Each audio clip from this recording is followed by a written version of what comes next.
Today you will hear talks from people live in front of you. You will also hear talks from people that aren't here, so we'll have some virtual presentations, and you can see that on your talk schedule. And then we have people like you guys that are here today, and then we have people like you guys that are here virtually also. So we've got everything going on today, and with that caveat, bear with us, because we might be adjusting a little bit as we go today. But we have a really great presentation of talks for you guys, a lot of work that went on in the past couple years and even last year during our insane year to focus on biodiversity research on Nantucket. The Biodiversity Initiative is a consortium of conservation groups and educational groups and individuals and businesses here on island that are really excited to put together this conference to share research work that has gone on Nantucket focused on biodiversity. We couldn't do this without a lot of sponsors. One of our big underwriters of the conference is the Community Foundation of Nantucket, Remain Nantucket Fund, which helps us host this conference here. And then this year we have to give a really big shout out to NCTV 18, who is why we are able to host this virtual and in-person conference today. We have a lot of other conference supporters, and because of the support of all of the people up on this screen that you see, all of the proceeds from this conference, all the fees that you paid to attend today, or any merchandise that you purchased today to support the Biodiversity Initiative actually goes directly to our research grants program. And those grants support some of the research that you're going to see today. These are our conference committee co-chairs. They didn't know I was going to put their pictures up here. But these four people have worked extremely hard in the last couple of months to pull this together, and to pull it together in a way that we've never done before. So if you see these guys today, please tell them how well we're doing, that they did a great job of putting this conference together. As I mentioned, NBI Initiative is a consortium of conservation organizations and conservation-minded people and individuals from all different groups on Nantucket. We actually got to take an in-person group photo this year, so this is our most updated NBI photo. And again, we're funded completely by contributions, by people attending the conference, and any extra money that we go to goes to our grants program, because that's really our focus, is getting education and research out there. The conference that you're at happens every other year, and in years that the conference doesn't happen, there is one other major event that NBI does, and that's our Citizen Science Showcase. And yes, the year date is wrong on here because apparently I can't get past 2021. In June of 2022, we will be hosting our next Citizen Science Showcase. And this is a great way to actually do interactive science and exploration with researchers in the field. You can connect with people that are doing work here. You can go on field trips. If you're a researcher, you could lead a field trip of your own highlighting your research. So stay tuned for more information on that event, which is kind of really just around the corner to get to June. We'll get through winter. In addition to the two primary events that NBI puts on, we have some fairly active committees that really do a lot of work geared towards education and action in the community. And one of those is the Invasive Plant Species Committee. That is focused on understanding where invasive plants are an issue on the island, educating the conservation groups and the general public, and actually doing on-the-ground management of the invasive species that we can get a handle on. And these wonderful people get together once a week during the field season and spend an hour or two doing usually some hard labor pulling or digging invasive species and then figuring out how to treat other invasive species around the island. They do a lot of education. I believe we have this Landscaping with Native Plants brochure. If people here want to pick it up, this is a really great piece of education that was put together by the Invasive Plant Species Committee that talks about the other side of invasive plant species. Because obviously one of our major issues is invasive plants coming in our gardening world. So if we can help instruct ways you can use native plants, within your landscaping that gets us a little bit closer to our goal of not having an invasive species problem. So this is a great piece of educational material. We also have a lot of educational sheets on particular invasive species. I would advise you to visit the Nantucket Biodiversity Initiative website, where you can look at all of the information that this committee has put together. We also have the Nantucket Aquatic Threats Committee, which is a little bit newer than our invasive plant species committee, but it's focusing on the threats that we're seeing in the water from invasive species and from things like harmful algal blooms. They have a page on our website that you can visit. There's a really great guide to Nantucket ponds and Nantucket pond waters, and kind of new this year, you can actually adopt a pond around the island to monitor and submit information on. And you can find all that on our website as well.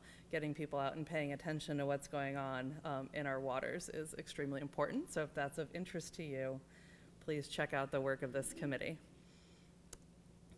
And then the last kind of big initiative and really the driver of NBI is our research grants program.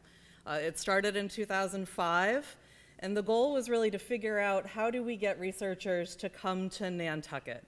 Nantucket's a little bit farther than other places, a little bit harder to get to, a little bit more expensive to stay at. And one of the drives of forming NBI was figuring out how we could get together and help those people that have expertise we don't have on island include us in their research and in their monitoring of biodiversity. And so we've given, and this only goes up to 2020, so we've given over 85 research grants that have been funded since 2005, and over $85,000 in research awards, which is really, really great. We funded projects in all different areas, from insect to mammal to plants to looking at freshwater ponds.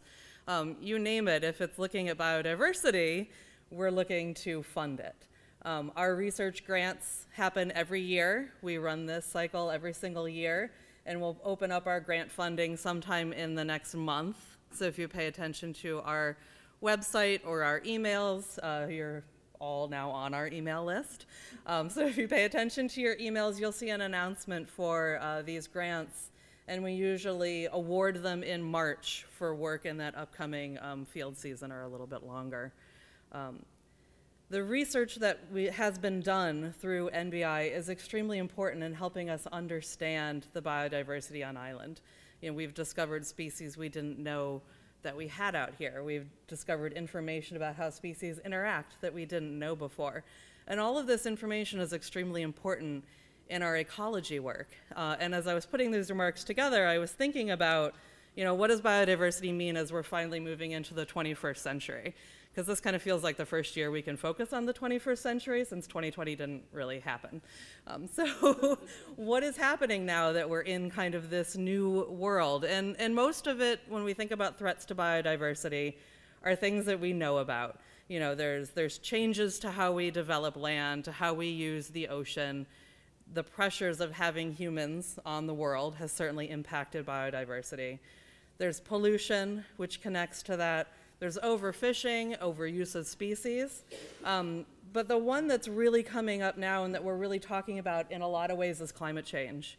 And the fact that how we've impacted our climate systems in ways that we might not be able to adjust for easily is going to impact biodiversity in the future.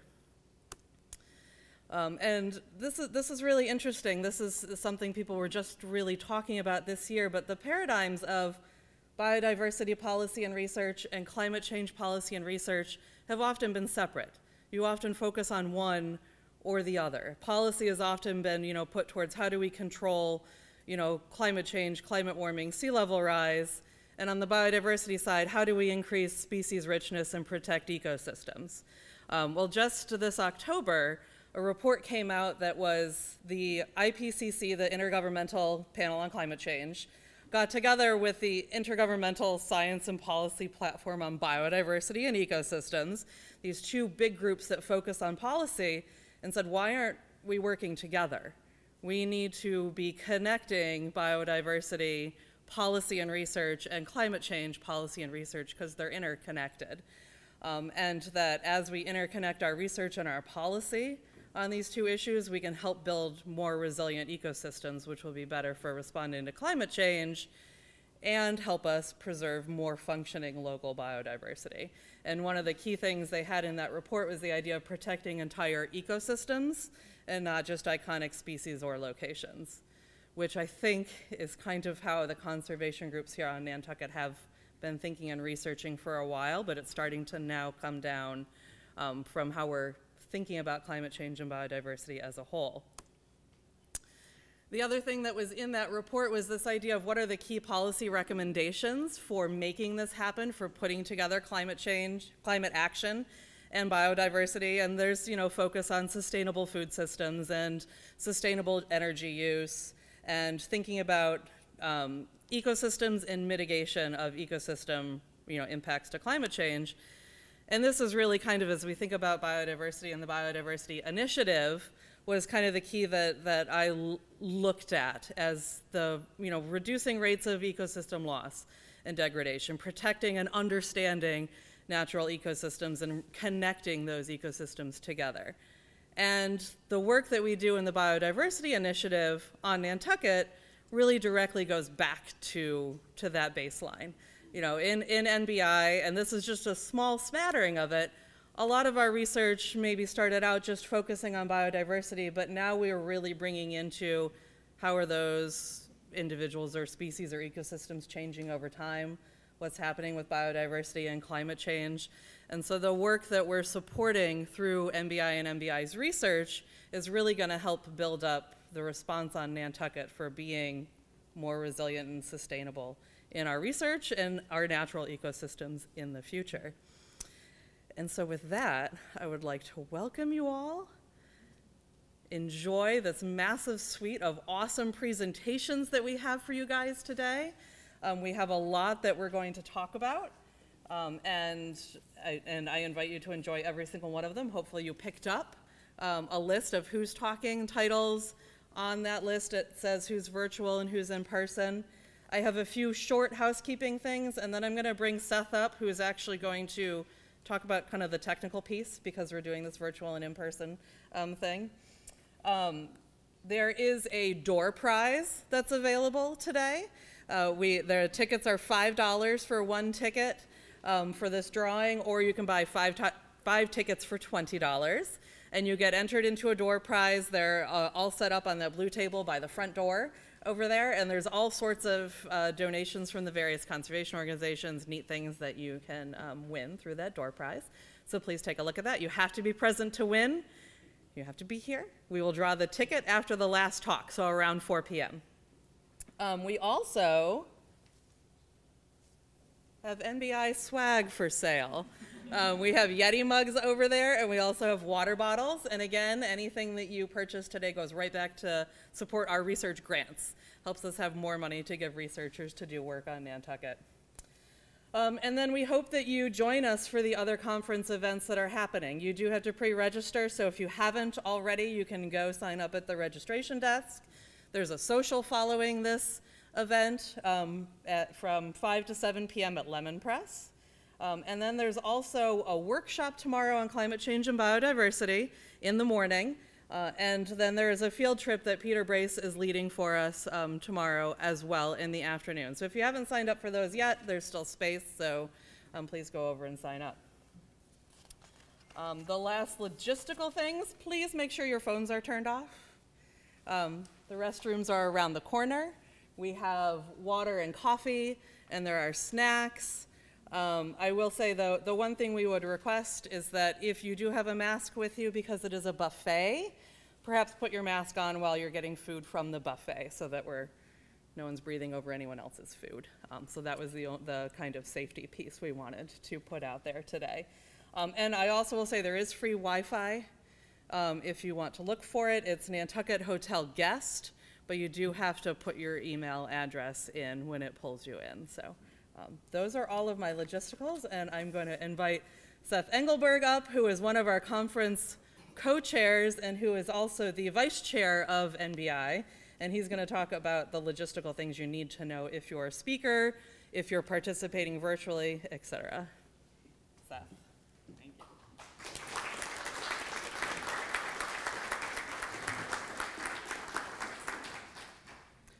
Good morning, everybody. Hopefully you're doing well, and thank you for being here. So I am going to talk a little bit about some technical aspects that everyone needs to keep in mind. The first thing is make sure if you're a presenter, you're speaking clearly into the mic. You can raise this up and down here by grabbing this up and down, but please do not take this mic out of the stand. If you want, we have some alcohol wipes here. If you're a speaker that feels like you want to wipe the mic down after someone else has spoken, please just turn the mic off first. When you turn it back on, you'll get audio, but we don't want you wiping the mic and getting audio of wiping the mic. So thank you to NCTV, who's our partner on this first ever hybrid conference. If you have any technical questions, you can relay them to me. We'd like to thank Frank in the back, who's running everything for us as well. If you're attending here in person, you'll see most of the talks in person, like I'm doing right now, but we'll also have some speakers presenting remotely you'll see on the screen. If you're attending virtually, you'll see everything through Zoom. Just a few things related to the question and answer session. So for the question and answers, because we just have this one mic, how it will work is the presenters will do their talk for 15 minutes, and then when they take question and answer, they will call on people from the audience who raise their hands. Someone from the audience will ask a question, and then the speaker will need to repeat that question into the microphone before they answer that, so that people on the Zoom can hear what is happening. If you're a speaker who doesn't repeat your question, your session chair will gently remind you to repeat your question, because we want to ensure everyone's hearing the same information.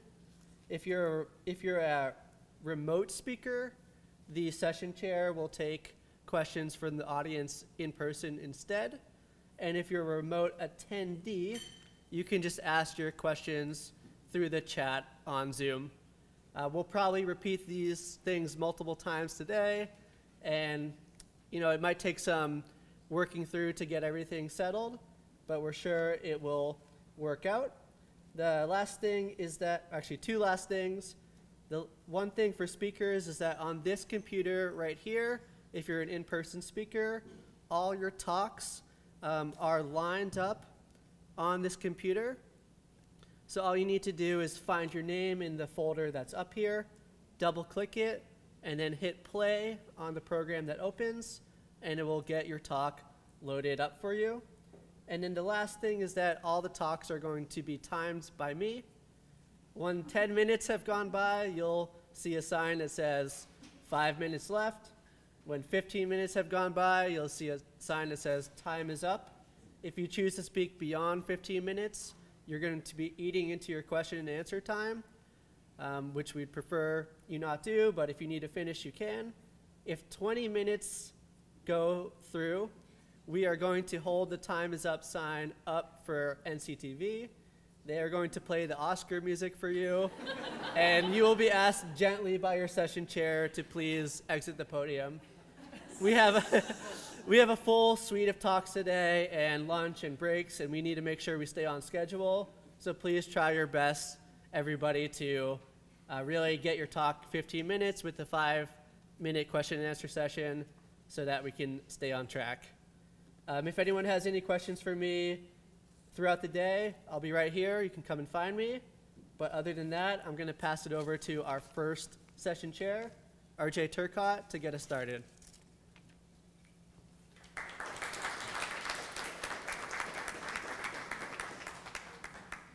Okay, everyone. Thank you all for coming again. Good morning. That was enough instructions, I think. So we're just going to get into all this great research we have going on today. And we're going to start off with Dr. Alyssa Novak of Boston University. And she's going to talk to you guys about assessing and restoring eelgrass to Nantucket. So take it away, Alyssa.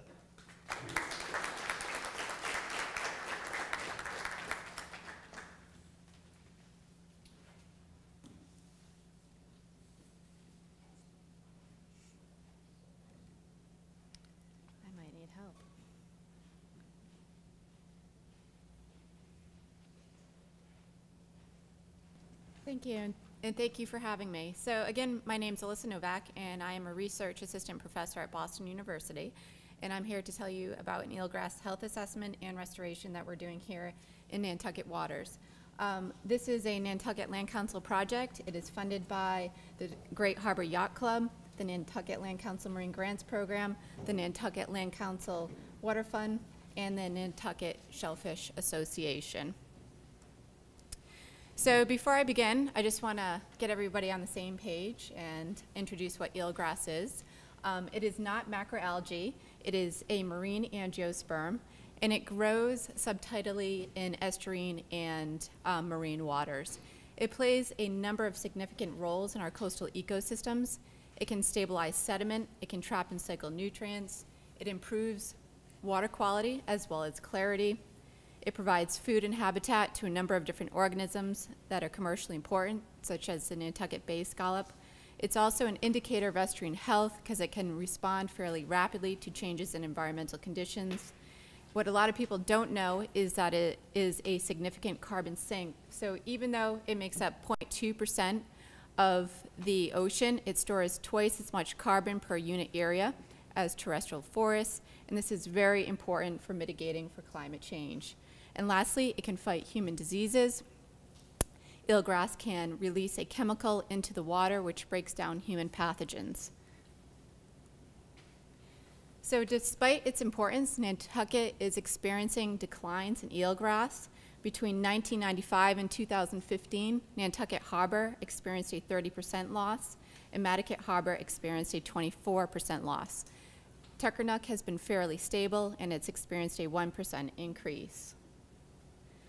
To help us understand why these declines are occurring and to assess the overall health of eelgrass in the waters, we conducted a health assessment, and we conducted sampling at multiple locations around Nantucket. We had 6 sites in Nantucket Harbor. They were located at Monomoy, Pimline's Point, Fulling Mill, Quays, Pocomo, and Wauwinet. We also had sites in Madaket Harbor. We had 4 along the shoreline and 1 out in the middle of the harbor. We had a site at Tuckernuck as well as 1 on Muskeget.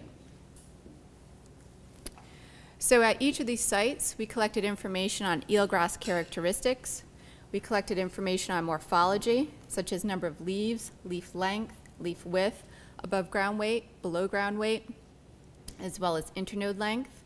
We collected information on meadow structure, such as shoot density, percent cover, and canopy height.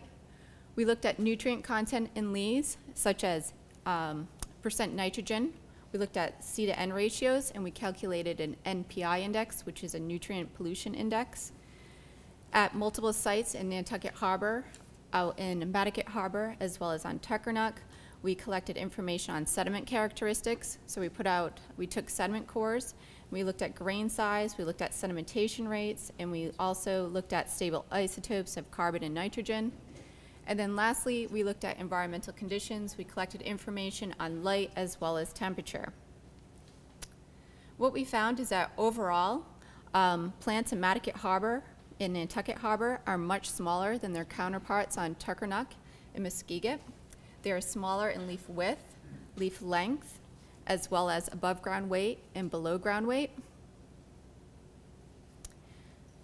And so overall in biomass, they are smaller.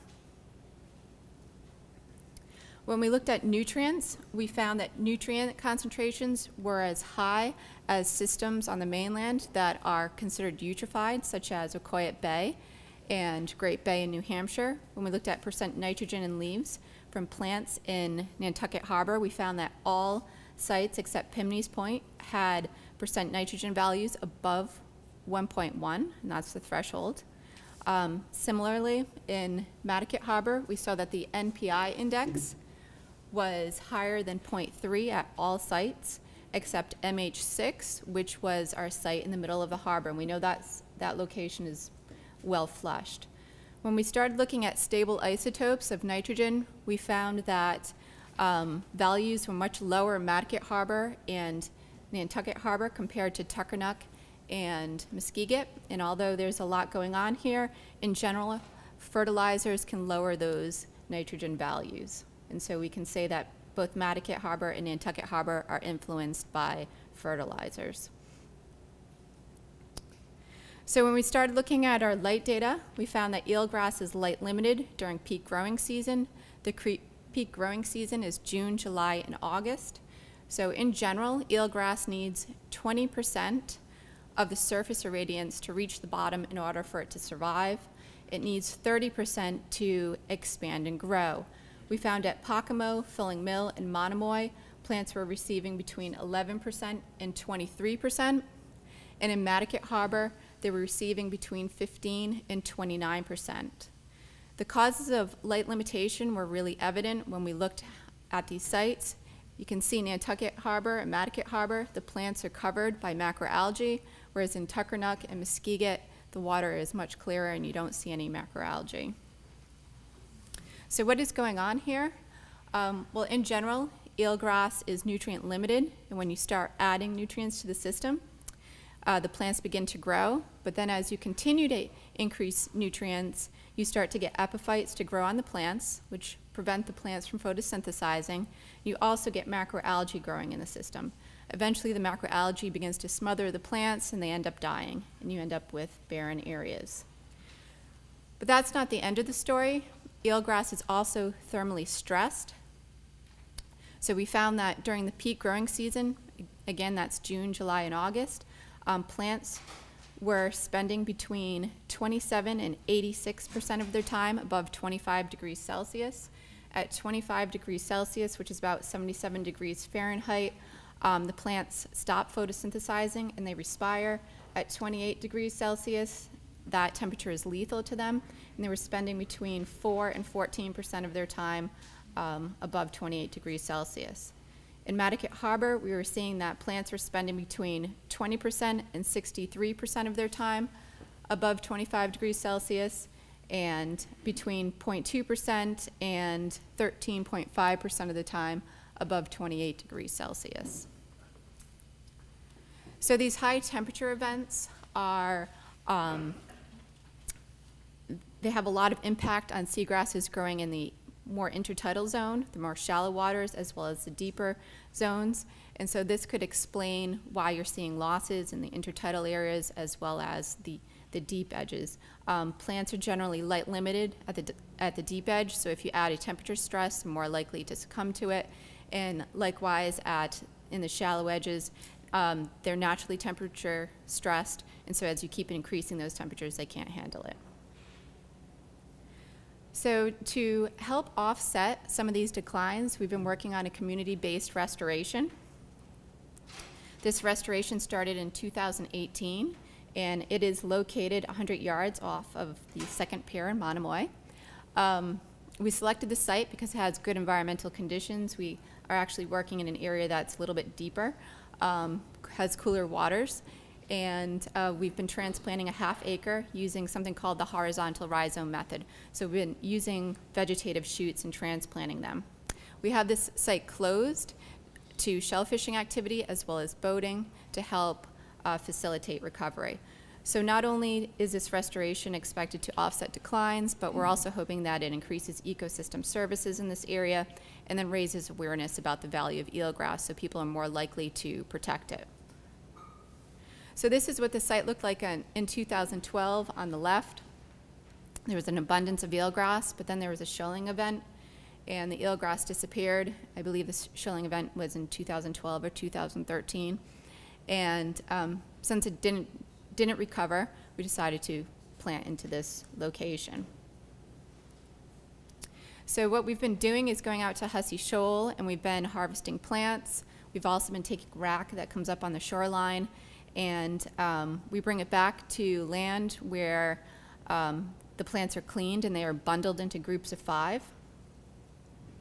We then go out to the site, and we have 5 transect lines that are 100 meters long, and we plant those clumps of 5 into 10 groups in 1 meter squared. So each transect line gets approximately 5,000 shoots. This shows you the transplanting process. We've been monitoring our efforts so far, and we've been calculating survival of planting units as well as looking at various plant parameters such as percent cover, canopy height, shoot density, reproductive potential, and aerial extent. We've also been using a drone to assess expansion.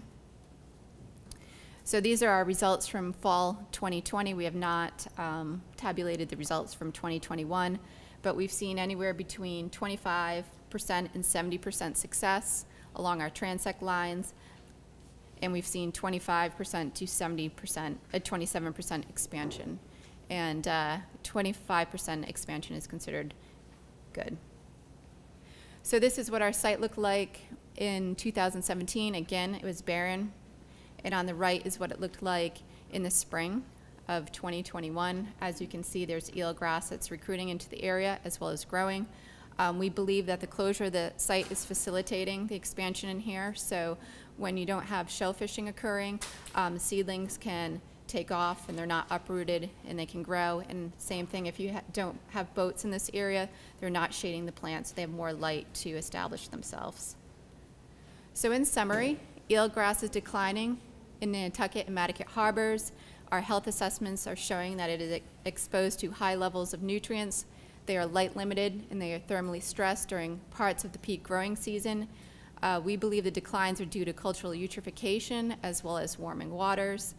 And we are trying to facilitate recovery by conducting restorations. And so far, we've planted a ½ acre of eelgrass, and we've had 43% transplant success.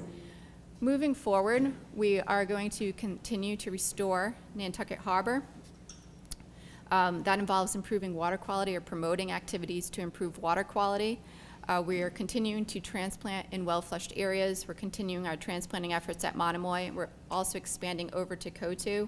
And we're going to try to restrict access at these sites to, again, facilitate recovery. We're monitoring eelgrass in the harbor, and we're going to try to do flyovers in Madaket Harbor as well to identify any vulnerable areas and just see if there's been any additional losses, and continue outreach to raise awareness about the importance of eelgrass. So these are all of the organizations that have helped the Land Council on this project, and we'd like to thank everyone. That's it.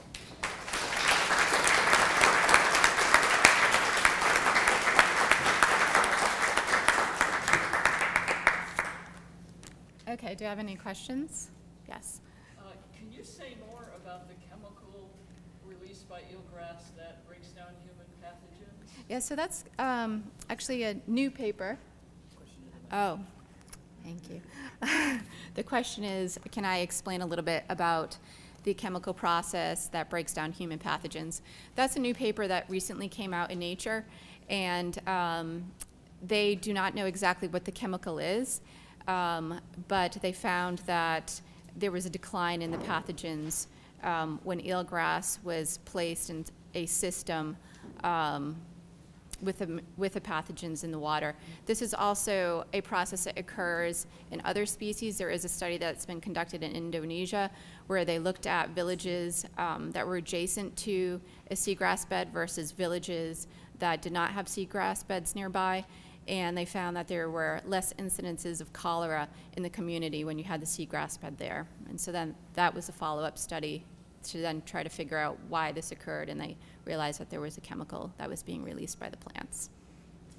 And it's a fairly new study, which is pretty cool. Yes? Looking at historical articles about the scallop catch and that sort of thing, it appears that eelgrass is cyclical in its population, and it appears that, I don't know what the period might be, but maybe 10 to 15 to 20 years, the eelgrass population has historically gone up and down, over the past century. And I'm wondering if you're putting that into your study and trying to figure out, what is the normal density of eelgrass? How can I summarize that question? How about, can I rephrase that as, how do I explain the dynamic nature of eelgrass and account that into our overall, what we're seeing? Is that? Oh, okay. So Okay, so eelgrass is dynamic. I wouldn't say that it's really cyclical. Beds expand and contract, but they expand and contract based on stressors. And so in an ideal environment, it would continue to expand and expand and expand until it was light limited, until it reached a point where it was light limited, such as, you know, deeper waters. A lot of what we're seeing here are, what you're seeing is we have outbreaks of wasting disease, which might cause eelgrass to die back. We have changes in weather all the time, which might cause eelgrass to die back. If you get excess rain, you get excess nutrients, which means you get excess macroalgae, which then kill those beds and they die back. But then when you have another good year, they expand right back to where they need to be. And so your question is, how am I accounting for that, for those declines? What we're observing now is apparently a decline. Yeah, but, Another decline. yes, but I would say those declines are due to human nature, human forcings, and so cultural eutrophication as well as climate change. And I don't see recovery happening unless something is done. Any other questions? Hi.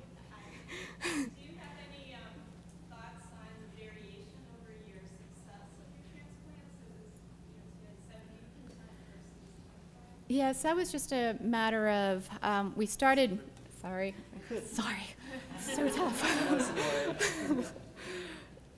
The question is, how can I explain variation along the transect lines? We had some transect lines that had 30% success and others that had 70% success. We didn't transplant every single transect line at the same time. And we started with transect 1, and then we moved out to transect 5. And I think some of that variation just might be due to us not starting at the same time, and so you have different things happening in the weather year to year. And also with one of the transects, transect 5, which has some of the lower numbers, it's in deeper waters, and normally you would expect to have some issues with your deeper transect because it's light limited. I'm out of time. Can we play the music? So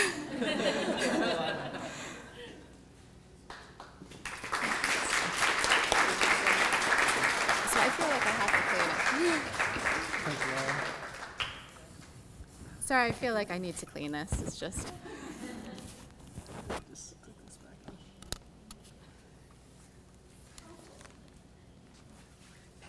Just a reminder for all the speakers, make sure that you're speaking clearly into this mic. You can move it around up or down, but the Zoom sounds fine, but it will just help everyone in the room to actually hear you.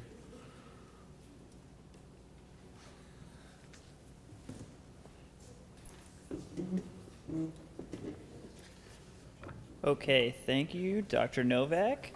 Next up this morning, we have Russ Hopping from the Trustees of Reservations presenting on building stronger salt marshes using nature-based techniques to enable marshes to keep pace with sea level rise. So take it away, Russ. Thank you. Hey, it's a pleasure to be with you guys, especially virtually here. I'm going to talk here about a salt marsh restoration project that the Trustees is doing up on the North Shore with some of our partners. And it's a landscape scale effort using several different nature-based techniques to essentially heal the salt marsh so it can keep pace with sea level rise. Even though this is on the North Shore, I just want to make it clear that this suite of techniques can be used anywhere. I mean, Massachusetts has 45,000 acres of salt marsh alone, so it's not unique to the North Shore. I think we're probably all familiar with sea level rise at this point, and some of the modeling is indicating that by 2070, we could see all or most of our salt marshes completely inundated by that sea level rise. Thinking about what we can do about it, if we are going to intervene, we need to start doing that now in order to be ready for this this inundation, which is happening in some cases now. So I would encourage everyone to, if you're interested in learning more about the data behind some of those projections, to check out the State of the Coast. The most recent one was just done for the islands, and I think you'll be hearing some more about that later in the conference. So, salt marsh, why is it significant? Well, there's several reasons. It supports quite a few environmental services, including buffering coastal communities to storms and storm surge. There's a lot of tourism around salt marshes. But, you know, biodiversity is one of the highlights of the salt marsh. So in particular for us, as we were thinking about landscape scale restoration, the salt marsh sparrow is the species that really rose to the top and we think of as an indicator. So I often talk about this as the piping plover of the salt marsh. This sparrow lives only from southern Maine to Maryland. That's where it breeds. It is in salt marsh, high marsh in particular. That's the area of marsh that gets flooded less frequently. And then it winters in salt marsh as well from Maryland south. Massachusetts supports 10% of the entire global population of this species. So it's pretty significant as a species for Massachusetts, and it's one we're looking at in particular in terms of maintaining the biodiversity value of salt marshes. So sea level rise is one of the threats, but in our efforts to look at what we can do about salt marsh restoration and allow it to keep pace with sea level rise, we learned a lot. And in particular, we learned that historically the marsh has been altered significantly, starting in the 1600s, right on up through the early 1900s for agricultural productivity. So anyways, this is just illustrating the extent that the farmers went through to alter the salt marsh.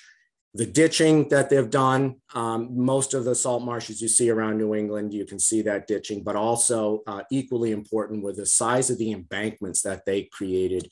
And this illustrates that very well. And then there's a tide gate here as well. These embankments were done to keep the tide out. This is an example from a journal from 1820 that is a how-to guide, essentially. You can see the barrier beach in the background, and it tells the farmers how to do these embankments, where to put the ditches, and actually where to put in a tide gate and how to make that tide gate. This was pretty significant stuff. Almost all salt marshes went through this process. Barely any acres were spared. So what does that mean though? So even though this activity pretty much ceased around the early 1900s when the internal combustion engine came on the scene and there was just not as much demand for this marginal hay, farmers walked away from all of this infrastructure, and it has continued to exist out there, although it's declining. It's still functioning and influencing marsh hydrology. So the legacy of all this is there's two trajectories for marsh subsidence. So in this case, you're looking at ditches that are very close together. What this is doing is it's draining the marsh and the marsh peat down several feet, and it's eliminating the groundwater from the peat and also allowing oxygen to enter into that peat, which is allowing decay to happen, and the marsh subsides with that.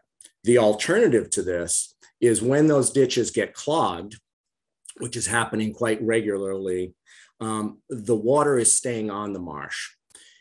So I've highlighted a couple places here where you can see an embankment.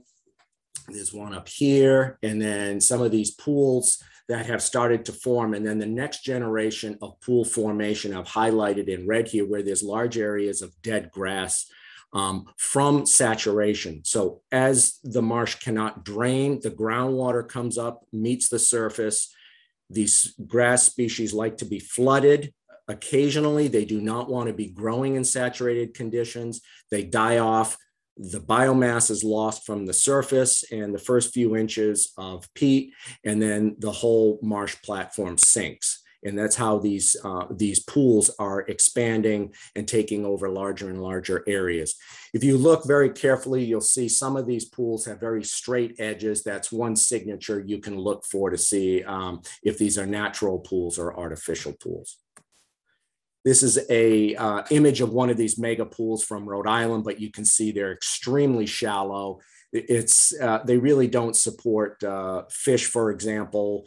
And you can see in the background, there's a ridge of light grass right here, not the Phragmites. And I can guarantee you that is an embankment. So this is Spartina patens growing on an embankment. And this was patens not many years ago. And then it's just the groundwater has come up and waterlogged the scenario on this marsh, and it's died off. So looking at this perfect storm, so to speak, where we have marsh subsidence and sea level rise, together with our partners, we devised a plan to test at the landscape scale using these nature-based strategies. The main goal is to restore hydrology to the marsh, to reverse subsidence, reestablish high marsh, particularly for species such as the salt marsh sparrow, and then allow this marsh to keep pace with sea level rise, which we believe it can do.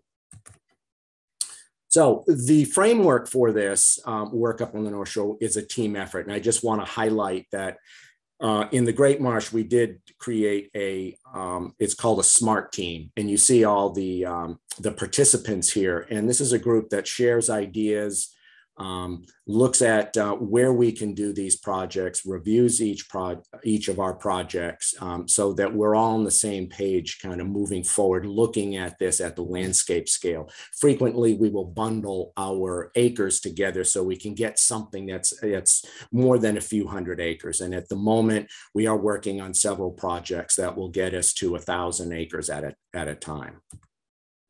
So what does this restoration look like using this suite of tools? So this is a restoration plan for 132 acres up in Ipswich. All those red lines are the historical embankments. Many of them are very hard to see, but they are still there and functioning.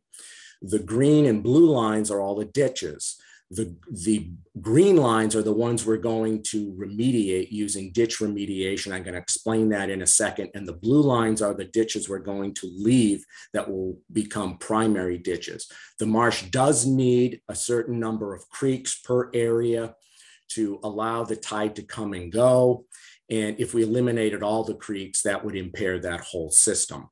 So the concept here is by reducing the number of ditches, we are forcing more water through the remaining ditches, and that will keep those ditches open and prevent the waterlogging trajectory. By closing some of them, we're going to be addressing the oxidation trajectory. And then the more water that's going through those blue ditches, it will flush the sediment up onto the marsh system, onto the marsh platform, sorry. You'll also see in a couple places, there's some, it's hard to see, but there are these orange lines. Those are micro runnels, and I'm going to talk about those as well. So ditch remediation, on the left, you see an average ditch out in the marsh, goes down 2 to 3 feet and allows that water to drain with each tidal cycle, and the salt marsh peat to drain as well, and allowing that oxygen in. On the left, on the right, is 3 years of treatment using ditch remediation. So this is where the salt marsh hay is harvested next to those treatment ditches, and it is moved into the ditch, and it's secured with some twine and some wooden stakes so that the salt marsh hay sequesters any sediment that's coming in with those daily tides.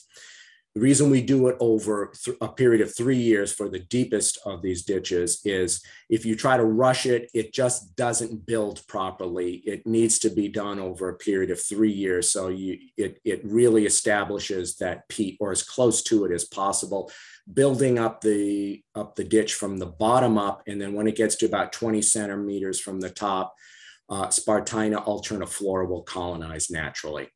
This allows the groundwater to recover in these areas, but not saturate the surface. There are the tools of the trade. On the left, you see it's a sickle bar mower, oversized tires. There's very low ground pressure on these, and the sickle bar allows the grass to remain intact rather than being mulched. the small walk behind hay rake on the right just allows the hay to be moved fairly efficiently into the ditch. So a crew of three people can really make some progress on a single day. All this work needs to happen, by the way, during neap tide cycles.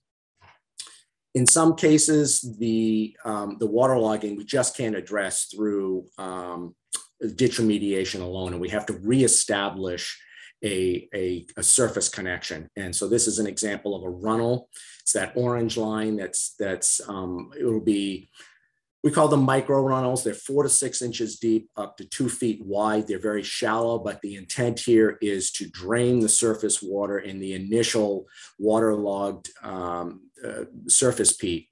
And it becomes tidal, and then it allows for recolonization of vegetation in these mega pools, which is outlined in blue. This is not a primary tool. It's just really we're using it just to get into some of those final areas. So this is just an illustration of what the waterlog trajectory looks like. On the left, you're seeing the groundwater at the surface. It's fully saturated. Plants are dying off. And then on the right, after we establish the runnel connection, the surface water is dropped down a bit into the groundwater, and then that allows the plants to reestablish in a non-saturated environment.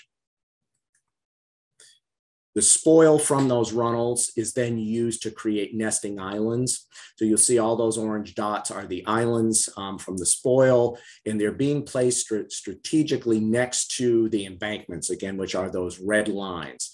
So the embankments are some of the only places where salt marsh sparrows may be finding nesting sites. Again, they're slightly higher. They're dominated typically by Spartina patens. And by adding this material there, we're keeping the sediment in the system. We need it to gain elevation, and also positioning them near existing habitat. This is what an island looks like. This is an image from Parker River National Wildlife Refuge where an island was created, and within one growing season, this is what it looks like. So they can rapidly grow. They're about 6 inches above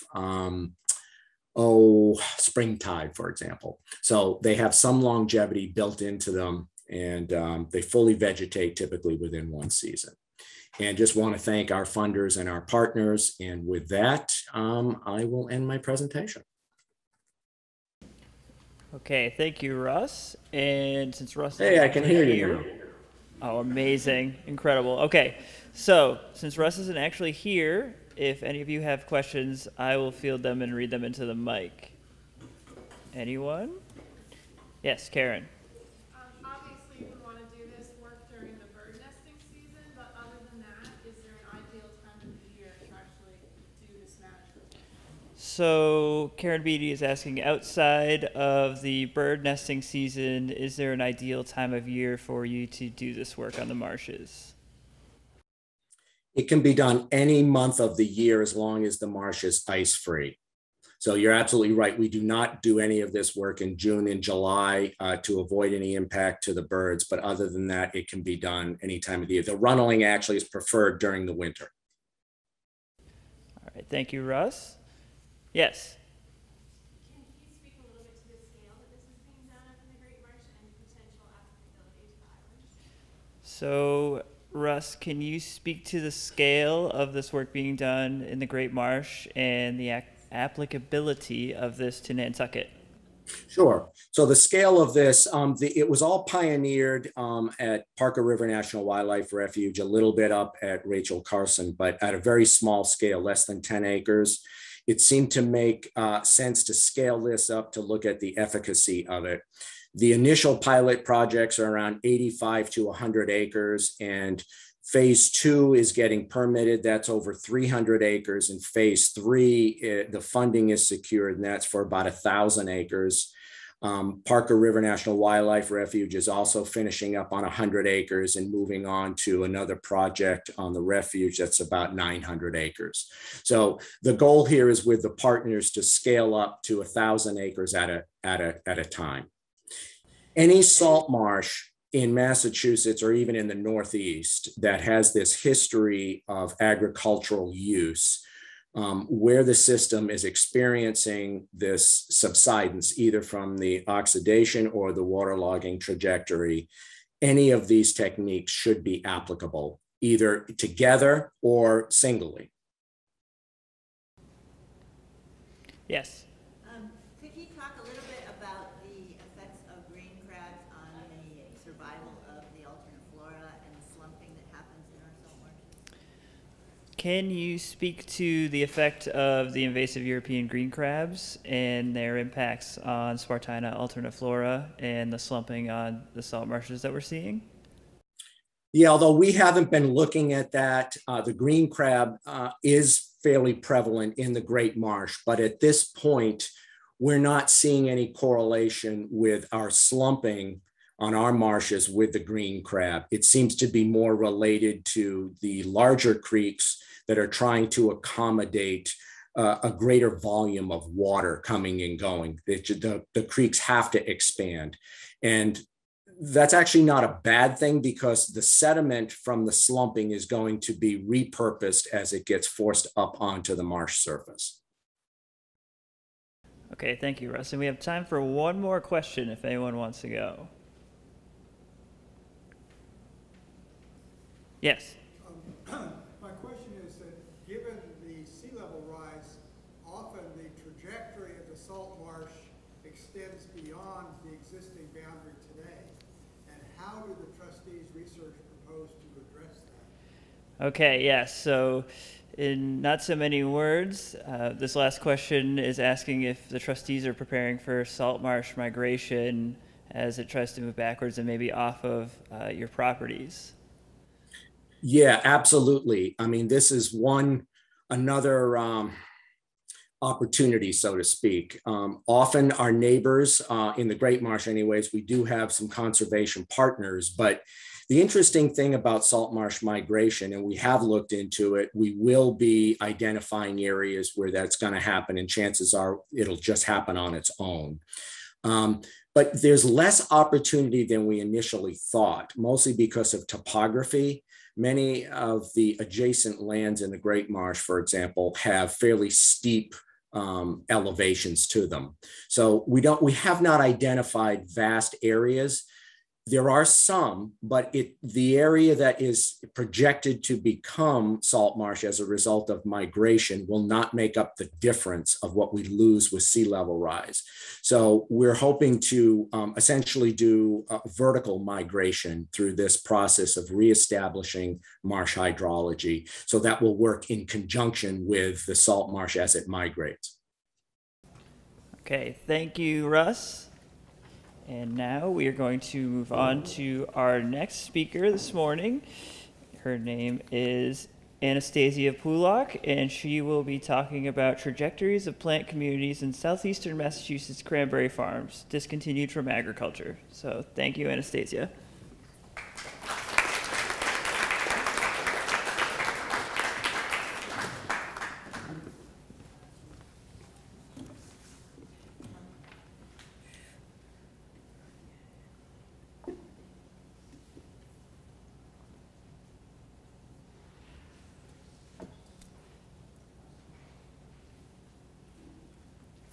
All right. Hi. So again, my name's Anastasia Pulak, and today I'll be talking about vegetation on retired cranberry farms. All right. So Massachusetts is historically a leader in cranberry production, and cranberries are the most important agricultural crop in the state. In the 1800s, cranberry farms were built on peat wetlands near ponds and streams in southeastern Massachusetts. And the creation of these farms involves changing the hydrology by adding ditches, leveling the land, and routinely applying sand layers. And today, the Massachusetts cranberry farms face multiple challenges, which include increased competition and reduced crop values and productivity. And in recent years, to face these challenges, and to support the industry, the Cranberry Revitalization Task Force has come up with a plan that involves modernizing and intensifying production in some areas while retiring and phasing out production in less productive and more environmentally vulnerable areas. And to help with this project, they've also developed several exit strategies to help farmers retire their farms. And these include land use for development and renewable energy, and the creation of ecosystems through passive revegetation and active restoration techniques. So today I'm going to focus on these last two exit strategies because they both offer potential for reestablishing Massachusetts wetlands. So the first potential pathway is active restoration. And this is the creation of wetlands using techniques that create microtopography on the land and remove the hydrology structures. And the other potential pathway is passive restoration through retirement. So this is essentially just ending all cranberry production, but not doing anything to change the soils, plants, or hydrology on the systems, and just allowing them to naturally revegetate. So what we want to do is essentially compare the effectiveness of these two techniques in establishing wetlands on these former farms. And so for this study, we really focused in on this passive retirement and revegetation strategy and pathway. So we wanted to look at what happens to these former farmlands when you stop production and just leave them alone. And in doing this, we want to see whether these lands naturally revegetate over time to resemble wetland ecosystems. And this can help us understand and target if and when active restoration techniques should be used to create wetlands, because these techniques are exciting, but they're potentially expensive and could limit, which could limit their use. So we want to be able to compare the active versus passive restoration. So here is a map showing farmland and the sites that we surveyed for this study. So the red shapefile shows areas of active cranberry production, and the blue shapefile, which is mostly on Cape Cod, shows areas of retired cranberry farmland. And the points show the sites that we surveyed for this study, and the colors correspond with age class categories that are below in the legend that we use to group former farms that had been retired at similar periods of time. And you may have noticed that one of these sites is on Nantucket. Windswept Bogs consists of 39 acres of former cranberry farmland that was retired in 2018, and plans are underway to actively restore Windswept. So we surveyed 23 sites in all for this study that range from actively farmed to one that has been retired for 90 years. And at each site, we surveyed 10 randomly selected 3 by 3 meter plots. In each plot, we identified all species present and assigned a % cover value to each species. We also measured tree canopy cover and diameter at breast height of all trees within a 4 meter radius. To look at trends in vegetation over time, we classified species as native or non-native by life form and by wetland indicator status. And we also looked at trajectories of composition and cover over time and quantified tree biomass and carbon. All right, so I'm going to start off by talking about native species richness and cover. On the x-axis, we have the midpoint of each age class category, which is in years since retirement. On the left figure here, we have the species richness, so the number of species per site on the y-axis, and these show the mean with error bars as a standard error of the mean. So we can see, looking at this black line, that following retirement, we see a large increase in total species richness on these sites. And this is highest in 10 to 20-year-old bogs, and then continues to decrease and decline over time. And we see the same trend in native species richness, and non-native species richness is pretty low across all age class categories. And then on the right, we have the % cover. So predictably, when you retire these farms, cranberry cover decreases rapidly and continues to decrease over time, whereas native species cover uncultivated native species cover increases following retirement and continues to increase over time. And again, we see that non-native species cover is low across all age class categories, and this suggests that when you retire cranberry farms, these really don't become areas of concern for lots of non-native or invasive species. So I talked about how we want to see whether these farms turn into wetland ecosystems. To do that, you have to look at whether there are wetland plants there. And so again, on the left, we have the species richness. We do see this in the blue, a large increase in wetland species richness following retirement, but we do see a gradual decline in later age classes in older bogs. So we get wetland species, but they don't really last. And on the right, we can see that the long-term trajectory of vegetation on these farms and the cover trajectory is largely facultative, non-wetland specific species. And we also looked at trends in life form over time. So on the left, we can see that forb and graminoid species richness increases following retirement. It's, again, highest in 10 to 20-year-old bogs, and then it declines over time. And in contrast, we see that tree and shrub richness increases over time following retirement and continues to increase even into the older bogs. And these trends are also reflected in the percent cover analysis. So we see this initial bump in forb up top. In the top graph, we see a bump in forb and graminoid cover, but this phases out in the older bogs. And on the lower panel, we can see that tree and shrub cover just continues to increase over time after retirement.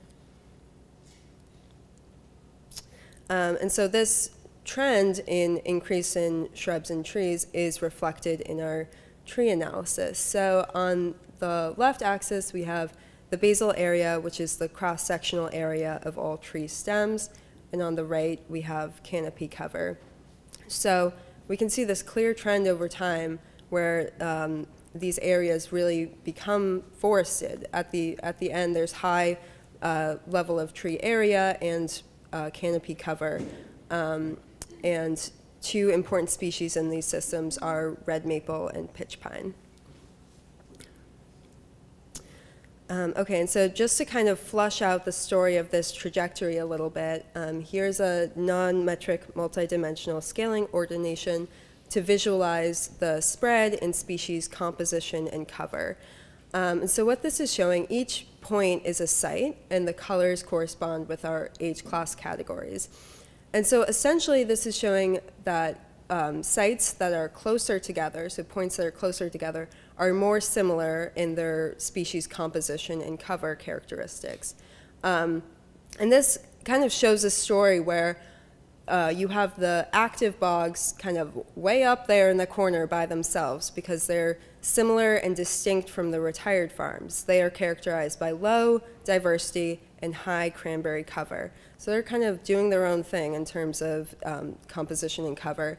And we see some overlap within the retired farms in characteristics of species and cover.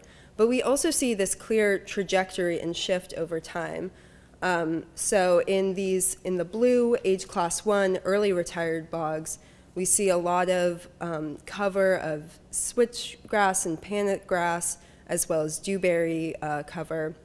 And then as you shift over into the age class 2 bogs, we see, again, a lot of dewberry cover, but we start to see some other forbs. We see some goldenrod species coming in. And then as you continue over time and shift to age class 3, you start to see some of the tree species coming in, as I was saying. So you get more red maple and pitch pine cover. And then in the oldest bogs, you still see red maple, but you also start to see some more sweet pepper bush cover. So this shows that while there's overlap in these age classes, they have a clear trajectory over time and changes in species composition. And just to bring it back to Nantucket a little bit, here we have the species richness for all the sites we surveyed, and the star shows windswept. And the species richness of windswept is very similar to that of sites retired at a similar time point. And this suggests that windswept fits well into this trajectory we've outlined of an initial increase in richness followed by a long-term trajectory towards forest. And this suggests that if we want windswept to be a wetland, active restoration is necessary. And so just to conclude, we do see a clear trajectory on retired farms of an initial increase in diversity, wetland species, in forbs and graminoids following retirement, but we see a long-term trajectory towards upland forests. And this really suggests that active restoration is necessary if we want to create wetlands on these former cranberry farms. And in the future, we want to look at the effects of soils and moisture on variation within these trajectories to better understand and prioritize which sites we should use active restoration techniques on. And we also want to do a direct comparison between the active restoration techniques and passive revegetation to better understand how they compare. And here pictures show Lower Coonamessett Bog in Falmouth, which we now have the first 4 years of data post-restoration on, so we can begin to do an initial comparison between these techniques to better understand active restoration versus passive retirement. And I just want to thank our funders and farmers who allowed us access to their land, and I will take any questions.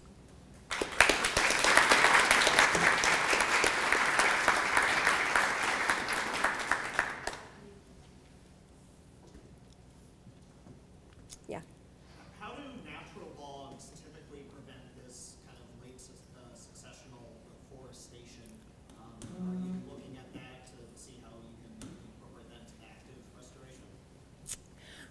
Yeah, oh, okay. So the question is how natural bogs stay bogs and don't, don't success into upland forests. So yeah, a lot of these active restoration projects are done by an engineering team, and they do a lot to, as I said, like churn up the soils and reestablish wetland channels. And so that's a big goal of that is to return the land and the water table to a point that is more natural to what the historic wetlands would be. And so that the way that these lands stay wetlands and don't succeed into forests generally is this placement of the water table that keeps them wetlands and allows these wetland plants to continue growing there. Mm-hmm.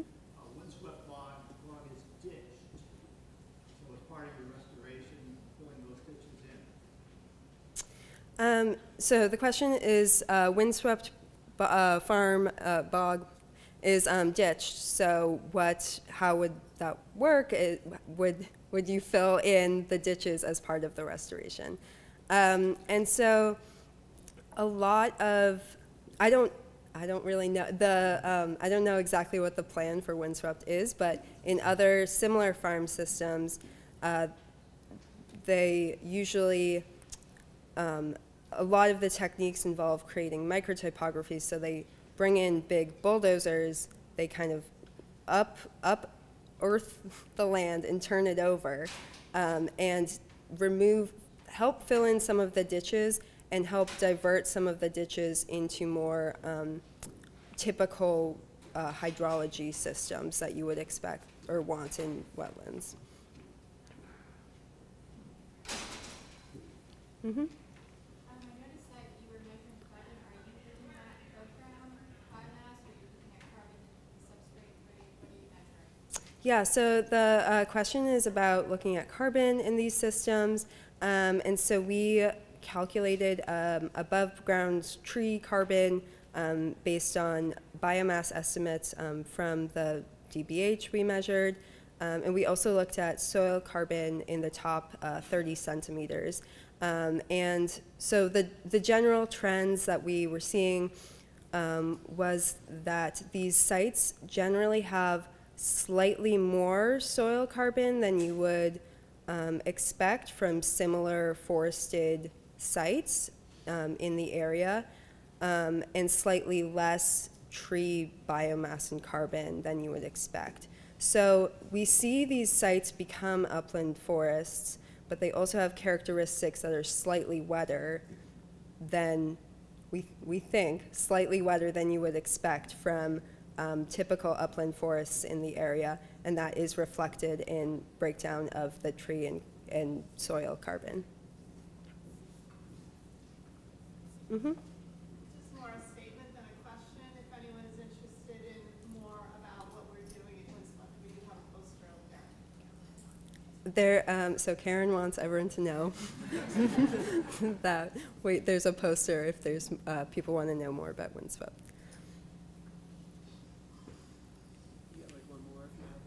One more question? Yep. I noticed on one of your slides you showed the lifelong vines as declining over time. Do you have any thoughts on that? So the question is, there's one of the slides shows a decline in vines over time, and whether I have thoughts on that. Yeah, so it is interesting. We wanted to look at vines because globally there is a trend with climate change of vines increasing and coming to dominate systems, and we didn't really see that. We saw vines kind of come in, but didn't stick around as a huge player in these bogs. And yeah, to be honest, I don't really know why that is and what's facilitating that. Mm-hmm. Thank you.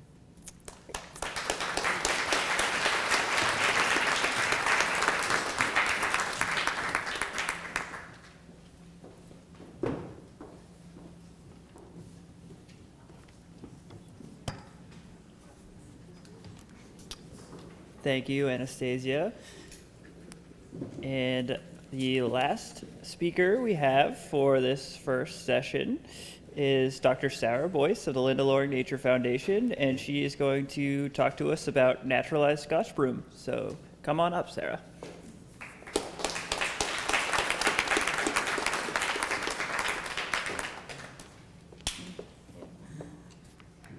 I'm a lot shorter than RJ. Okay.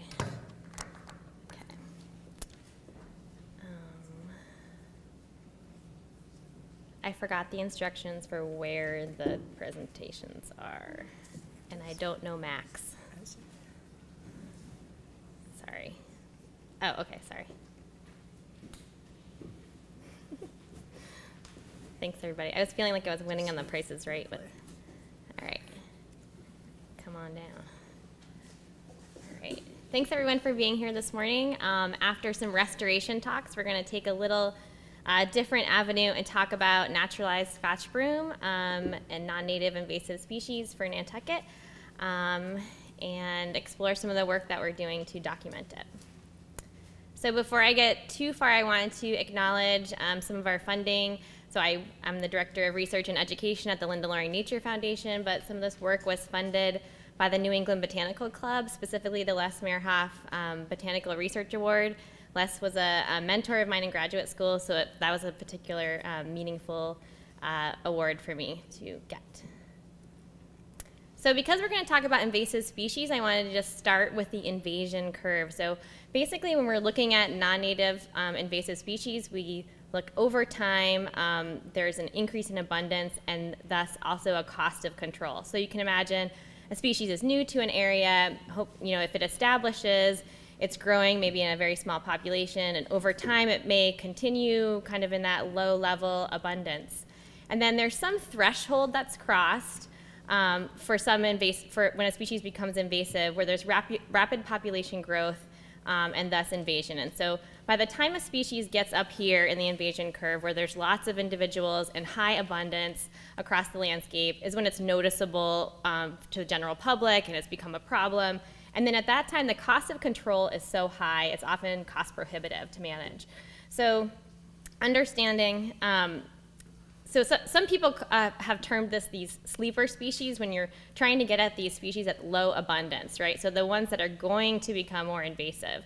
And they're limited by some factor, and we're going to be talking today about the limitations of climate. And so this threshold for some species is that the climate suddenly becomes suitable and a species might awaken. So awaken, I don't really like that term as much, but basically how do we get to understand what these species are that at low abundance that are going to, with the changing climate, are going to become those more invasive species. And so, we think about our area of interest of Nantucket and our particular habitats of interest. I think of the sandplain grasslands. It's where a lot of our rare species are, both plants and insects, flora and fauna. And so what are our potential next invaders for these habitats? We already know, if you go to the Invasive Plant Species Committee site that Jen was talking about earlier, we have lists of lots of different invasives already, but what are our kind of newer invasives? And so we can look at some similar habitats in other areas. Can we learn from other states and regions that have these habitats that maybe are maybe a more favorable climate, and where are their coastal grasslands? So this picture is just setting us up for, this is the Oregon coast, and one of the, where there's a lot of coastal grasslands, coastal prairies, and one of the most invasive species in that area is Scotch broom. I kind of buried the lead on with the title. So all of these yellow flowers in this picture are invasive Scotch broom on coastal Oregon, and so let's go. Scotch broom, Cytisus scoparius, is highly invasive in these areas. It can grow in nutrient-poor, sandy soils, in dune systems, lots of rural areas. And so because I'm going to be continuing to talk about Scotch broom, I thought we'd go over a little bit of the biology. So Scotch broom is a species native to North Africa, the British Isles, and parts of Europe. It is a woody legume, and it's a nitrogen fixer. It likes nutrient-poor sandy soils, as I mentioned. It's semi-deciduous, which is kind of interesting. Its ridged stems of the younger stems of the plant are evergreen, and so it can photosynthesize all winter and have a competitive advantage from other deciduous shrubs. The smaller leaves do fall off around this time of year, and so it's really easy to identify in the winter. It makes it really great for working with volunteers. And you might be familiar with these bright yellow flowers because it's widely sold in the horticultural trade. There's lots of horticultural varieties. You might see kind of whiter flowers, pinker flowers, and orange, but they're all this same Cytisus scoparius. As a legume, it has these seed pods where there's about like 5 to 8 seeds per pod. After about 2 years, the plant can have around 60 pods, and mature plants can have many hundreds of pods. And then as that picture shows with that curled pod, as the seed pod matures, it dries up, and when it's dehiscing, it explodes. So it has a ballistic seed dispersal. And so research has shown it can shoot its seeds basically at least 10 feet from the plant. Usually it's like about 3 to 5 feet. But basically it can shoot its seeds well away from the parent plant.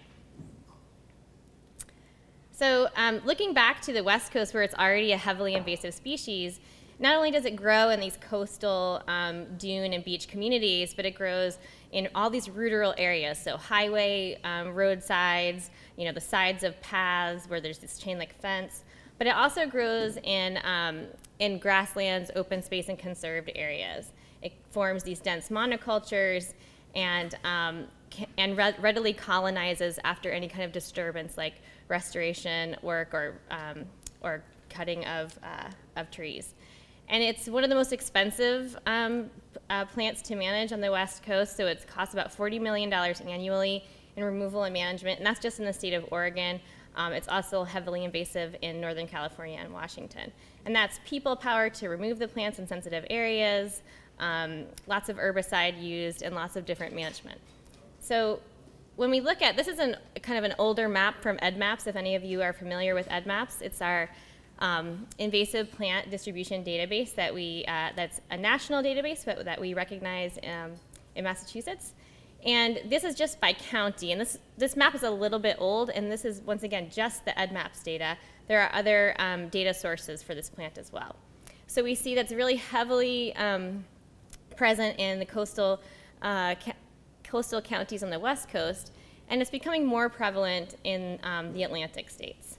And so we can kind of learn from our latitude neighbors about which of these species, from the invasive tendency of the species, kind of be wary of it. So on Nantucket, the history of Scotch broom, we have written records from the late 1800s being planted for its horticultural beauty, and it's also soil stabilization with its deep root system. These records from 1900 and 1904, which were some of the first available in EDMAPS, are actually from herbarium records collected at the time.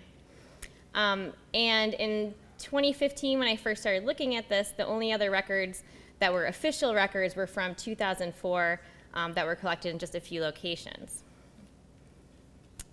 In 2004, people had anecdotally noted that Scotch broom was becoming a problem in coastal Massachusetts, and it was evaluated by MIPAG. Now, MIPAG is just fun to say, but it's the Massachusetts Invasive Plant Advisory Group, and it's the advisory group that really makes recommendations for invasive plant listings in our state. And when they evaluated it at the time, there wasn't enough data to really show that it was invasive. And so the recommendation was basically to collect more data and consult with experts in these areas. And this photo is from the Provincetown sand dunes at the time, really similar to those Oregon invasive areas. And the reason it's important to list it with MIPAG is invasive species, it's important to start to get that listing early on because it helps prevent the further planting and further spread, and also to help prioritize management. So as I mentioned, this is potentially a sleeper species. We know that as our climate is warming, the Massachusetts climate is, some people say it's migrating. Basically, we're becoming more similar to our southern Atlantic states in terms of our air temperatures. And we already have this kind of mild maritime climate. So I'm looking at Scotch broom as a potential sleeper species. It's been here for over 100 years, and is it really expanding on the landscape? So is it becoming more prevalent as we see the climate become more suitable? Our winters are becoming less harsh, and so therefore there's fewer significant frost events to prevent further expansion. And climate change is really offers an opportunity to be proactive about many invasive species when we look at prevention and management of species that are kind of fit into this sleeper species. So looking at the criteria for MIPAG, I'll just go over this really quickly. Not only does it have to be non-indigenous to Massachusetts, but this is really critical point for criteria 2 of establishing and being widely dispersed in minimally managed habitats. So it's not really great, it's not very well defined, but it's basically what we think of as these open space areas where there's not a lot of active management and the species are proliferating on their own. We're also looking at potential for dispersing away from the site of introduction and for being in high numbers away from heavily managed habitats. So our project was really first about mapping the locations across the island and surveying these minimally managed habitats and documenting the presence of reproduction and any seed dispersal. So once again, we used EDMAPS. There's lots of other different databases that people use to record species location information. If you were at Mark's talk, you know all about iNaturalist now. But EDMAPS was is the invasive species database that the state recognizes. So we use that specifically for this project. So not only do we record the location information and take photos, but we document evidence of reproduction and then note any potentially rare or endangered species that may be impacted. We have since learned that MIPAG does recognize iNaturalist data that's been verified to research grade. So if you are interested in collecting information, feel free to use iNaturalist. So what do we know so far? So I'm going to say so far because this is a little bit preliminary. We're pretty far along in the process, but these data aren't complete quite yet. So just for Nantucket, we know that we have about 160 survey points. So all these yellow dots on the map are positive identifications for Scotch broom occurrences. And because each point represents or can represent multiple individuals, we know that we have at least 400 individuals but probably more. And we've only surveyed about 3/4 of the island, so this kind of blue shaded area is the general area that we haven't done really active surveys for. So some of the areas have been surveyed and just have been absent for Scotch broom, but this is the area that I plan to concentrate on this winter to complete the surveys. When we overlay our positive occurrence points onto basically conservation status, what we see is about 74% of our occurrences so far are in minimally managed habitats. So those are basically open space, conservation lands, or the edges of conservation lands. And I was really interested in what types of habitats were particularly being invaded. Using the Nature Conservancy's habitat types for Nantucket, which is 37 different habitat types, we overlaid our positive occurrence points that we have so far and found, not surprisingly, it's mostly coastal shrubs, but I need to dive into this a little bit more because does the species define the habitat as a shrub community, or are these, or is Scotch broom really invading into the shrubland habitats? While pitch pine is also high up there, I'm really concerned about the prevalence of grassland habitat, where we've seen a lot of Scotch broom on the edge or invading into our grasslands.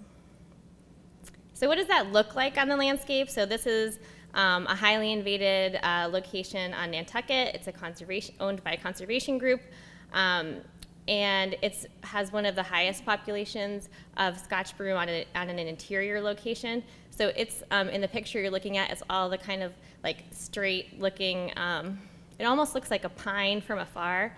Up close, this picture was taken after the smaller leaves had already fallen off. So this is probably, it's about November of last year. And so this is what it looks like up close. And then these populations were also dehiscing their seeds. So there's lots and lots of seed pods that are exploding all over the place. And it's also of concern because this area is grassland adjacent and has a lot of rare species like the New England blazing star. So this is another species, another photo. You might not be able to see all the Scotch broom, but I'm standing on the bike path on Matticat. In the right-hand side in the foreground is a large adult Scotch broom, and then these red circles are around some smaller plants that are in the interior. So they're about 100 yards away from the bike path into the interior of the shrubland, mixed in with some solidae goldenrod. So going back to the invasive, the MIPAG criteria, we know that it's not indigenous to Massachusetts. We feel like we've shown that there's the potential for expansion into these minimally managed habitats since we've seen so many individuals spreading into these conservation lands. And then we're looking at the potential for widespread dispersal, and that really is looking at reproduction. So not only do we see lots of flowers, we have lots and lots of seed pods, mature seed pods spreading seeds, and spreading seeds across spatial gaps. So lots of dirt paths, roadways, and that kind of thing.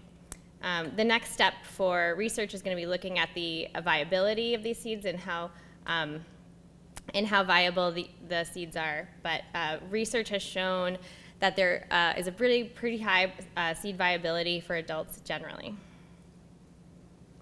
So the next kind of thing that we're working on is continuing these surveys because you really need to be able to show the high numbers away from intensively managed habitats.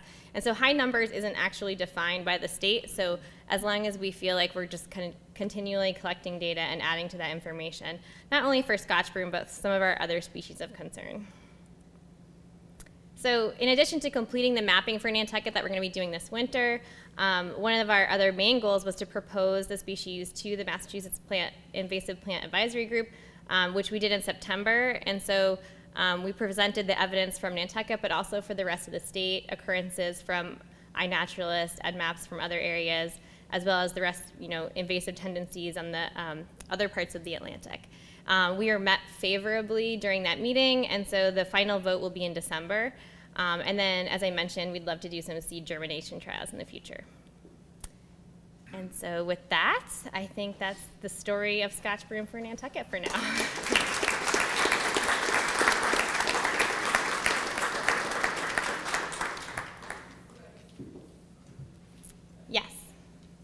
Question, these plants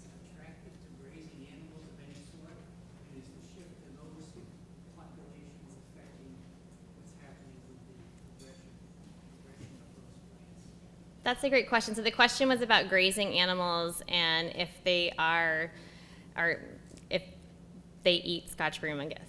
That's the short version. It's not actually palatable to grazing animals. And so that was one of the things that happened on the West Coast was it was first planted as a potential for grazers. And so we see that's with a lot of non-native species that are not palatable to grazers. They are, not only do they proliferate because they are not under the same pressure, herbivory pressure or browsing pressure, but then the native plants are, then all the browsing pressure goes to the natives, so then it kind of further gives a competitive advantage to many of our non-natives. That's a good question. Yeah. Do you happen to notice who pollinates it? In other words, does it have any value to native bees like lakewood often do, or is it just honeybees pollinating it? That's a great question. So the question was about pollination of Scotch broom and if there's any value for native pollinators in particular, or just honeybees. I don't have any data on the pollinators. It would be good to, I should look that up. So thank you. But I don't have any personal data on the pollination. But that would be interesting. I don't want there to be any added value for Scotch broom because people really like how pretty it is. So. I don't like it either. Follow-up question. Yeah. Is there any wildlife dispersal? Do you know, birds or mammals dispersing the seeds? Yeah, so the question is about seed dispersal via wildlife. So I don't know of anything that's particularly eating it. My assumption is if there's any additional animal spread, purposeful animal spread, it's like ants, the kind of thing that kind of scurry away seeds. But a lot of times it's really the main dispersal mechanisms have been like the ballistic seed dispersal followed by wind and water. Okay, there's a Zoom question. Actually, already was asked. Move on. Okay, Zoom question was a repeat. So is there any one last question? Time for one last question? Yeah. What's the importance of the MIPAG designation? Thanks. So the question was about the importance of the MIPAG designation, and thank you for asking that because I meant to mention. So, we think of Scotch broom isn't on anyone's like top invasive for Nantucket, right? We can think if you're familiar with invasive species, you might like come up with your first 5 right away.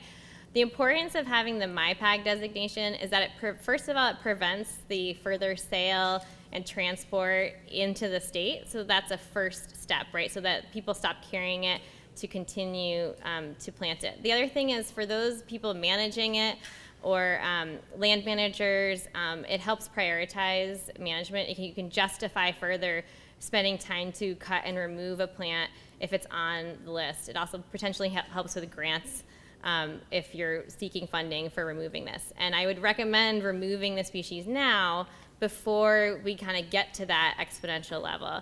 And I think, anyone that's like spent time or is from Washington State, coastal Oregon, and has come here and seen any of our Scotch broom, it's quite shocking. It would be like us seeing Japanese people plant Japanese knotweed or something anywhere else. You're like, why are you doing that? It's terrible. So I think we can learn from the experience of other areas and really try to, as land managers, kind of remove some of these species while we can.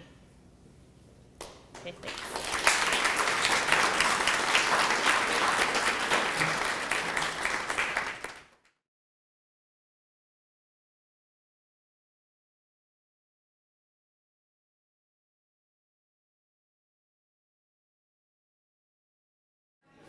Okay, the first speaker for session 2 is actually a remote speaker, so they'll be coming on shortly. Okay, oh, there I am. All right, everyone, here we go, here we go. All right, so our first speaker for session 2 is Greg Whitmore. He'll be joining us remotely. Greg, you can share your screen. And his talk is called The Macroinvertebrate Fauna of Nantucket's Perennial and Ephemeral Streams. All right, thank you for having me. If you're just watching my mouth move and you're not hearing me, just someone jump in and yell at me. If not, I'm gonna move right on through. So let's see. The macroinvertebrate fauna of Nantucket's perennial and ephemeral streams. All right, so the question I always get is freshwater streams on Nantucket. Yes, they do actually exist, but they are quite small. So we're talking about first order streams, and many of them are actually intermittent.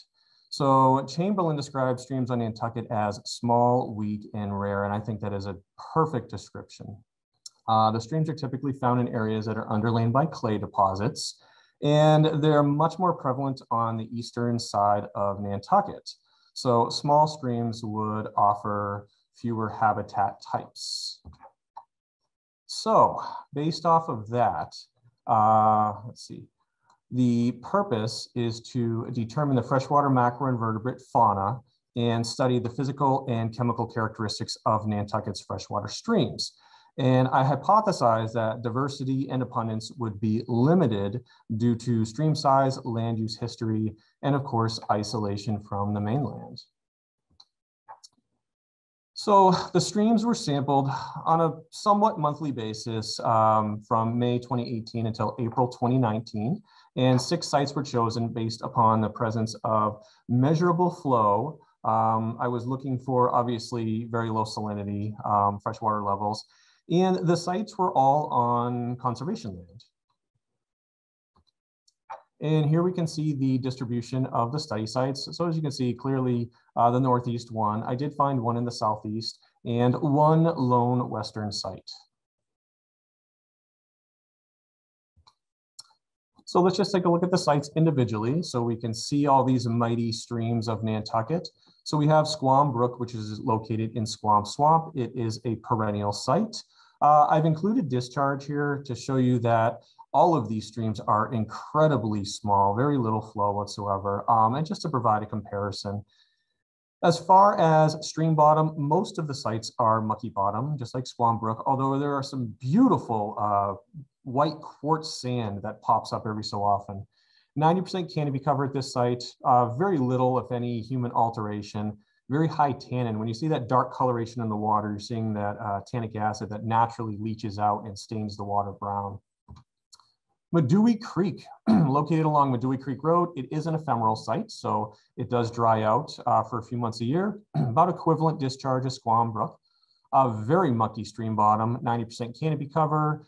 There was a lot of stream bank erosion here. I found a good amount of trash and again, very high tannin levels. Phillips Run was a monster compared to the other streams, 7 times the discharge, but even Phillips Run is small by stream standard. It is an ephemeral stream. It dried up for a few months, a mostly sandy bottom and aquatic plants. So different, to say the least, than the other 5 sites. No canopy cover whatsoever, which severely influenced summertime temperatures. It is located downstream from a cranberry bog, and it had a moderate degree of tannin. The Millbrook Road site is located along Millbrook Road. It is a perennial site. Discharge could not be taken on the particular day when I was doing it at the other streams. It is very difficult to get into, and the flow had lessened to the point where it just wasn't measurable. It has a very mucky stream bottom, about 75% canopy cover, certainly shows signs of being channelized, and an incredible stand of Japanese knotweed all around it. Very high tannin here also. The UMass Field Station site is located at the UMass Nantucket Field Station. It is an ephemeral site, the smallest of the streams. Has a stream bottom that consists of sand and muck, 100% canopy cover, actually sampled downstream from a small culvert, also high tannin levels. The Pulpus Road site, located along Pulpus Road, it is a perennial site, the second largest stream, about half the discharge of Phillips Run. The stream bottom consisted of sand, pebble, aquatic plants, no canopy cover, downstream from a retired cranberry bog. This site was sampled upstream from a culvert and actually had very low tannin in comparison. So how do you do this sort of study? Well, the sites were sampled and stream chemistry was taken on a monthly basis. I used 2 types of sampling nets, a D-frame dip net and a kick net, and I would sample sites for 2-minute intervals. Any material that was collected was preserved in 70% ethanol in the field. It's then brought back to the lab, and I spent about a year or so sorting and identifying to the lowest possible taxonomic level using current keys. Identified specimens are then stored in 70% ethanol. So this would be a kick net in action. It can be done with one person, but it's easier with two. The kick net itself consists of a large rectangular plastic mesh, and there are a few wooden poles you can just make out in that image there. The person upstream, which would be Katie in this image, will literally kick the stream bottom with their feet in an effort to flip over rocks and disturb the sediment, hoping to dislodge any macroinvertebrates that are clinging to them. They will then be swept downstream into the net. This is a D-frame dip net in action, and it's literally just a net on a pole. It's not very fancy, to say the least. So the D-frame comes from the shape of the metal frame of the net, and this is used to sample any sites where a kick net cannot be used. So kick nets are really used in higher flow, and the only sites it was really used in were Phillips Run a few times, and at this site, maybe I think once throughout the season. The dip net is used for much slower flowing areas, and it's also used to sample aquatic plants and stream banks, undercuts, basically anywhere you can't sample with a kick net. What you're left with in your net after you do the sampling is a big pile of muck, and you take that out and you look at it and you really, really hope there's something moving in there. Right? You then take that material and you transfer it into a pan and stare at it and see how you did. If you didn't do too well, you know, maybe you take another sample in a different area, but typically there's a good amount of macroinvertebrates. All right, how did this study end up? Well, there were 58 species, so 58 that could be identified to species level. There were another 12 groups that could only be identified to genus level, and this was because species level keys just don't exist for some groups. There were multiple species of midges, leeches, snails, and aquatic worms that were also collected but were not identified and thus are not included in this data. There are a number of reasons for that. One of the main reasons is that for many of these groups, you actually need live specimens for identifications, and just logistically, that was not a possibility for me. Overall, abundance was very low for most species. The fauna was actually dominated by just a few. There were 14 species for which a single specimen was collected.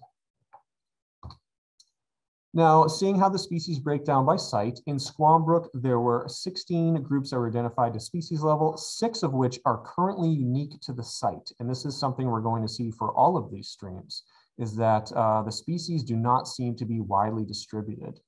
There were 6 groups identified to genus level, 1 of those unique to the site. And Medui Creek had the lowest fauna, or the smallest fauna, I should say. 4 groups identified to species level, 5 identified to genus level. Currently nothing unique to Medui Creek. Phillips Run was the winner, 37 species, 27 of which are currently unique to Phillips Run.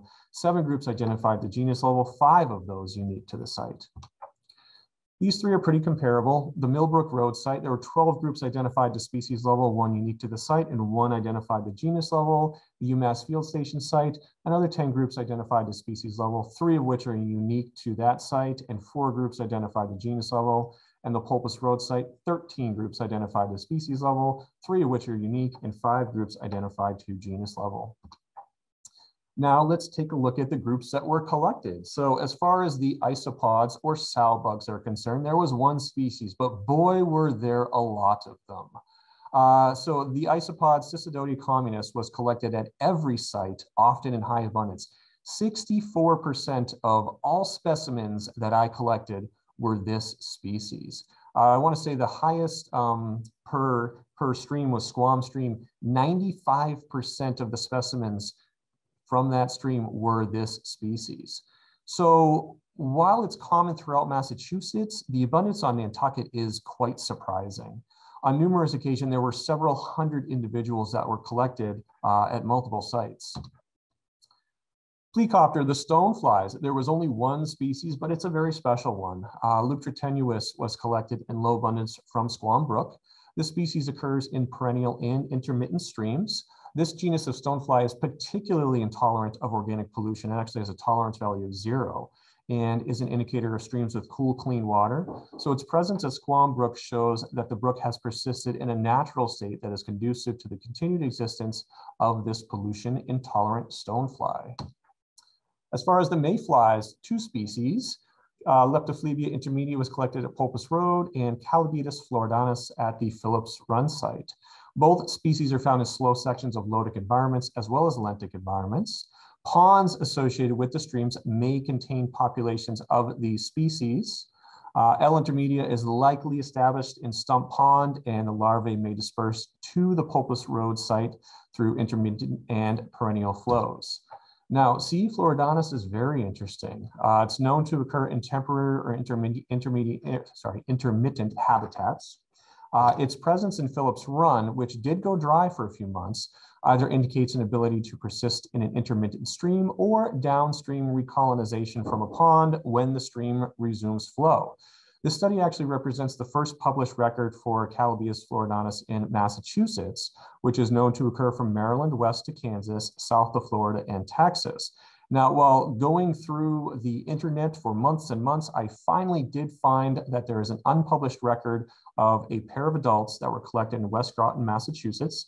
They were stored at UNH, and throughout the study, I did get over there and confirm the identification of them.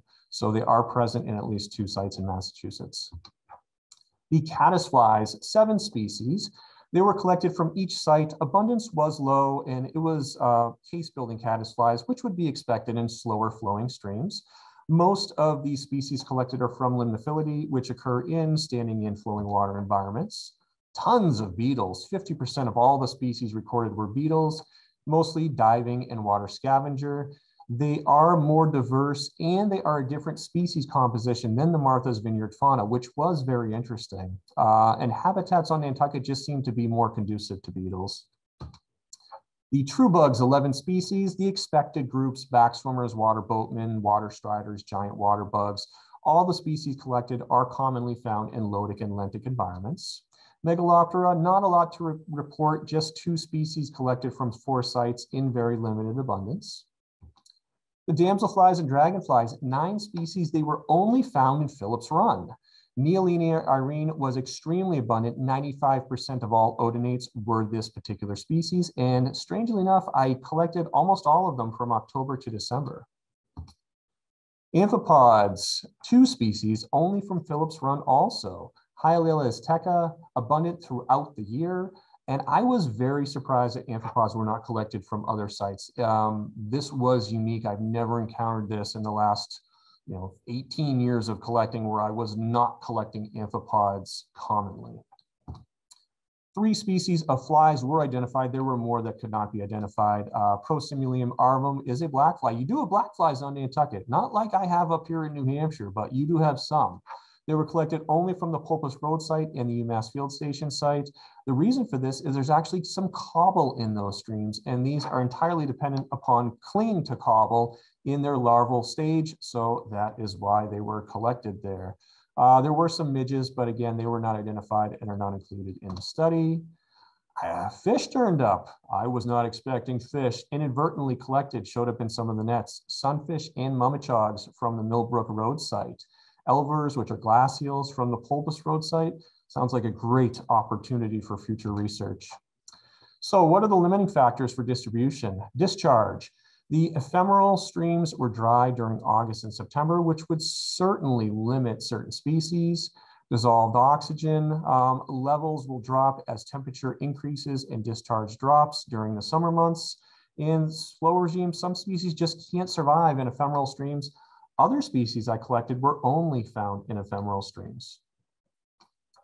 I did generate a Hilsenhoff biotic index for each site. The numbers were odd at first, and it took me a bit to realize what was going on. And the problem was C. communis, the isopod. There were so many of them collected, and they have a high tolerance value that they were very much skewing the results. So I ran the numbers with and without just to see the difference. And the changes were quite dramatic. For example, Squam stream with C. communis was a 778 compared to a 367 without. And you can see over here in the comparison chart. So for example, a 367 would be considered excellent water quality, whereas a 778 would be considered, very poor.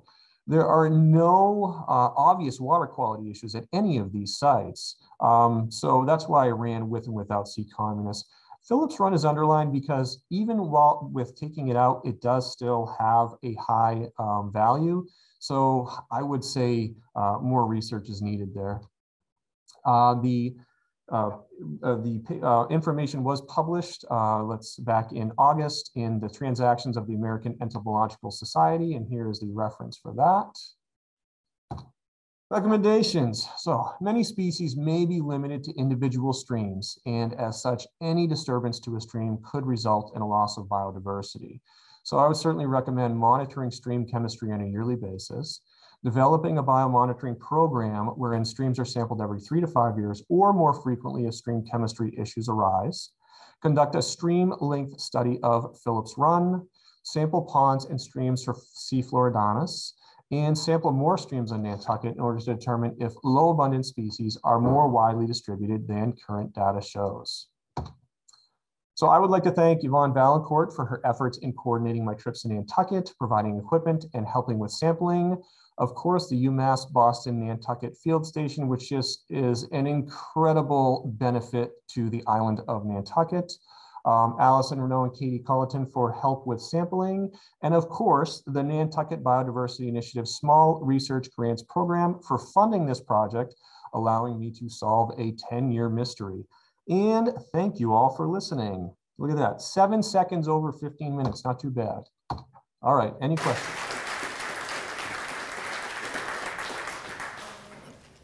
Do we have any questions from the audience that we can pass along? Anything on? Yeah, what did you do with the rest of the alcohol? The alcohol is denatured alcohol, so it's not for consumption purposes. Okay, anyone else? All right, thanks so much, Greg. Thank you. Next, we have an in-person speaker, Allison Snow. She's going to discuss the prevalence of ticks and tick-borne disease agents at Sentinel sites on Nantucket and Tuckernuck. So, Allison, thank you for joining us.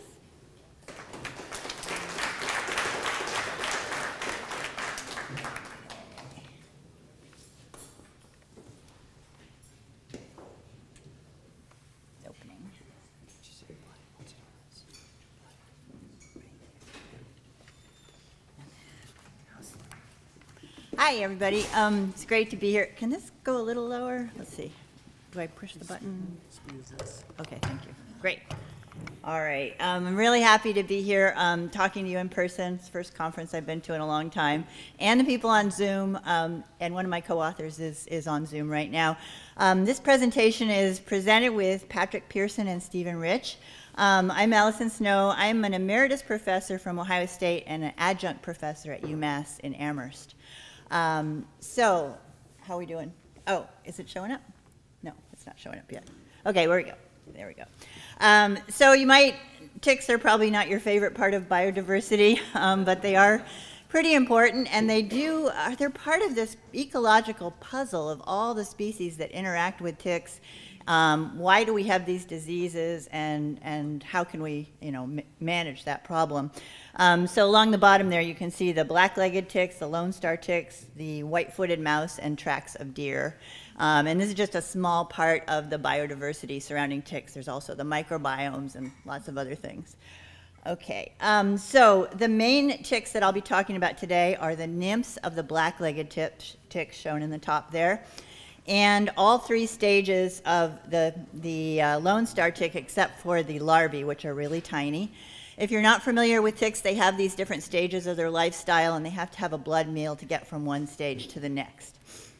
So the goals of our whole study are to monitor the black-legged and lone star ticks at Sentinel sites, which just means long-term research sites, on Nantucket and Tuckernuck as a baseline. So we can look at changes over time and also know what's the current status of these ticks. And we're looking at several factors. We're looking mainly at the density, so how many ticks per square area or kilometer of trail, and also their infection levels with some of the main pathogens. And if you multiply those two together, you get the entomological risk, which is what we're really concerned about when we go out hiking, doing our field work, or walking our dogs, or anything, hunting, landscaping, working in the garden, walking across your backyard. You want to know how many ticks are there and what percent are infected, and what are the pathogens that they have. So when this study is a little further along, we'll try to publish our results in peer-reviewed journals, and along the way we want to make as much of it public as possible to people like you. And if anybody's interested in a PDF of this presentation, I'd be glad to send it to you, because there's a lot of numbers that I'm going to be presenting. And firstly, I'm going to very briefly go over the highlights of this summary that the Board of Health did here of what the prevalence of the diseases, the cases of these major diseases are on Nantucket. And this is per 10,000 or per 100,000. They're all sort of standardized. So the y-axis is cases per 100,000, but of course on Nantucket there's only about 10,000 when they did this study. But what this shows you, and I'm going to see, I can use the cursor here, is the number of cases across time that were summarized. And this is all public, you can find this on the internet. And when most cases occur is in the summer. This is for Lyme disease. And so basically the nymphs are the main way that people pick up these diseases. And so the major diseases on the island are Lyme, babesiosis, anaplasmosis, and Borrelia miyamotoi disease, which is very rare. And so I just wanted to show you sort of that these data are out there. We need better data, and COVID has really delayed the accessibility of those data, but it would be good to know, is Lyme really decreasing, and is it because of public education, or what's going on? And again, on the right, this is the seasonal prevalence of these cases that have been reported, and most of them are in the summer. So people are picking up these diseases from the pathogens from the nymphs of the black-legged ticks. And here's our main result. I'm going to show it to you up front and then get into how we got it. But this is from 2020, and we tested 300 to 400 nymphs from each of our study sites. We had 4 on Nantucket and 1 on Tuckernuck. And so a number to remember is that 35% of the ticks on average on Nantucket had at least one pathogen. And I'll be coming back to more details here about anaplasma was the most common, and then the others. It was a little bit less common on Tuckernuck. So I want to show you how we got those numbers. So today I'm going to cover 3 things. First, the density, like how common are these black-legged ticks across the the sentinel sites that we're studying. And I can show you data from 2000 and 2001. The infection prevalence in the ticks, which I just showed you the highlights of, and we did that for just 5 of the sites that had the most ticks. And then the Lone Star ticks, which are starting to become more common on Nantucket. They're already on Tuckernuck. So the methods, you probably may have seen people out collecting ticks. You basically drag a white cloth on trails, and I selected trails where I knew we could come back year after year, so a lot of the preserved land on Nantucket was perfect for this. Nantucket is not perfect for going through the underbrush and setting up, quadrats at regular intervals along a transect. So I decided to walk along the trails with low vegetation, dragging my white cloth, a standard method, and checking for ticks every 12 meters. And you can see a little nymph on that top picture there. They're very easy to see. They're practically the only thing that clings to the cloth, which is great. So I take them off with a little tool in the bottom right there with a little bit of silicone and put them on some duct tape and on my Frisbee. So if you see me walking around with a red Frisbee and a white cloth, people have said, are you an artist? Or, they don't know what I'm doing. But it's a fun way to talk to people about what I'm doing. So I try to get to each site at least 4 days in the season. It's all during pretty much the month of June. I alternate the order of when I go to the sites and the times of day. In the middle of the day, you sometimes get less ticks if it's hot. When it's hot and dry, they do not go up on the vegetation, and it's called questing. And the ones that we collect are the ones that are questing, and they're about 3% of what's down in the leaf litter. So you never run out of ticks. There's always a lot more than the ones that are out questing. And we don't go out when it's wet or dewy. So I count and remove the ticks. I put them in a vial, store them in a freezer, and take them to UMass for analysis for the pathogen test that I'll show you. And everything is recorded as the number per kilometer of trail. So along the bottom, you can see a few of my trails. The UMass Field Station, I just do this one little circuit over and over. Stump Pond and South Pasture, those are some examples. So I tried to get at least a half a kilometer to a kilometer of trail. I also record the woody species that are on the sides of the trail and whether there's shade, because that is a good predictor of whether you're going to have ticks. So these are my study sites, our group study sites. We started out with 10, and I'll go into a little more detail about each one. And then in 2021, we added Lost Farm to have another example from a pitch pine forest. So here's some raw data just to show you, just to get the beginning of it. On different days, you get different numbers of ticks per kilometer of trail. So the study sites are shown along the bottom, and the number of NIPS per kilometer of trail are on the y-axis there. And that was 2020. Here's 2021. And you can just see without any statistics, there were a lot more ticks this year. That was reported by a lot of people, noticed by a lot of people. And so what I've done from here on out in the talk is I just average those 4 days, realizing that there's a lot of variability, and this is just kind of a rough estimate of how many ticks are there in the different sites. But what's interesting is the sites are the same in both of those graphs. So Stump Pond is on the left, it had the most. Linda Loring is on the right, and it hardly had any. So you get the same trends. And here's the comparison year to year of the mean values, showing the increase in 2021 at some of these sites and the variation across the sites. And let's see, yeah. That's all I want to say about that. I want to tell you a little bit about the amount of shade. So the figure on the bottom here is just a real quick summary of the vegetation. And so on the left, you have Stump Pond, the sites with the most ticks, and on the right, you have Linda Loring and South Pasture. And basically, the green is areas with no shade. So if it's an open, grassy area, this isn't surprising to people who already know about ticks. They need shade, they need moisture, and you're going to encounter a lot more in a sort of woodsy, shady area. They don't necessarily need trees. So the yellow shading is showing you where there's high shrubs. So like at UMass, there's hardly any trees overarching the trails where I was sampling, but there's a lot of shade, very high shrubs. And so most of the day, those trails are shaded, and they're very moist. UMass also, this field station also has a lot of deer that never seem to leave, so that's another factor. Okay, so some more things about the densities of ticks.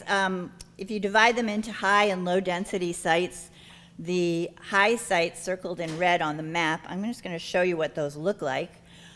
Stump Pond is #1 there with, many of you probably hiked along these trails, sort of dappled shade, high shrubs. I call it mixed woods and mesic shrubs. And, I'm going to have to go fast. I'm running out of time. Okay, these are the high density sites. These are the low density sites. Look at number 11 on the bottom right.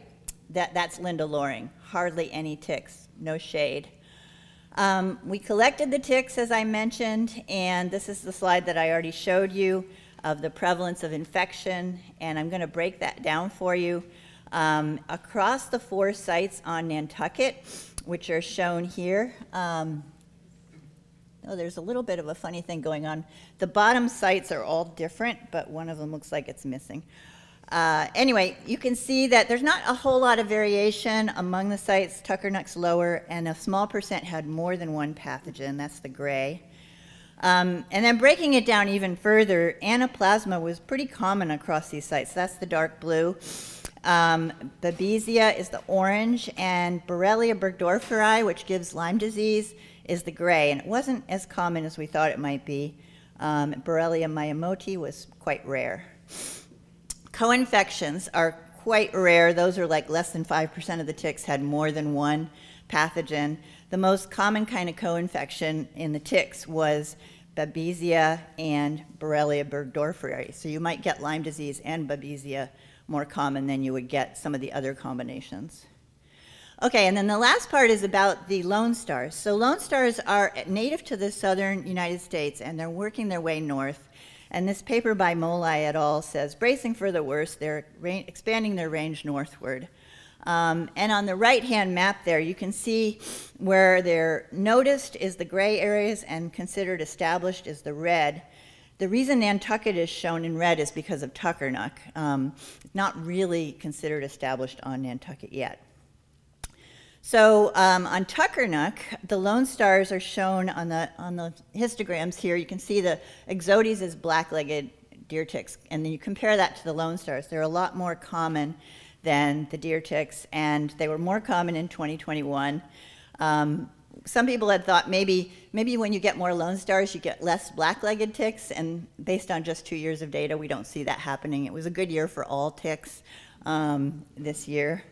And in the lint roller, you can see all the different stages that are out at once. So the larvae, the nymphs, and the adults are all out at once in June and early July. So and they're in sort of open habitats too. So on Tuckernuck, if you've ever been there at that time of year, you know what I'm talking about. It's best to walk on the sandy roads and go on the beach, and don't go into the oak woods unless you want this. So what's happening on Nantucket is really interesting. This is the total number of lone stars that I've seen, so it's not per kilometer. So in 2020, I hardly saw any, one at Linda Loring. At Linda Loring Nature Foundation, 2021, I found quite a few nymphs and a few adults, and I talked to Sarah and I talked to Shay Fee and other people, and they suggested some other places where I might look. So I looked at 3 new sites and found a lot more lone stars summarized on the bottom. That's just the total number. So the places where lone stars are showing up in the highest numbers are, where I sampled, are Clark Cove, Long Pond, and Eel Point Road. Those are the names of the sites, especially this Long Pond site. We did look on the east. All these other sites had hardly any. And Cosqueda Woods, I went out there one day with the trustees people and didn't find any there. So these are the actual trails that I sampled, and I only had a chance to go 3 days. And you can see the Long Pond on the far right in the blue had the most nymphs and the most adults. And the habitat for these can be more open and grassy. They don't need shade the way the black-legged ticks do. Just for comparison, the Tuckernuck data are on the left here, showing how common lone stars are on Tuckernuck. They're not that common yet on any of the sites that I was sampling on Nantucket, but the nymphs are getting to be pretty common, but the adults are still quite rare at these sites. So, general conclusions. The densities of the black-legged ticks, the moist shaded habitats had the most. And so for management implications, if trails are mowed and kept fairly open without as much shade, that could be better for people not picking up these black-legged ticks. I talked about the density and how common they are. Infection from the black-legged ticks, fairly consistent across sites. I'll be really interested to see what happens. We're now analyzing in the lab the ones that I collected last year, so another 2,000. It takes a long time to do 2,000 ticks, and I'm very grateful for the lab people that are working on it. So we'll have that data. And anaplasma is more common than we thought, and there's different kinds of anaplasma, so I'd like to get into that deeper in the future, and I don't really have time to talk about it right now.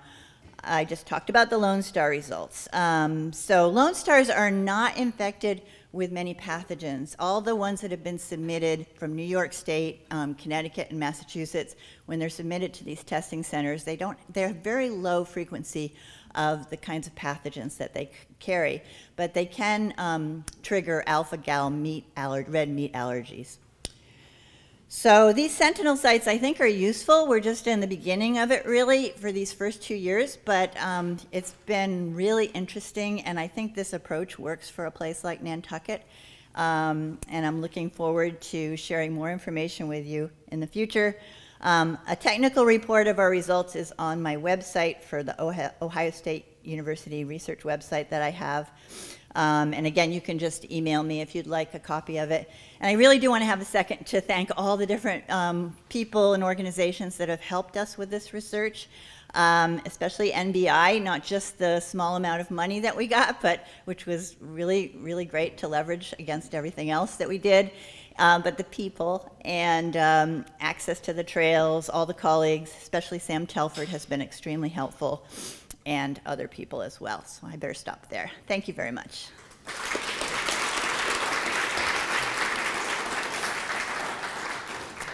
And we have any time for questions? Okay, a little time for questions? 3 minutes. Okay, yeah. Yes? I have two. The first is, what is the lifespan of a tick? And the second one is, where do they acquire the pathogens that they pass on? Okay.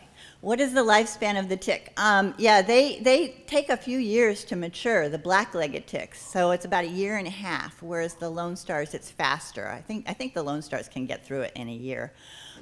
So they take a while to mature. And the animals, it's very complex, but they pick up the Lone Stars get most of their pathogens from deer. The black-legged ticks are taking pathogens from the white-footed mice and possibly birds and shrews and small mammals. Nantucket doesn't have the full complement of small mammals that other places have. I don't think they're getting much from the cottontail rabbits. That's been studied quite a bit. So it's mainly rodents and not deer. They're not, the Lyme disease and things like that are not in the deer. So by the time they're feeding on the deer, they're getting their last blood meal. They're going to have a lot of eggs because they had a nice blood meal on a deer, but they're not picking up or transmitting diseases from deer. So, another question? Yes? To what do you attribute the increased prevalence in 2021 and 2020? And one would deduce that if the predator on the tick population has decreased, maybe that was there. Who preys on ticks? What? Okay, two parts to this question. Why are there more in 2021, and is there a predator that might be involved? And there really aren't any predators on Nantucket that would have an impact, unfortunately. And so there's going to be a lot more information coming out about was it a milder winter? With the ticks, a lot of it is overwinter survival. But also their food sources too, and those go together too. Sometimes when there's a milder winter, there's also more mice. So it's not going to be a simple answer, but it will be interesting. I hope it's not a trend. I hope it's just, going to go back and forth but over time, if the climate is warming, it will be very interesting to see what happens. Yes. Oh, I'm sorry, we're running out of time. But I will be around. I'd love to talk to you individually. Thank you.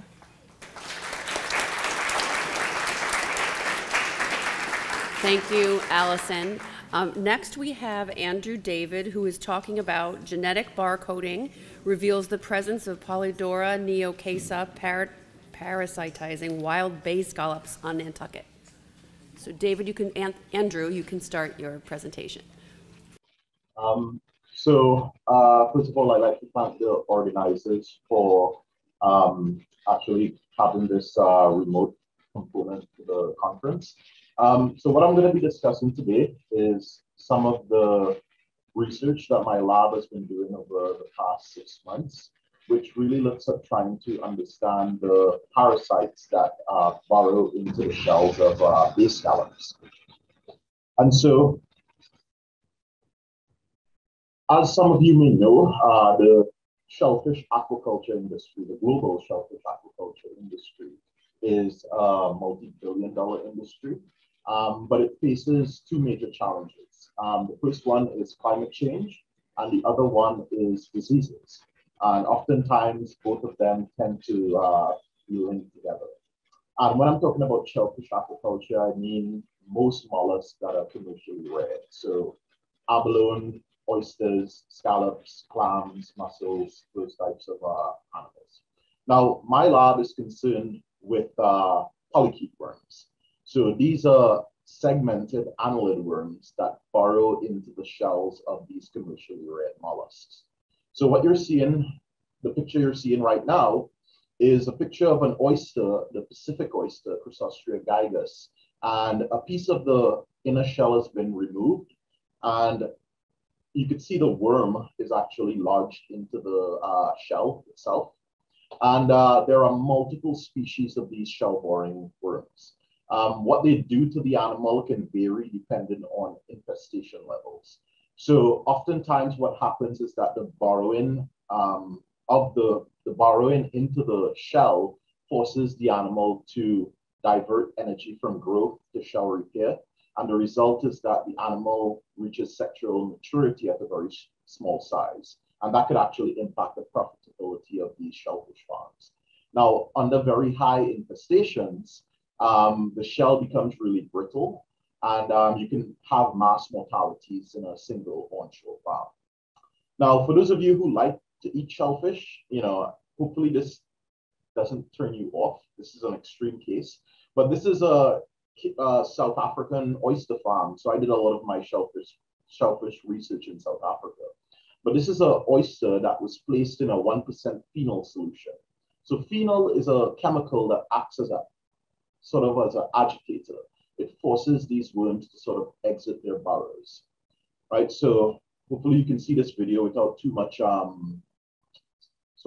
freezing. So this is a oyster that was placed in a phenol solution, and what you're seeing is about 200 to 250 worms beginning to crawl out of their burrows from that particular animal. Right. So to give you a brief overview of the life cycle of these animals, we spent a few years studying the reproductive cycle. So what we do is we take the worms and we fit them into these glass capillary tubes that you see over here. And then what happens is the female stores sperm and fertilizes her eggs. And what you can see is a really long egg string in the second frame. And so a single female can produce thousands upon thousands of offspring. She broods those offspring for about 2 weeks. So that you're seeing embryonic development here. Eventually she'll hatch them, and then you get these tiny larvae with these long swimming setae. And these larvae will spend about 70 days maximum in the water column, searching and trying to find a calcareous substrate. And it could be a barnacle, it could be an oyster, and eventually it's going to reach the competent stage, which is what you see over here in F. At this point, it will undergo metamorphosis, begin burrowing into the shell. We don't fully understand the whole dynamics of how it burrows in. It might be a combination of mechanical and chemical processes, but eventually it becomes an adult worm, and it will live in the burrows, and it will release its tentacles that you can see here, and it will suspension feed, right? So it actually doesn't feed on the oysters. It uses the oysters as a house, and then it feeds on algae and plankton that are in the water column. So this past May, we were in Nantucket, and we wanted to figure out what was the shell-boring polychaetes that were infecting Nantucket bay scallops. Because as all of you know, Nantucket does have the last remaining wild bay scallop fishery in the world. And so understanding the threats that these scallops might face is pretty important, not just from a commercial point of view, but also in terms of biodiversity. Now, we have a pretty good understanding of the species of shell-boring polychaetes that burrow into mollusks along the entire New England coast. We know about the species responsible for burrowing into oysters in Maine, in Connecticut, all the way down to New York. But surprisingly, there isn't much information on the species found on Nantucket. In fact, we know nothing about shell-boring polychaetes on bay scallops, which was surprising to me. And so what we did was we had 3 objectives in mind. The first one was we needed some baseline data. So we wanted to figure out what is the parasite load on these scallops. Then we wanted to figure out what the identity of the shell-boring polychaetes were. And these polychaetes are very notorious for being part of cryptic species complexes, meaning there are 2, 3 different species that look very similar, and it's really, really hard to tease them apart unless you're a specialist. And so we incorporated some genetic data into this project. And then finally, we wanted to do a little bit of population genetics. So we wanted to figure out how are the parasites on Nantucket scallops genetically related to parasites in other parts of New England and even across the world. And so, what we came to Nantucket in May 2021, we collected about 30 bay scallops, so Argopecten irradians, Of course, we had the permits and everything. And we collected them from the Brand Point hatchery. And so they were found in cages that were suspended off the docks. And to give you an idea of what an infected versus an uninfected scallop looks like, the top picture, you can see the shell looks really clean. And the bottom picture, where those red arrows are, you can see these black mud blisters that I actually, burst, because that's where the worms tend to reside. And so what we usually do is we take pliers and we sort of crack the shell. And because these worms reside in the nacreous layer of the shell, which is the middle layer, you have to be really careful because they are soft-bodied animals, and so they can rupture very easily. And so you can see this particular worm was snugly fit into the burrow in this shell. And then we took tweezers and we sort of pulled them out. And so to investigate parasite load, we calculated prevalence. So that's the number of infected scallops divided by the total number of scallops multiplied by 100. And then we looked at intensity, which is the absolute number of worms per scallop. And then you can take an average of that. Then what we did was we brought the worms back to my lab in New York. And we took about 8 specimens. And this is Holly, one of my undergraduate research assistants. She was responsible for doing a lot of the microscopy work. So she tried to identify the polychaetes based on keys, so morphological keys. This is Raekwon. He was also my one of my undergraduate research students. So he extracted DNA from the worm, and then he amplified the CO1 gene. So this is what we call the barcode marker. It's often used to genetically identify a lot of different species. Then, he also did a lot of the bioinformatics. So he did editing of sequences, verifying that it was correct. And then we did our data analysis, which involves a couple of statistical analysis that I'll just briefly go over in order to figure out, what was the identity of this species. So these were the results. Overall prevalence was actually really low. So based on just 30 scallops, only 40% were infected. The mean intensity was also very low, so about 3.8 worms per scallop. So whatever they're doing at the hatchery is actually working, because this is actually the lowest prevalence I've ever seen in most of the farms that I've looked at. And then we built a phylogenetic tree. So these trees depict the evolutionary relationships among different species. And what you can see is that 8 of our specimens appear to be Polydora neosecca. And this was really interesting because this is the first time that Polydora neosecca has been found infecting a commercially reared scallop in the United States. The culprit is usually a species called Polydora websteri, but on Nantucket scallops, we found Polydora neosecca. And it was very genetically related to specimens on Rhode Island and also a single set specimen that was sampled from New York. So you had this sort of North American, Eastern United States clade that was genetically different from Polydora neosecca specimens from South Africa and also from Japan. Now, just to give you a brief overview of this Polydora neosecca, this specimen was actually first described from Rhode Island. It was infecting Crepidula shells. It was also found in New York before.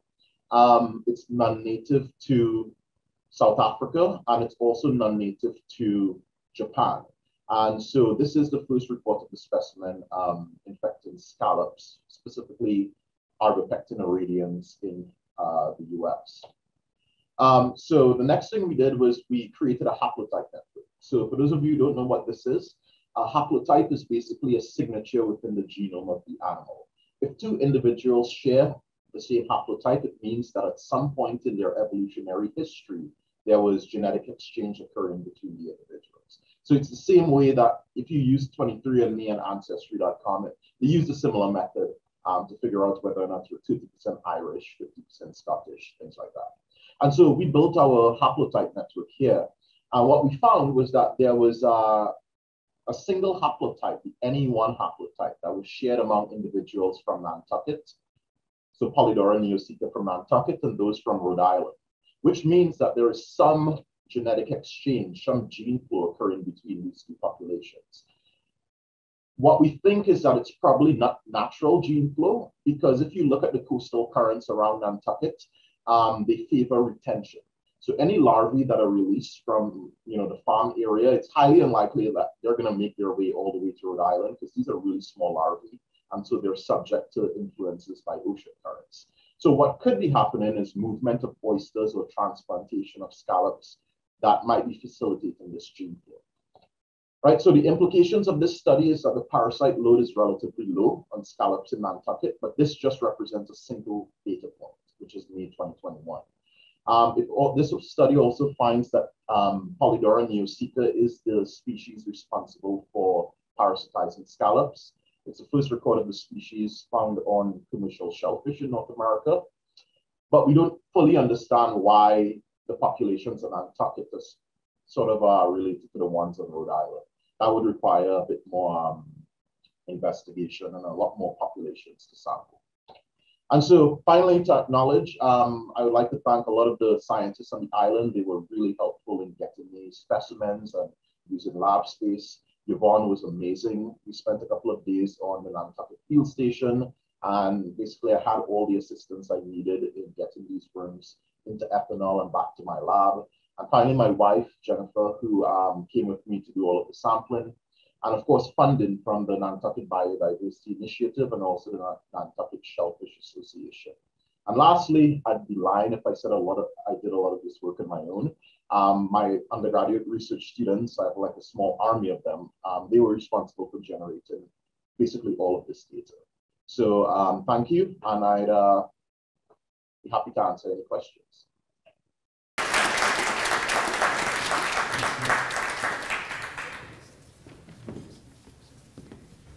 Thank you very much. Are there any questions? Yes, go ahead, Val. Do you suspect that if you were to sample at various times during the summer, that you would see a difference in the in the prevalence of the Polydora in bay scallops? Did you hear that, Andrew, or should I repeat that? Did you sense that there would be different in the summer months of the prevalence of the worm and the scallops? Oh yeah, definitely. I think there would be. Unfortunately, we only get from me, but I think that's what actually changes the fertility, the amount of eggs that are produced. So I think there would be a cyclical sort of change. That's one of the things that we'd like to do in the future. Anybody else? Okay, great. Thank you so much.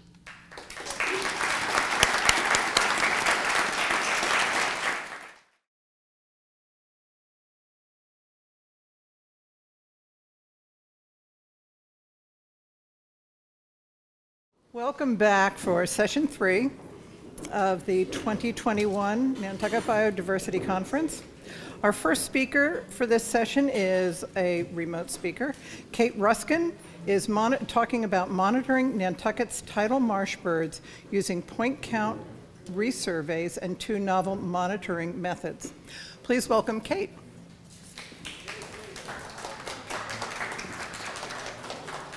Thank you for that welcome. I'm pleased to be there with you and sharing in this conference. So I'm delighted to present work that was funded by the Nantucket Biodiversity Initiative grant this summer, which followed up on a survey that I first did on Nantucket in 2016. So I'll start with a little bit of background about the critters that I study and that have a home there on Nantucket Island. So starting with tidal marshes, they're a globally rare habitat, as you can see over here. All the tidal marshes are shown in this dark color along the edges of the coast. However, they have high rates of productivity. They sequester more carbon per unit area than even the tropical rainforest. And they're a very unique habitat that has fostered high rates of endemism, or things that are only found there because they rely exclusively on tidal marsh habitats. And why is that? It's because tidal marshes are such a dynamic habitat. It's at the interface of terrestrial habitat and the marine habitat. So if you're a terrestrial organism like a bird, you need to figure out how to live when your habitat becomes marine twice a day. And if you're a marine organism, you have to figure out how to live when your habitat becomes terrestrial twice a day. And so it fosters adaptation to this unique habitat and has resulted in high rates of endemic species and species that are very reliant and sometimes only found in tidal marshes. So the star of the show for me today is the salt marsh sparrow.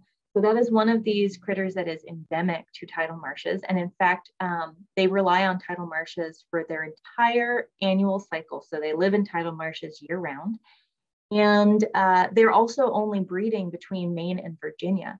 So just to pop back here, looking at the global extent of tidal marshes, you can see that while it's a globally rare habitat, we're lucky to have a very high proportion of the world's tidal marshes here on the east coast of the US and Canada. And in the case of the salt marsh sparrow, because they breed only between Maine and Virginia, what we do with the species and their habitat here has a direct impact on global biodiversity. So salt marsh sparrows are a really, really neat creature. They nest in the high marsh habitat. So that's shown here in light blue. And those are the parts of the tidal marsh that flood about once a month during the astronomical high tide events. Low marsh, on the other hand, is depicted in this figure with the darker blue. These stars indicate places where I really have found nests in this marsh, Scarborough Marsh in southern Maine. What that looks like on the ground is this. This is the high marsh zone where salt marsh sparrows build their nests. And they build their nests by weaving grasses, both dead and alive, into a nest cup and often this really neat woven canopy in the high marsh. And as a result, their nests are only a few centimeters above the high marsh plain. And again, this area does flood once a month. This is what it actually looks like in real life. This is a nest, and you can see a few little hatchlings right there. So this area, the high marsh, floods at least once a month during the monthly high tide events, sometimes more often during storm events. However, as you probably know, on the island, high tide at one time of the month is not the same as high tide at a later tide of the month. So there are the high astronomical high tides of the month, and that's what salt marsh sparrows nest in between. So they can pull off their entire breeding cycle between monthly high tide events. So they can go from no nest at all to building the nest, soliciting or copulating, laying the eggs, incubating the eggs, feeding the chicks, and the chicks ready to leave the nest in less than a month between the astronomical high tide events. And what I haven't told you yet is that in salt marsh sparrows, they have a really unique breeding system where males do none of the parental care. So that all is just the females in less than a month for usually 4 chicks. So it's pretty incredible, and it's definitely empowered by the fact that the tidal marsh is such a productive ecosystem with a lot of insects and food that's available for these species. So that's the conditions that the species have evolved in. They've evolved to live in this really dramatic and dynamic habitat and pull off breeding successfully between astronomical high tide events. And as you can imagine, because they nest in the high marsh, their nests do flood quite a bit. So this is a video taken over a few hours at night at a monthly high tide event. And you can see a salt marsh sparrow nest bowl woven right here. You can see even 4 little eggs in the middle, and it's embedded in the grasses surrounding it. And so I'll just let this run so you can see what happens over the course of a couple of hours.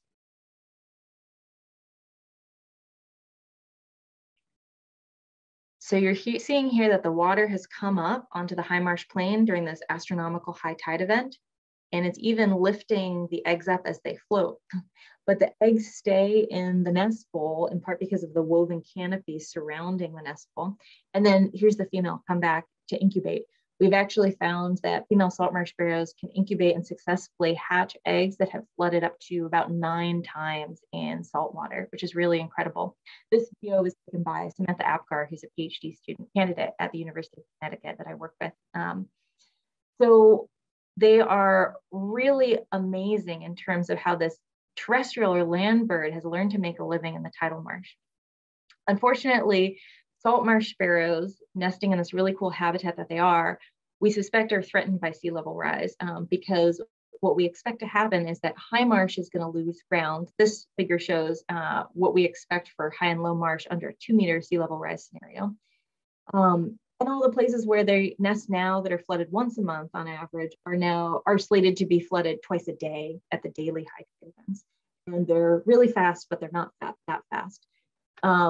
Another adaptation they have is that their chicks can actually climb up in the grasses to escape the highest levels of high tide, but they still really condense their breeding between those monthly high tide events. So because of what we know about the life history of salt marsh sparrows, scientists were concerned that they were declining due to sea level rise. And so they've been put on various watch lists, like Audubon's watch list and the IUCN red list, identified by Partners in Flight as being a species that needed investigation and more data because tidal marshes don't tend to be well surveyed. So just over 10 years ago, a group of scientists, primarily academic, but with a lot of partners from government agencies, nonprofits, banded together and formed the Salt Marsh Habitat and Avian Research Program, where we sought to assess tidal marsh bird populations, specifically the salt marsh sparrow, but looking across all the species that are found in tidal marshes. So starting in 2011, we began this big effort to do regional point count surveys, where we went from Maine to Virginia to over 1,700 locations, walk out to the marsh and 2 to 3 times per season and count every species that you see or hear. From this work, we found that salt marsh sparrows across the region were declining at a rate of about 9% annually. However, there were some important conservation insights that we've gained. Actually, areas of the marsh that are not tidally restricted were not experiencing population loss, whereas it was locations that were behind 1 or more tidal restrictions where population decline was more severe. And then the other part of our survey was demographic intensive surveys, where we went to fewer places day after day to capture and mark individuals and track them over time, find nests, track them over time. We've been lucky to accumulate a lot of data over the last decade. And from this, we've learned that, as you'd expect, the problem is sea level rise, and it's just making this month-long window that they need to breed successfully too short. And unfortunately, we're expecting that they're going to be extinct by about 2060.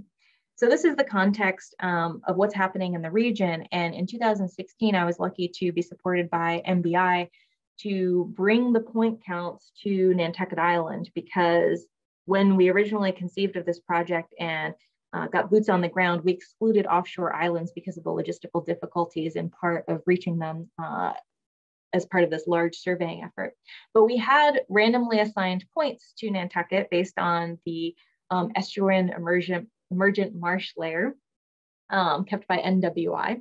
And so in 2016, I conducted point counts, 3 rounds of them at 17 points, detected about 41 species, and found salt marsh sparrows, abbreviated here SALs, at 70% of those points.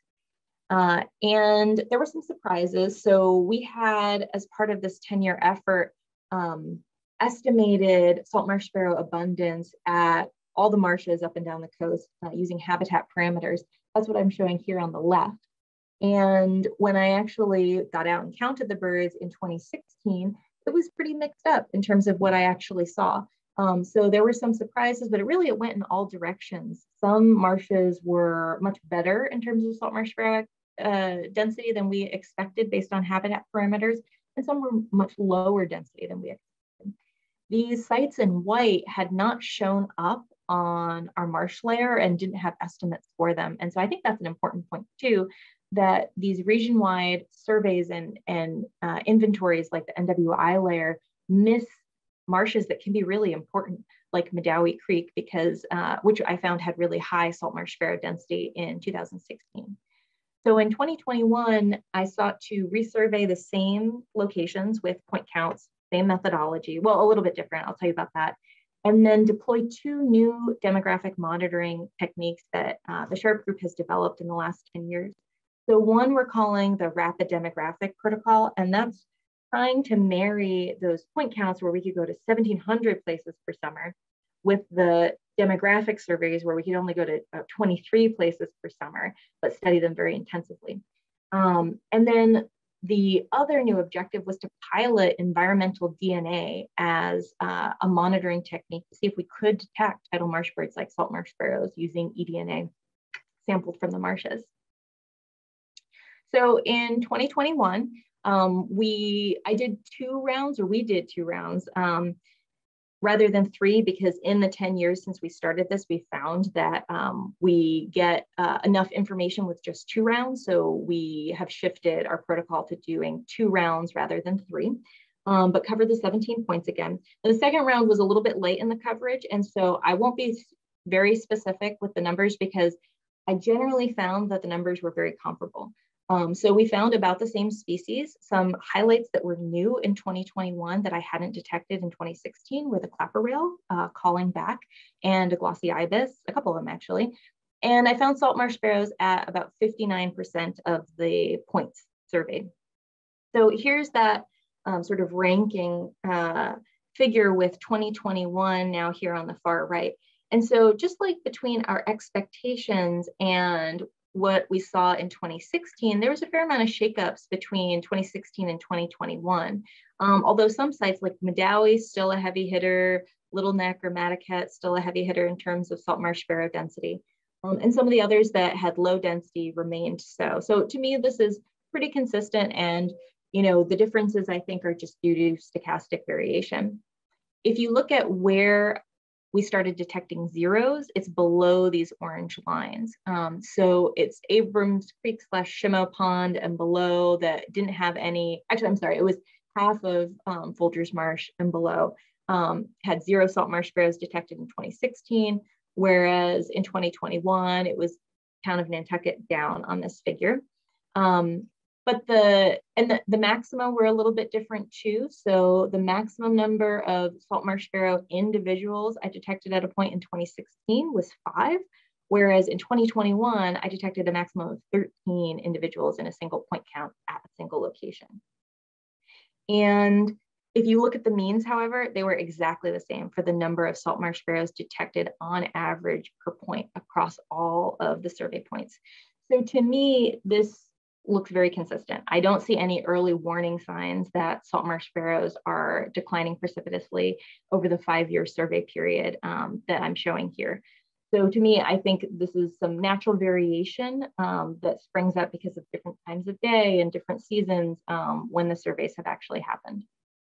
And then in terms of the 2 new methods that we piloted, for the rapid demographic protocols, what that consists of is a few different methods. So point counts, and then adding to it some demographic population tracking techniques like mist netting, and doing a transect walk, which is kind of like a beefed up point count. So salt marsh sparrows run much more than they walk. They're very secretive, which is why a lot of people who've lived next to the marsh their whole life have never heard of salt marsh sparrows.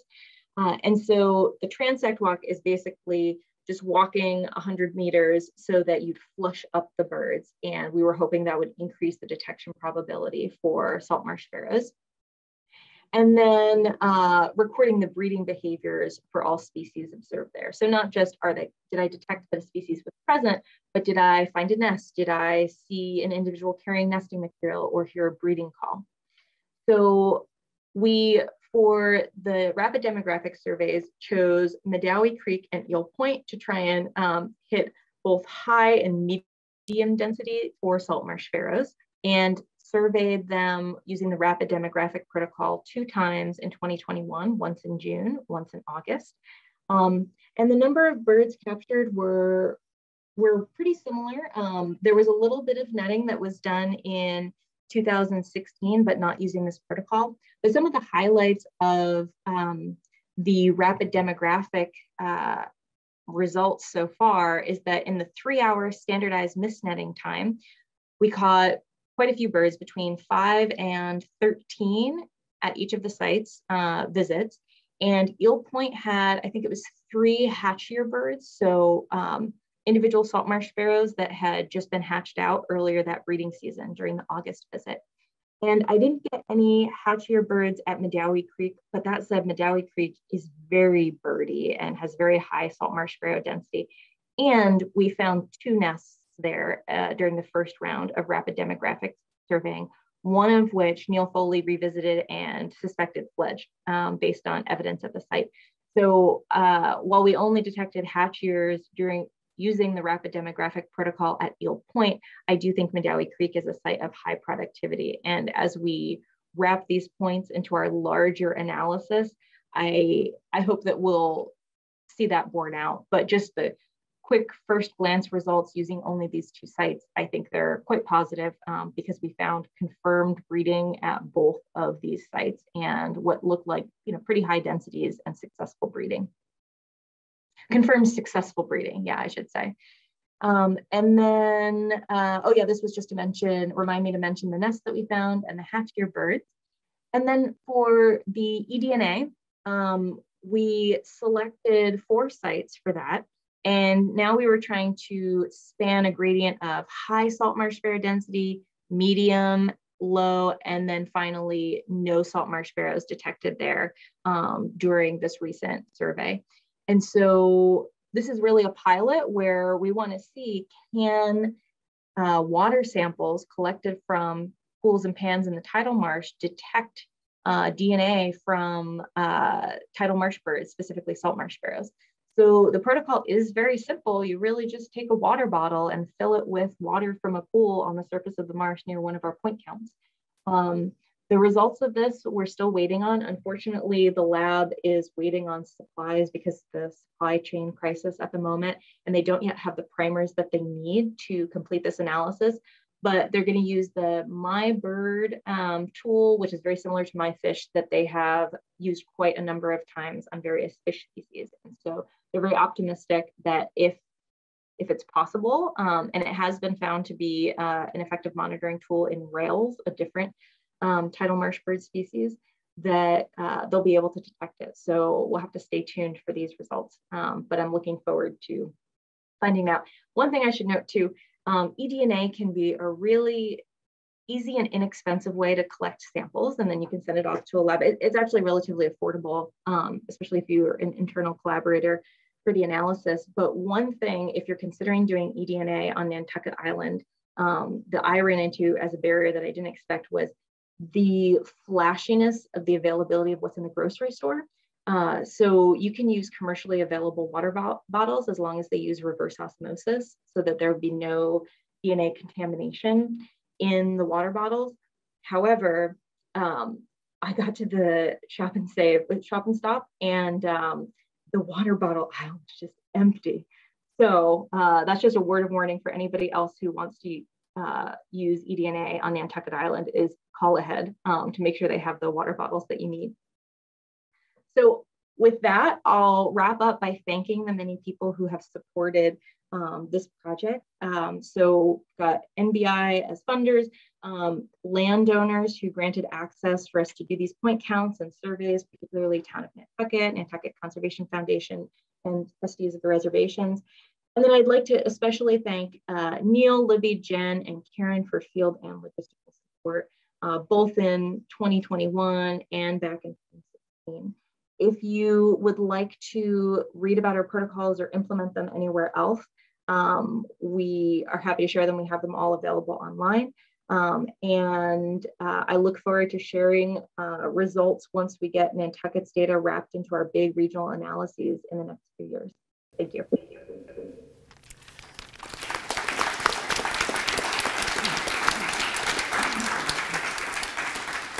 Thank you so much, Kate. Unfortunately, we don't have time for questions, and I'm going to introduce our next presenter, Danielle O'Dell, who is going to talk about northern long-eared bats and white-nose syndrome, the importance of coastal islands in supporting population persistence. Please welcome Danielle.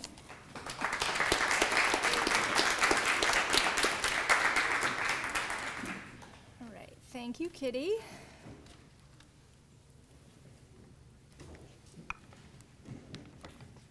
How do I get this puppy down? I'm squeezing. Thank you, Seth. All right. This is going. How do I play? Got it. Okay. Thank you all so much for being here. I'm Danielle O'Dell. I'm an ecologist at the Nantucket Conservation Foundation. Today, I am actually presenting a talk put together by Samantha Hoff. Samantha is a PhD student at the University at Albany who has been overseeing all of the northern long-eared bat and white-nose syndrome research on Nantucket, Martha's Vineyard, and Long Island over the last couple years, but we've been heavily involved in all of the work that she's been doing. So I want to say ahead of time, I'm terrified of Seth's Oscar music, and so I have a lot to present. Oh, can you hear me? Good? Okay. I have a lot to get through, so I'm going to kind of breeze through a lot of the natural history stuff, but I'm happy to answer any questions at any time later if anybody wants more information specifically about the bats or white-nose syndrome in particular. So real quick, white-nose syndrome is a fungal disease that affects bats while they're hibernating, and it's been responsible for mass mortality of 12 species of bats in North America. Where some populations of certain species are declining by 90 to 99%, so millions and millions of bats are dying. It's a fungus that infects the skin of bats while they're hibernating, so you'll see it on the ears, wings, and noses of the bats, and it's primarily spread from bat to bat. So bats, while they're hibernating, are super bad at social distancing, and they are passing the fungus really easily between bats while they're packed tight together while they're hibernating. It's kind of an odd fungus in that it loves the cold, so it does really well where bats typically hibernate on the mainland, which is in caves and mines. Of course, we don't have caves and mines here, but where they where white-nose syndrome is really prevalent is in being passed between these caves and mines. And what happens is when a bat is infected with white-nose syndrome, it becomes irritated while it should be hibernating, and it causes more frequent than normal arousals during the middle of the winter. So the bat gets irritated, it tries to slough the fungus off of its nose. It might cause some erratic behaviors, like you'll notice them flying in the middle of the day, in the middle of the winter when there's nothing for them to eat. And eventually what happens is that they burn through all of their fat resources that they need to make it through a long hibernation period, and they essentially starve to death. White-nose syndrome was first detected in the winter of 2006-2007 in a single cave outside of Albany, New York. Within 4 or 5 years, it had spread southeast to the Midwest, all through the Northeast and into Canada. And currently, it's found in 37 states across the country, 7 Canadian provinces. And the fungus has been detected in 5 additional states, although it hasn't progressed to the level of white-nose syndrome in the bats there yet, but it's likely just a matter of time before that happens. So we are focusing our research on the northern long-eared bat, and this map shows the range extent in gray of the northern long-eared bat, and then overlaid in red on top of it is the percentage of its range that's affected by white-nose syndrome currently. So it's almost 80% of its range is impacted by white-nose. And the graphs on the right basically represent that once a bat becomes infected with the fungus becomes they get a very high fungal load very quickly. So, and then it is very easily spread from bat to bat. So they get a high fungal load, they're spreading it from one bat to all the bats within a cave, and northerns are not really showing any ability to sort of deal with that disease at this point. So they're listed as threatened federally and in high danger of extinction as an entire population. But what we're noticing is that in the coastal areas of the Northeast and Mid-Atlantic states is that there are some remnant populations that are still quite robust and seem to be doing really well, and that includes Nantucket, Long Island, and Martha's Vineyard, where we're focusing our research. And with this kind of odd behavior that we seem not to be really impacted with white-nose syndrome, we're curious, is it something different about the environment here? Is it something different about the pathogen itself, or is it something different about the host, and in our case, a bat? Or is it a combination of all of these factors?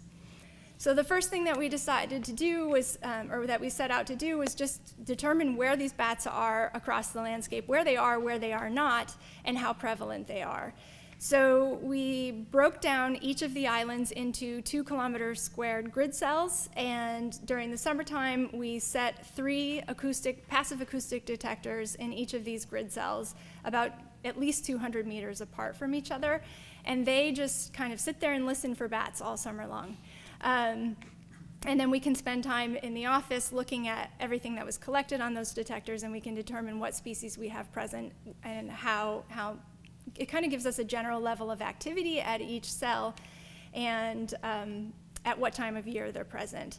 So on Nantucket and Martha's Vineyard, we had 25 of those grid cells were randomly selected to be sampled, and on Long Island there were 50 of them.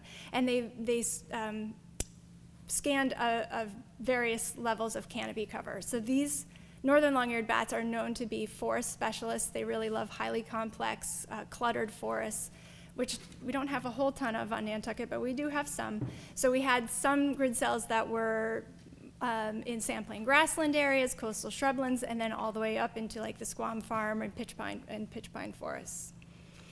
And what we found on Nantucket is that northerns were detected in every single cell that we sampled, which is pretty unusual. Most people don't generally think of Nantucket as being great bat habitat just because we don't have a whole ton of forest. But they weren't detected at every single detector, so if you remember, there were 3 detectors in each cell. Not every single detector picked up northerns, but they were present at least 1 detector per cell. Also high incidence on the Vineyard and on Long Island, although not quite as high as Nantucket. And then, of course, as you got to the more western side of Long Island, where development is much higher, far fewer northern long-eared bats at that point. This picture kind of in the middle showing this pitch pine trees with then kind of shrubland next to it. We were finding that once you hit about 10% canopy cover on Nantucket, you were pretty much 100% guaranteed to pick up a northern long-eared bat. So all it took was 1 tree, basically, and you would pick up a northern. Our second objective was to assess what they're doing in the fall and the winter with the ultimate goal of finding where they're hibernating. So based on some of our very early research in 2015 and 2016, we were pretty sure that they were actually staying on Nantucket for the winter and hibernating here, which is a little odd given that we have no caves and we have no mines. So if they're here for the winter, where are they hibernating? So what we did was we set up mist nets across trails and forested areas on Nantucket, and once we captured a bat, we attached these little teeny tiny radio transmitters to them. And the bats are only about 6 to 8 grams themselves, so the transmitters have to be super tiny, which means the batteries only last about 18 to 21 days. So it's a little bit of a game that we had to play. We wanted to net late enough in the season that we would be successful in finding a hibernacula, but not so late that the temperatures were dropping and we were just not going to be successful in actually capturing a bat. But we had pretty good success. We tagged 54 bats in total across the 3 islands, and then we tracked where they went every single day after that, which I make sound so easy, but in reality it's hours and hours and hours of driving around the island with an antenna sticking out the window. Just some of the typical roosts that we would find is a little different between the islands. So I think Long Island and Martha's Vineyard were finding about 60% of the time bats were roosting in trees, and 40% of the time they were roosting on houses or other anthropogenic structures. It's the total opposite on Nantucket, where they were using mostly houses and occasional pitch pine trees or red maples, tupelo, sassafras sometime. So on the right, this is a culvert underneath a road that they were found roosting in on Long Island. Martha's Vineyard, I believe, this was a telephone pole. You can see this little thing right here is a bat face underneath a trim board on a house here. And then other tree species, red maples, pitch pine, oaks. I believe this is a mimosa here. Just a crack in a mimosa had some bats roosting in there. And then in a handful of occasions, I believe we found 9 hibernation sites in total. They were almost always in a human structure. And on Nantucket, what that looks like is mostly cinder block crawl spaces or basements. Mostly in unoccupied houses, but a couple times they were all in occupied houses year round. A old World War II bunker on Long Island had both northern long-eared bats and tricolored bats. And then in these cinder basements, we would find them sometimes tucked actually down in the cinder blocks themselves, or sometimes right up on the floor joists. So another way we were monitoring behavior in the winter is keeping these acoustic detectors running so that we could figure out how long are they active into the fall season. So normally where on the mainland where they're hibernating, they're going into hibernation between mid to late October. But we were finding that our bats are active all the way through the end of November, sometimes into December. And then on the right here, you can see that this is a whole season looking from September through April. They are coming out of hibernation a little bit earlier than they do normally on the mainland too. So the period that they have to make it through on Nantucket is much shorter. So they only have to get through about 4 months of hibernation versus 6 months ordinarily. And we also wanted to look at, okay, so if they were coming out every so often in the middle of the winter, is there anything for them to eat? So a colleague of Sam's, Casey, she looked at insect abundance in the middle of the winter. So she set these light traps and these sugar-baited traps and was finding that on nights where there was bat activity, on a warmer night in the middle of the winter, bats were actually active, and that corresponded to nights when there was actually moths on the landscape. So we had some fall and winter moths that were active throughout the winter. So our bats can come out, have a snack, go back into hibernation, and that is another way that they're hopefully helping them get through an entire winter. The third thing that we wanted to do was look at exposure to white nose syndrome and the fungal loads that these bats were carrying. So when we netted in the spring and when we netted in the fall, we would actually collect a little swab from the wings of the bats, send that off to a lab, and they would tell us whether there was the fungus that causes white nose found on our bats. So in the fall, as you would expect, because they had not been through hibernation yet, very low fungal loads. But when we netted in the spring, we were finding on the Long Island and the Vineyard, they were finding between 70 and 100% of their bats actually had PD on them. And on Nantucket, we've only ever had 2 instances of a bat with PD found on the wings, and 1 instance of a bat actually dying from white nose syndrome here. So it definitely seems like there's something different going on the 3 different islands, and that possibly we're just in separate stages of invasion at this point, and maybe with Nantucket being so much more isolated than either the Long Island or the Vineyard, that we're just we lag behind them a little bit. And the photos on the right show what it looks like under black light to see what a fungal infection with PD looks like. So the fungus itself actually glows kind of an orangey color. And Livia, correct me if I'm wrong, but I don't think we've ever actually even seen this we've never been successful in seeing the fungus on the wings here. So far our bats are doing pretty well. The other thing that we lack on Nantucket and Long Island and Martha's Vineyard are high abundances of little brown bats, and little browns are known to be kind of super spreaders of not COVID, white nose. Yes, they're super spreaders. So our bats, we're only finding northerns hibernating here, and they only hibernate in 1s, 2s, 3s, or 4s. So they're just not exposed the way other places are. We don't believe that the limiting factor for northern long-eared bats on Nantucket is really a lack of summer habitat. We're really mostly worried about winter habitat here, and especially now with like this crazy real estate boom, a lot of construction, a lot of building, all the new houses that are going up have poured concrete basements. They're super tight, no way to access. We're losing a lot of the old style houses with crawl spaces that have cinder basements in them. So we're really, really concerned that our bats might be fine without white nose syndrome, but we may not have any bats if they don't have anywhere to hibernate in the future. So we're hoping that if we build it, they will come.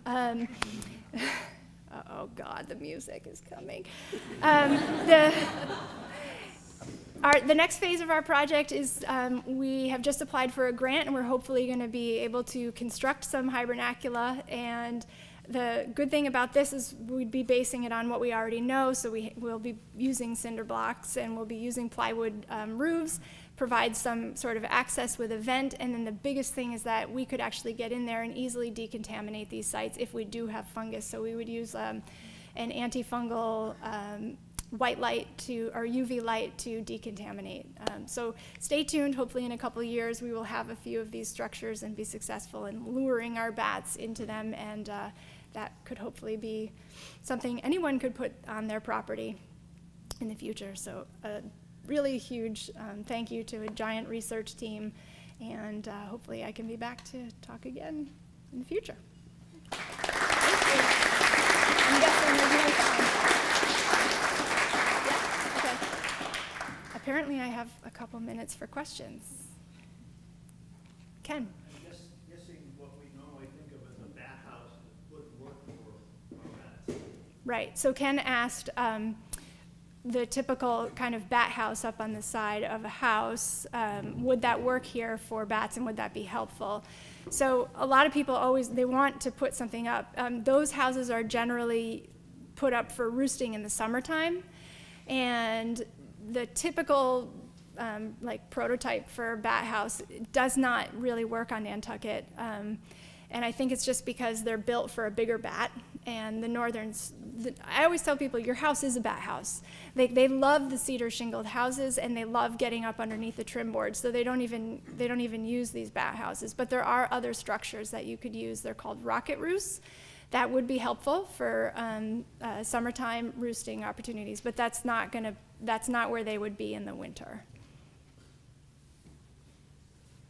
Tucker? Let us say that if white nose, if fungus became more established on Nantucket, is there a way that you can put like rollers at entrances of these places to apply antifungal powder or something to these bats, so as they're going in and out, they're constantly getting treated? Is there stuff like that being used across the United States currently, or is that too? Yeah. Yep. So Tucker asked, what kinds of possibilities are there for treatment, basically, of bats as they're entering hibernation? These are all things that are being explored currently. So they are using these antifungal UV lights in cave systems, so they can go into caves. They can decontaminate in the summertime when the bats aren't actually in there. And that is being met with some success. They've also tried like a polypropylene glycol, like antifreeze, right? Is that a treatment with that? I don't know that they've actually tried applying anything to the bat, but there is talk about vaccines. So these are the kinds of things that people are working on currently, but there isn't a strict protocol for it. Anybody else? Okay, thank you so much.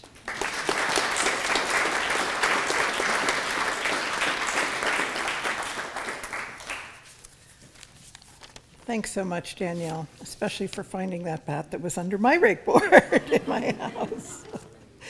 Next, I'd like to introduce Amanda Tokash-Peters, who is going to tell us about microbial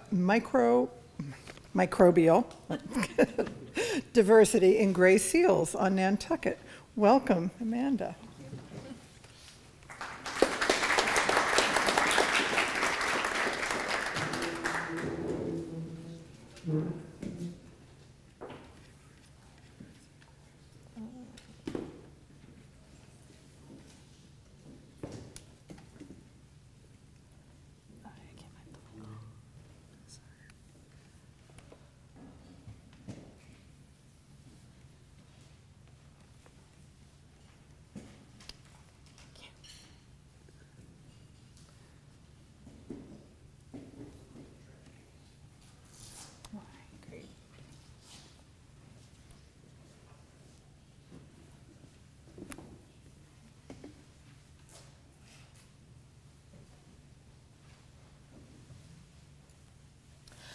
All right, folks, good afternoon. I hope everyone's doing well after lunch and still with us.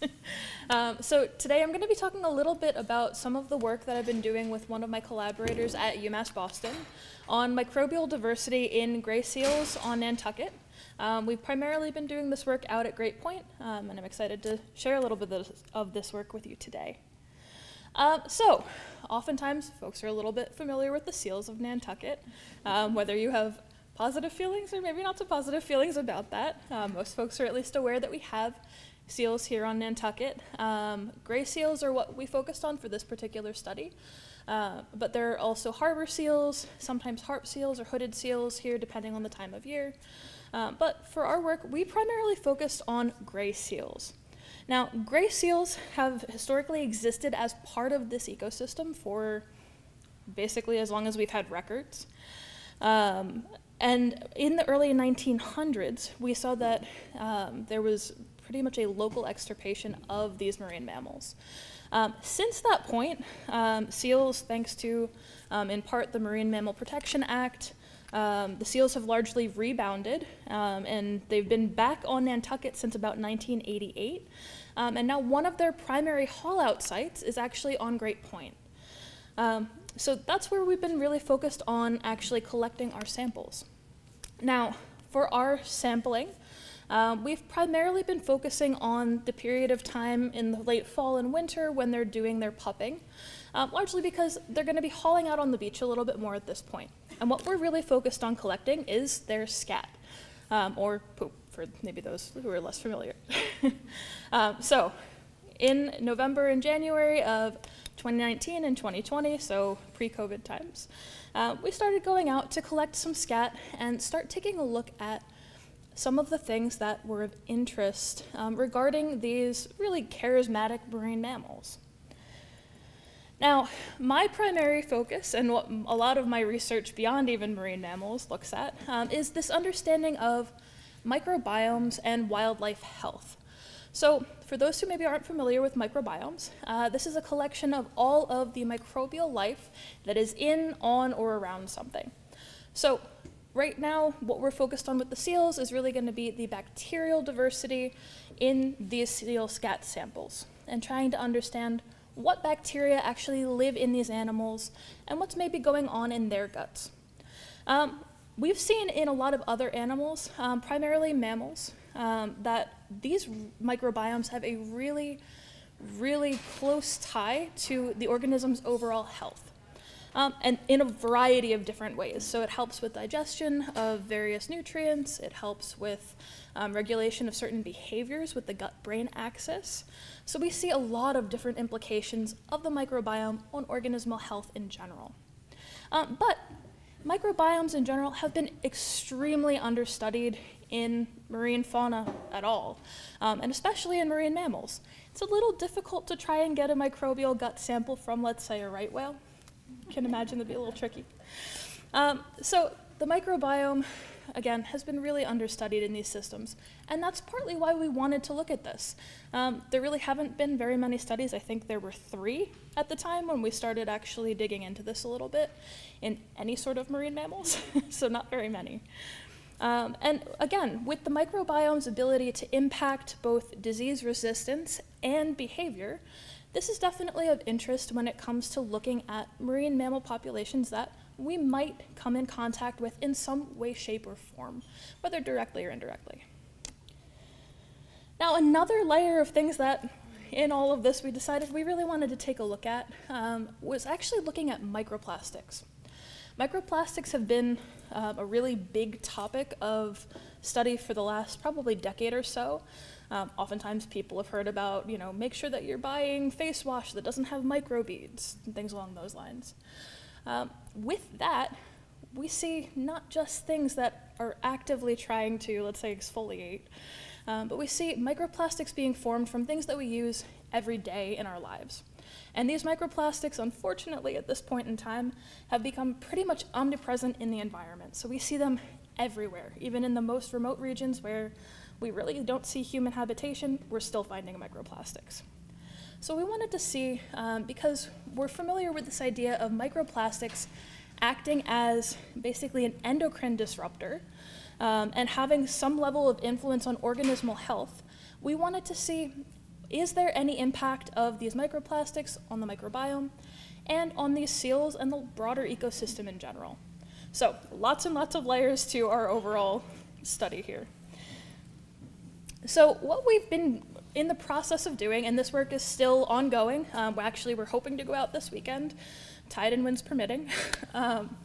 So far, what we've been able to do to date is collect 70 samples, including direct swabs from seals under permit, collect scat samples from the seals on Great Point, and collect some environmental samples from the water and sand surrounding the seals as well. And again, all of this has taken place on Great Point.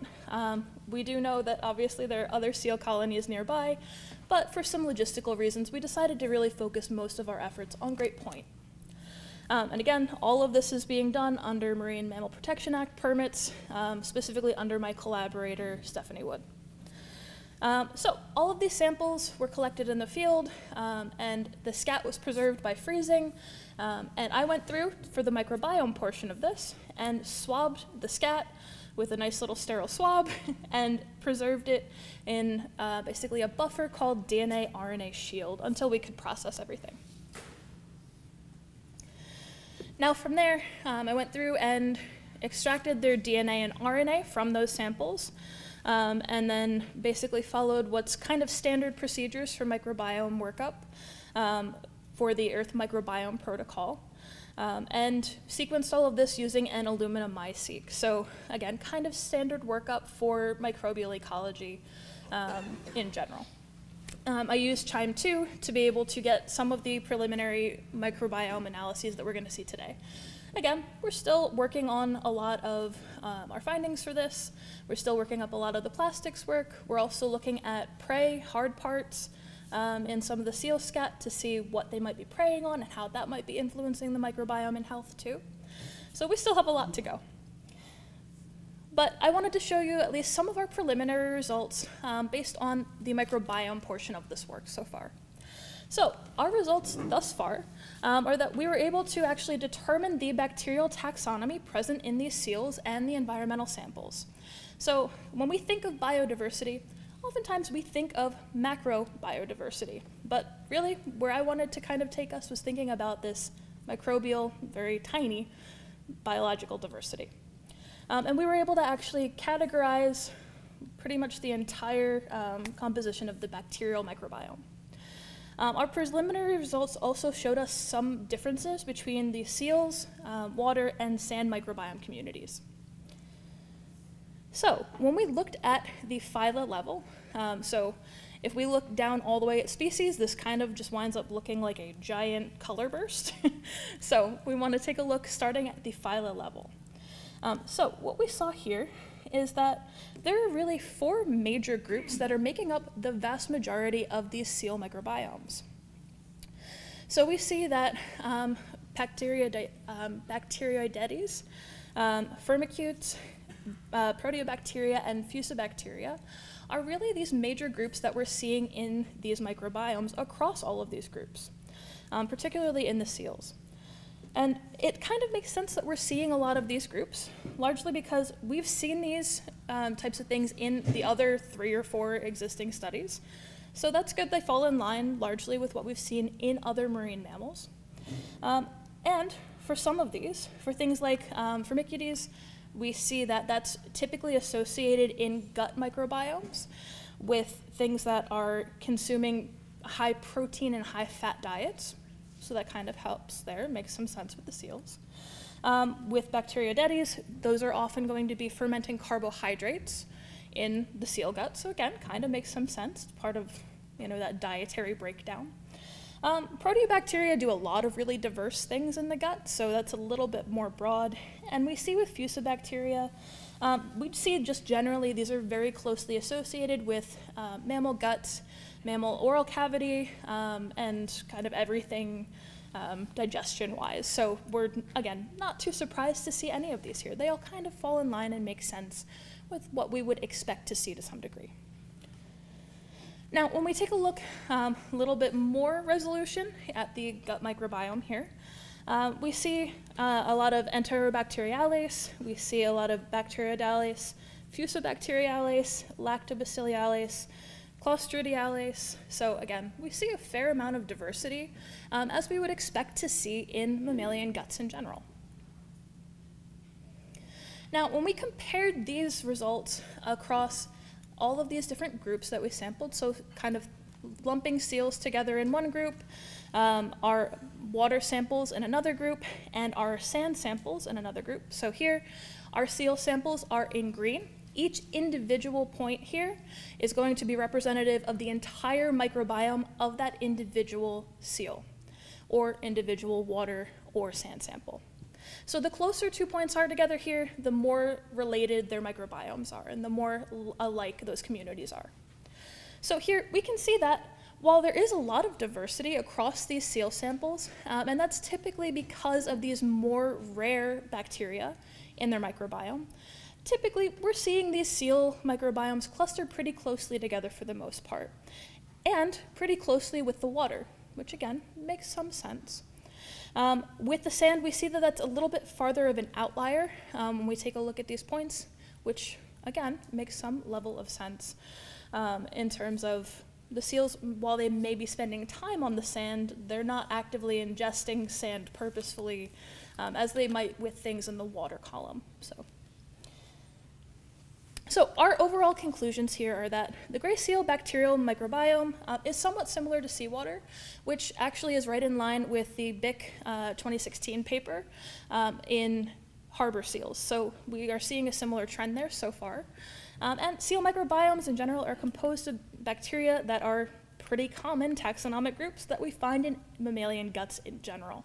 So again, no major crazy surprises, but a really nice initial characterization of these groups at all. Our future directions, so we are still actively collecting samples at this point. Due to COVID, obviously we had some delays, as with a lot of other folks. So we're actively still collecting samples from Great Point, hopefully this weekend. And our samples are also being analyzed for microplastic content and concentration, and those prey hard parts. And eventually, once all of our sampling is done, we're going to go through and analyze the relationships between those plastics, exposure, diet, and the microbiome, and hopefully be able to illuminate some of these different factors that can shape the health of the organism and of our bacterial diversity in these systems. I just want to give a huge thank you to NBI and the Small Research Grants Program, as well as my other funder, Charles and Patricia Robertson, for all of their support, their funding support, and for everyone who helped to make this work possible, all of my collaborators, students who've worked on this, Yvonne and the field station, again, the trustees, folks at NOAA, Fish and Wildlife. Again, we've had a lot of folks play a lot of roles in this, and thank you all very, very much for all of your support. I have some references. And do we have any questions?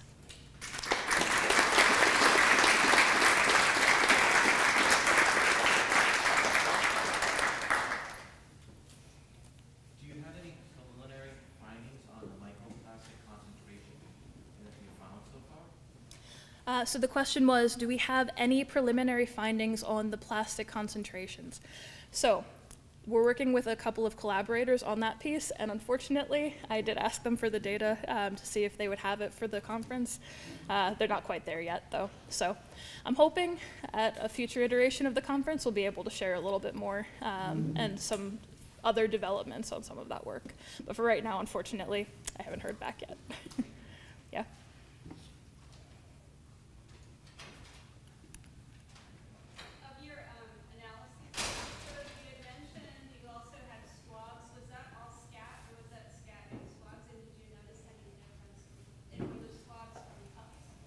Yeah, so the question was, were all of the swabs from just the scat, or did we have swabs directly from the pups and things like that too? And yes, we had some swabs that were directly taken from pup anal swabs. And again, that was in collaboration with some folks from NOAA.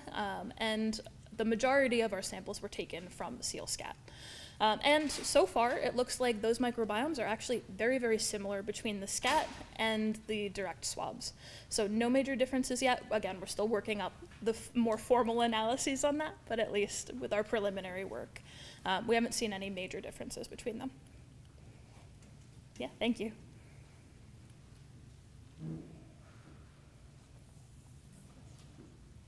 All right. All right, thank you.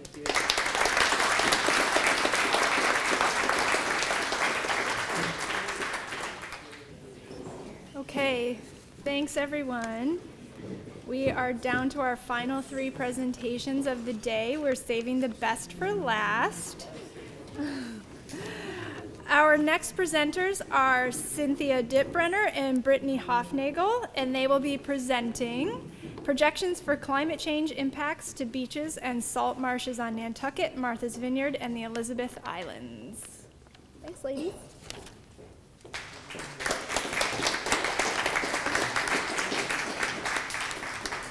Oh, man.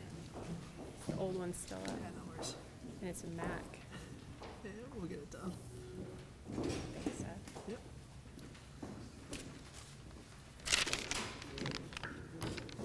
All right, everyone, hi.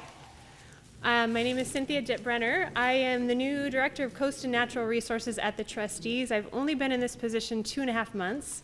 So I brought along my trustee consultant sidekick, who knows much more than me. In case you were worried, we don't want to hear from her. She doesn't know what she's talking about. So Brittany is with Woods Hole Group, and she's been the technical lead for this work as we've been doing it the last 2 years. So I'm just going to give you a quick introduction here. About 5 years ago, the trustees did a coastal vulnerability assessment. We actually hired Woods Hole Group to do this. We have 120 miles of coastline in Massachusetts, and we were noticing a lot of changes due to climate change. So the coastal vulnerability assessment looked at the impacts of sea level rise and storm surge on our reservation specifically, and it was really illuminating. And we thought, wow, this is something data that everyone should have along the coast, both the communities and the other land managers. And so we launched our coastal strategy, which has 3 tenets. We want to protect and advocate for our coast, inspire a love of coast. We do a lot of work with the public, as you probably know. And then we want to focus on some of those vulnerable places and figure out what kinds of techniques can we use to protect them. So as part of that coastal strategy, we launched our State of the Coast reports, and the goal is to do 1 a year for 5 years, covering the different regions of our coast. So in 2020, we launched the one on the North Shore, and you heard Russ Hopping speak this morning from the trustees about some of the work we're doing in the salt marshes up there. So there's a lot of work going on up there around that. And then in August of this year, we just released the one for the islands, which is Martha's Vineyard, Nantucket, and the Elizabeth Islands. So here's the project team. You notice Brittany on there. I'm not on there, but I'll be on the one for the next one. Let me just give you a little bit of background. This first graph shows sea level rise, and the green is historic, and then the 4 diverging lines show different scenarios based on emissions. So the state generally recommends we look at the high emissions scenario. So in Nantucket specifically, over the last 50 or so years, we've seen 8 inches of sea level rise. And by 2050, it'll be about 2.6 feet. I can't tell on the graph. I have to look at my notes. And then by 2070, 4.4 feet. So it's rising quite a bit faster than it had been in the past. And then the graph on the right shows flood surge levels. So one thing I like to point out is the light orange is the 10-year storm event, and the dark orange is the 100-year storm event. So historically, the 100-year storm event is smaller than what the 10-year storm event is going to be in 2050, if you see those. And this is where I usually just say, wow, and then I click to the next slide, and you're all probably thinking, yikes, look at 2100. So I just want to acknowledge that yikes. And that's one reason why we want to try and get on one of those other emission scenarios down lower. So we talk a lot about resilience and adaptation. I want to just put a plug in for climate change mitigation. Let's lower our emissions and get on a different curve. It's all part of the same journey. And with that, I'm going to pass it to Brittany.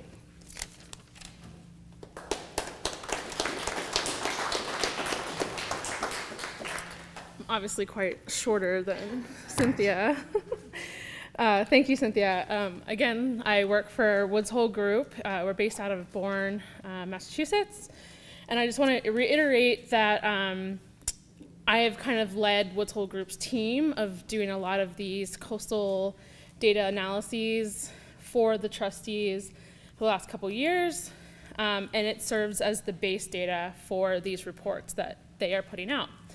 I will reiterate that these analyses and these data that I'll briefly talk about is from a high level, that desktop study that is using data that's publicly available, whether it's historical shorelines from Coastal Zone Management, it's the SLAM model results from Coastal Zone Management, or the storm surge and sea level rise model called Massachusetts Coast Flood Risk Model that Woods Hole Group developed for Mass DOT.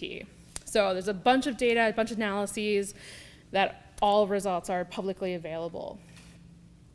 The first habitat that we focused on as part of this report are beaches. You know, beaches here, especially on Nantucket and Martha's Vineyard, are highly used for recreation, but also provide critical habitat for a variety of species and also those that are considered endangered. And we really wanted to see how they are changing historically. And so for the first assessment, we looked at this area, this barrier beach spit system between Long Point and Wasque, both properties managed by the trustees. And we did a historical shoreline acreage change. So using the Coastal Zone Management historical shorelines, we were able to develop graphical visualizations of the shoreline starting back in the late 1890s.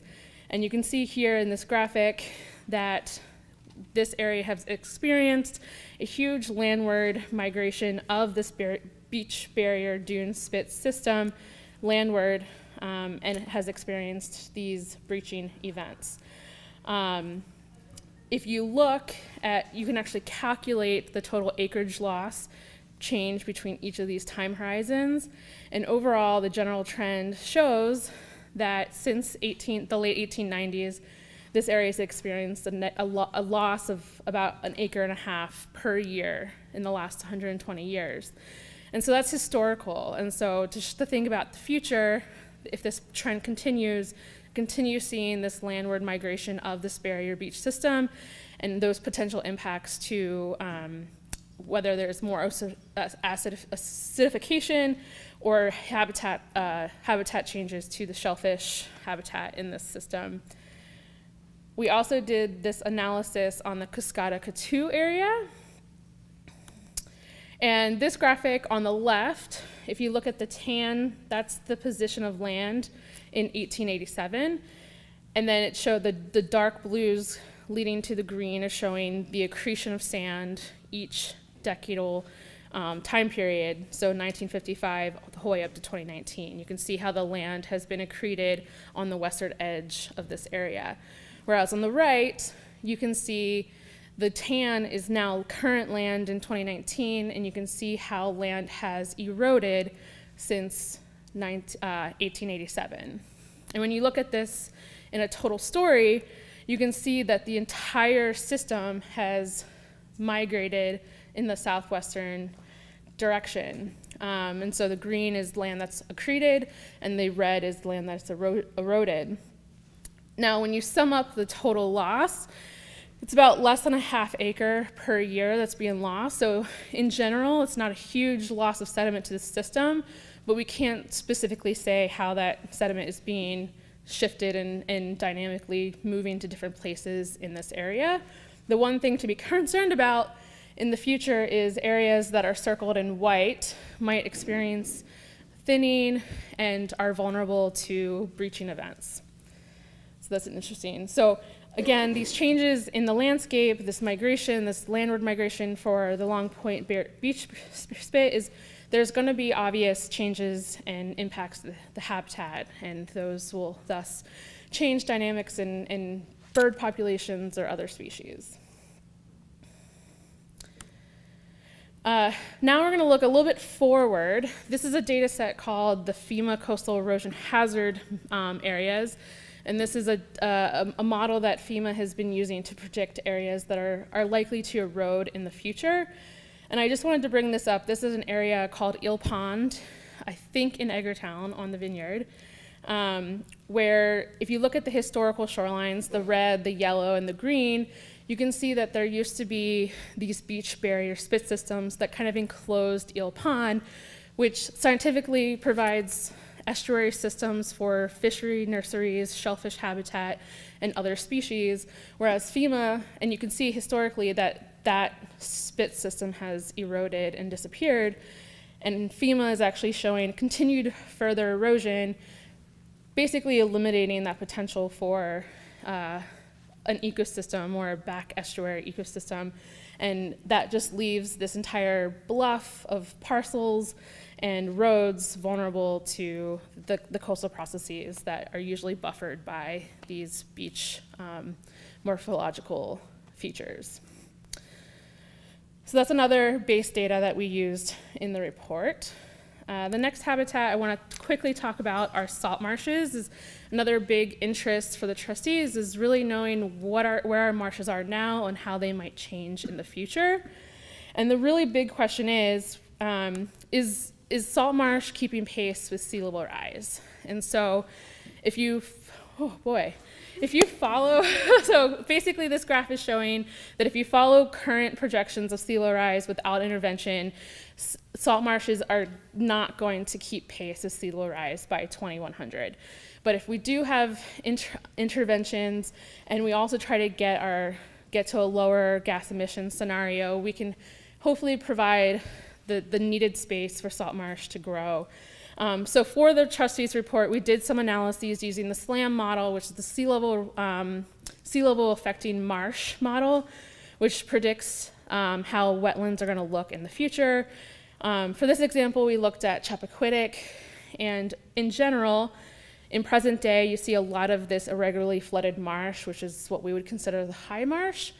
And by 2050, we see a wholesale conversion of these high marsh locations to tidal beaches and estuarine beaches and tidal flats, which for shellfishing might actually be a good sign, but for fishes and other species that require these wetland habitats or these marsh habitats, it could be a downside for them.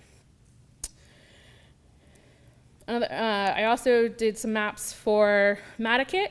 Again, a huge level of irregularly flooded marsh in present day, and by 2070, a whole-scale conversion to beach and estuarine tidal flats. Again, you can access this data on the CZM viewer, and there's other scenarios. We did base all of these scenarios on the high, just to keep all of the data within the trustees report consistent, so you can go and view other scenarios of this data. We also do have the Massachusetts Coast Flood Risk Model, which is more geared to assessing infrastructure. I'm not going to talk about it, but that data is available. So if you're more interested in knowing the impacts of flooding to infrastructure, you can feel free to look at the trustees' websites to get some of that data. Some simple things that you can consider to do to help protect these habitats is obviously these beach dune nourishment projects to kind of stabilize your dunes, re-nourish the beaches to increase the width of the beach, which helps stabilize the dune and provide habitat. This is kind of a pre and post construction. Another thing to consider is the living shorelines, which help dissipate wave energy, helps trap sediment, and provide habitat. Another thing that I think is applicable to the islands is finding areas of land that serve as marsh migration. So another data set that we've developed is this pathway analysis to identify areas where marsh currently is today, where marsh is predicted in the future, and trying to find those areas where there can provide a nice pathway for natural migration of marshes. And this is an example in Edgartown. So basically the light green and dark green is showing you these pathways of where marsh is predicted to migrate. And the only limitation of this data set is that you can see here in the Nantucket Harbor is that there's predicted marsh migration along all of the commercial downtown. That is a limitation because obviously we can't destroy buildings and marsh is not going to naturally migrate there. However, in these type of situations, you can prioritize finding lands or parcels of areas of land to protect and conserve. And I know Martha's Vineyard is looking at some of these ideas called districts of critical planning concern, which gives the towns the right to first refusal. So they have the first right to buy parcels and lands that might have houses on it, so that if it is determined to be an area where marsh is predicted to be, they can purchase it up.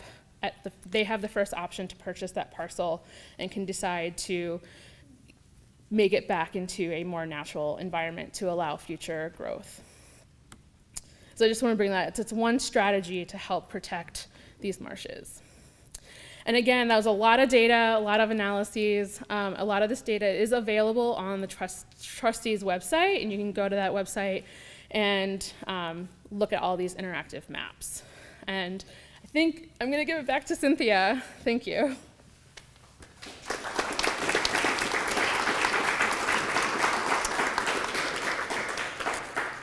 Also, if you need the shape files of the data, that we can make that available too. I'm just ending it. Here's our partners, here's our sponsors, and we're ready for questions. So you better just come back up because they're going to be for you.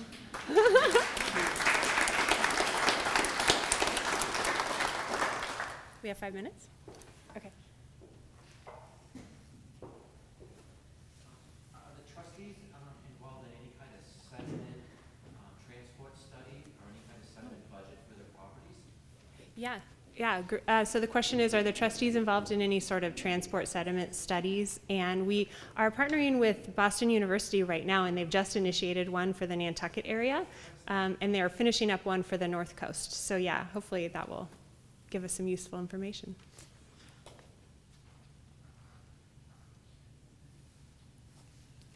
Trustees have any plan for the blowout area below marker 4? Do you want to take this? You want me to? For erosion control? Which one's my marker for, Diane? Yes, we do. Which one is that? That's the big washover area. That's Cascada Pond, or Galls? North of Cascada Pond. That's the Galls? Yeah, the Galls. Okay, thank you. I know them by their names, sorry. Do we have plans for that? So Brittany alluded to that when she put one slide up. We had Woods Hole Group do, yeah. So we had Woods Hole Group complete a design and assessment report along with partnership with NCF, and Remain helped fund that along with Pilot House Foundation, probably some other funders, sorry, to look at these 4 sites that we thought were at risk of breaching. And so that draft report just came back with some potential alternatives, and we're working with NCF to decide what our next steps might be, and also just back and forth with Woods Hole a bit on finalizing that report. So yes, and I can't really tell you much yet, but we recognize that's a threat. Yeah? Do you look at the movement of the offshore shoals, and if so, how far out do you look? I don't know the answer to that. Do you? Sorry. No, it's okay. Yeah, I'll just tell it down. So in this study, we did not look at those. Oh, sorry. The question was if we look at the offshore shoals, and if we do, how far off. So that technical ability is probably beyond the scope of this particular report and might require some additional modeling or research. It's just not part of the scope that we did for this. So we didn't look at the shoals, but that's an important piece of, you know, how the dunes and beaches change on a seasonal basis, and we just didn't look into that. Yeah. Is the 1991 storm a good predictor of what's going to happen to us? The water came all the way up to the forest trough. So the question was, is the 1991 storm an indication of what's going to happen to us in the future? What was that? What's going to happen as it becomes permanent? Okay, if it's going to be a more consistent basis that we're going to experience the 1991 storm. I don't know if I have that answer right now. I'd have to look at our results to see how frequent that type of storm would occur. I will say that I believe water levels associated with Riley last year were similar, will be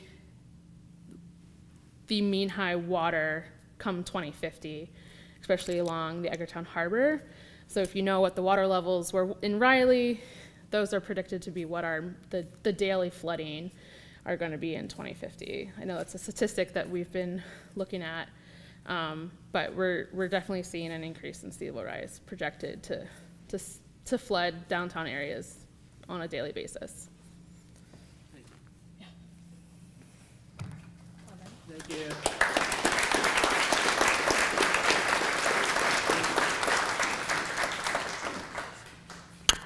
Okay, thank you, Cynthia and Brittany. Next up, we have Ben Bray, and he will be speaking on streamlined workflows for water quality analysis and habitat assessment using sea glass.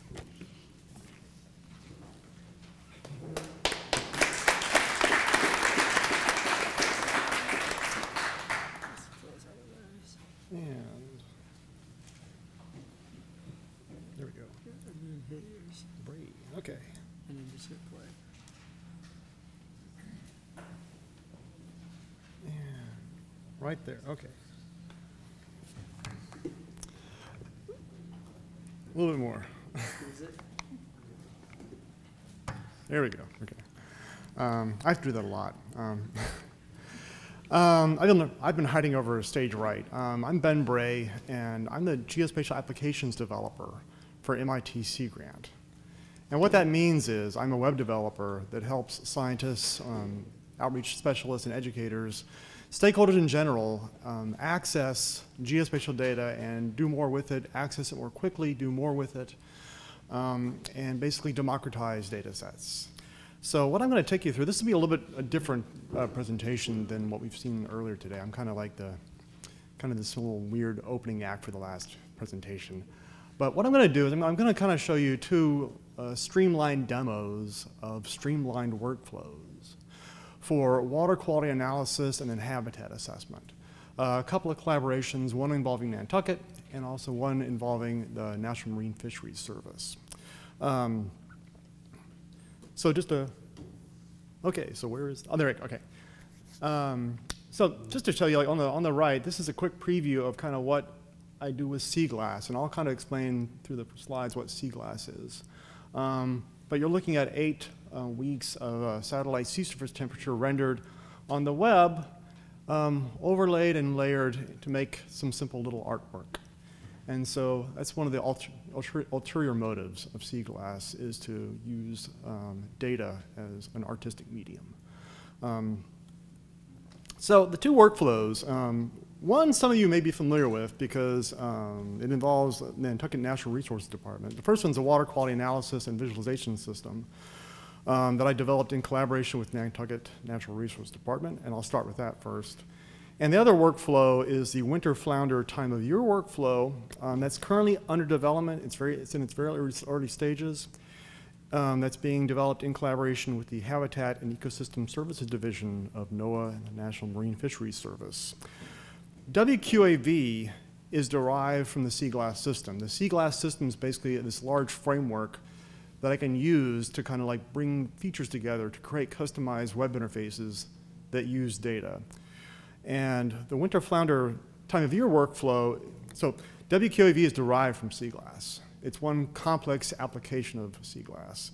And then the workflow, the winter flounder workflow is actually kind of under development within sea glass right now. So WQAV, it's a web-based system, and like a lot of web-based systems, you can upload your data into it. And like a lot of systems, you tell the system what you're uploading. Like what are the parameters you're uploading, what are the units, what type of parameters, what type of data are you uploading as far as like indices, values, float points. you warn the system, this is the kind of data that's incoming, to allow the system to check it for you. And while you're uploading observations, but you're also uploading, in addition to observation metadata, you're also uploading location metadata. So you can have a single beautiful worksheet or a spreadsheet of location IDs, location metadata, OBS metadata, OBS, and all kinds of crazy stuff that you want to upload into the system and you want to visualize 2D, 3D, and geospatially. So the uploading process, it's more than just a simple upload process. It's an upload process that helps you groom your data and do more with it when you want to actually visualize it. But yeah, like I said, kind of the uploading process ultimately involves QA/QC, which is one of its strong points. But on to the visualization. So in addition to uploading your data, you can upload your data. You can also access data available through integrated APIs. And one of the reasons I'm really here today is about APIs. That's kind of my thing. So with WQAV and CGLASS in general, you can visualize and analyze and download all data that's in the system or that's accessible through the system. So we'll start. So I kind of mentioned uploading data. I'll show you a demo. Okay. Let's rewind that from the beginning. So the first thing I'm going to show you is a demo. So let's say we've uploaded data. Okay.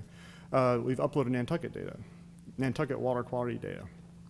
I'm going to show you a quick demo of picking a single point and doing a data visualization of data at that point. So this is kind of the demo part. So it's kind of hard to see it's impossible to see on the screen. I'll tell you what it is. I'm putting in the time window you're interested in. And so WQAV has various modes of working with data. There's a very simple mode where you just take the time and the location and say, give me in a parameter and give me the data. And there's another mode of time series organization where you can actually do kind of set a more finer resolution of query to get a more specific response back from the system. So in this case, I'm just saying, I'm picking a single location, the time period, the parameter, the units, and I'm saying, give me all the data. In this case, it was for a year, and it's really it's impossible to see, but there are lines there. Oh, I see. Yeah. I see nothing. Yeah. If you use it on the web, it's much more easy to see. So what it did was, so I sent my query, and what this did was it queried the internal database, the data that I uploaded for Nantucket. It queried the internal API, okay? And so that's the simplest use of this system, okay? Uploading data, and you can visualize your data, and then you can also do analyses and operations on the data, and then you can ultimately download your data.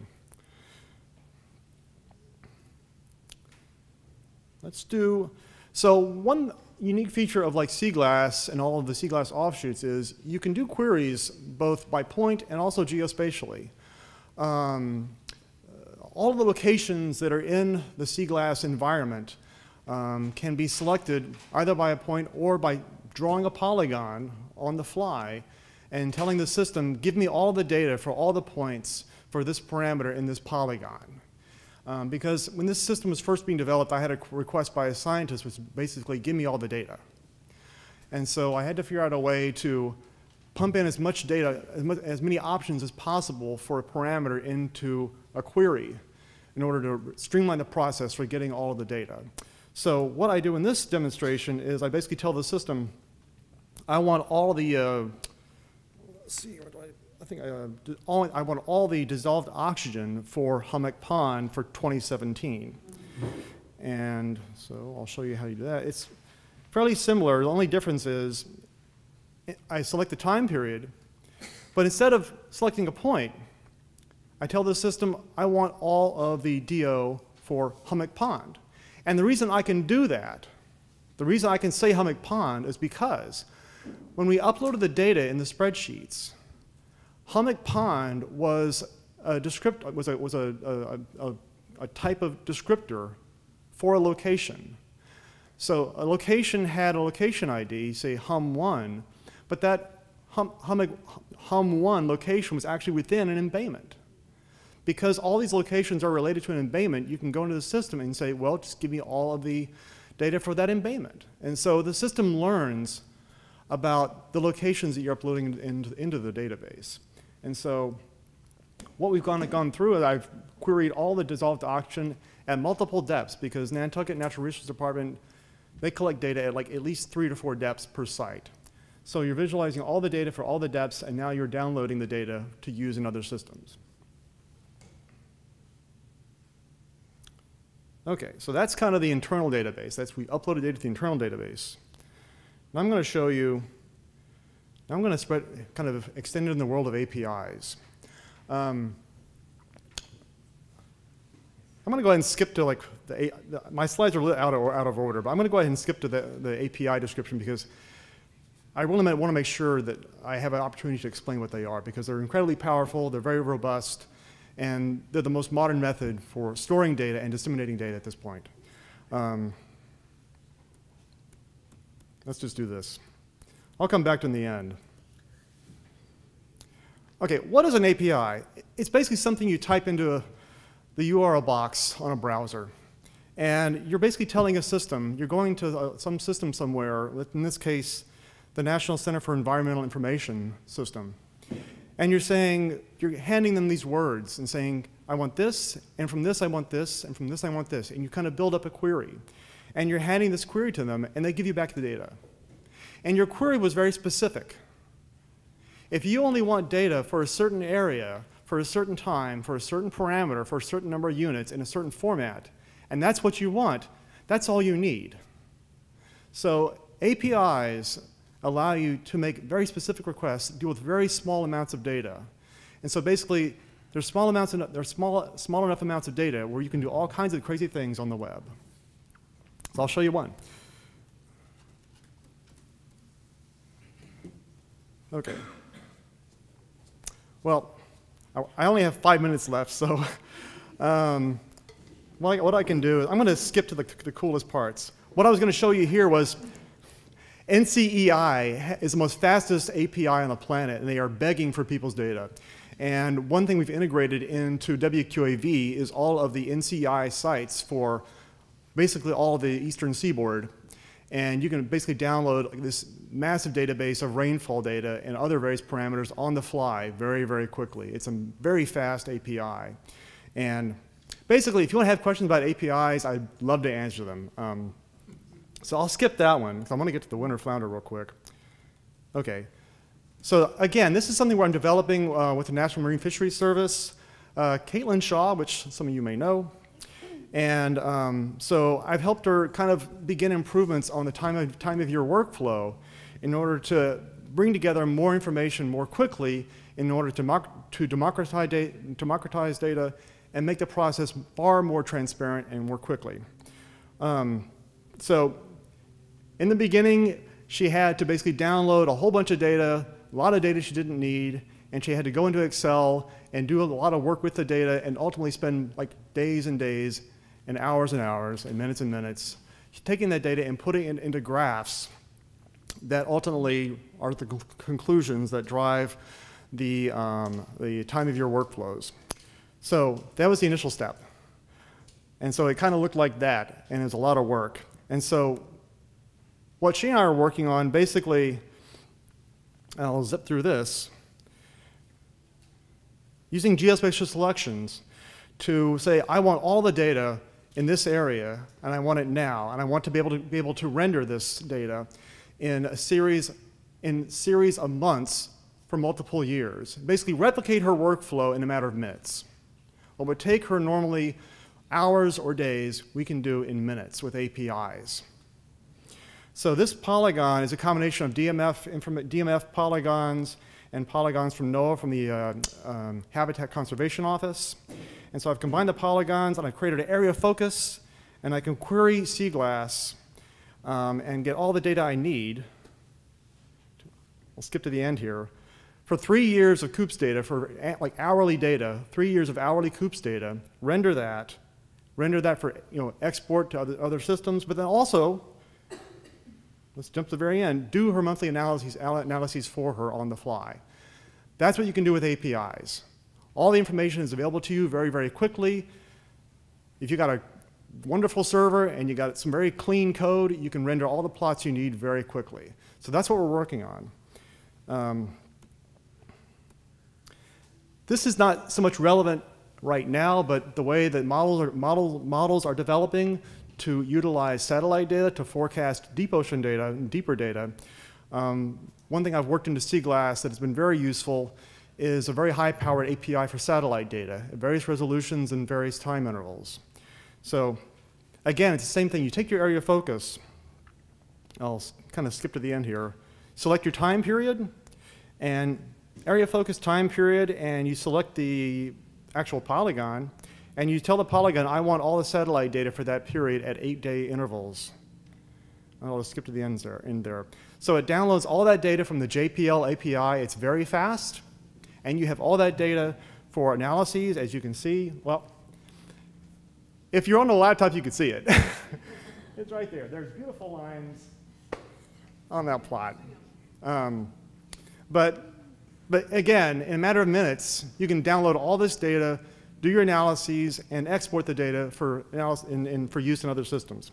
But ultimately, this is about APIs. This is about being able to connect to incredibly powerful, fast databases that were more than happy to give you exactly the data you need.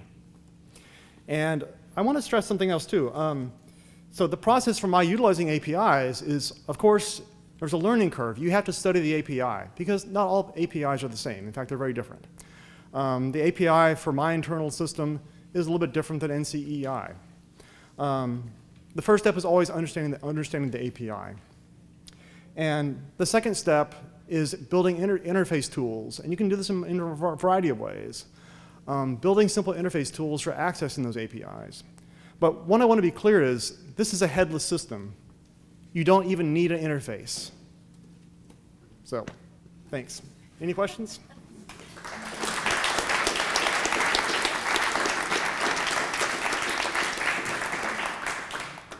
What kind of training do you need to be able to do this work, not at your level, but immediately below your level, and not at the beginner's level?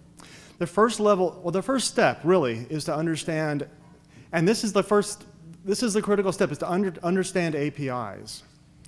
How long does it take to do that? Oh, I'm sorry, yes. Can it be done only at MIT? No, it cannot. It's being done all over the world. It's been developed all over the world for the last 10 years.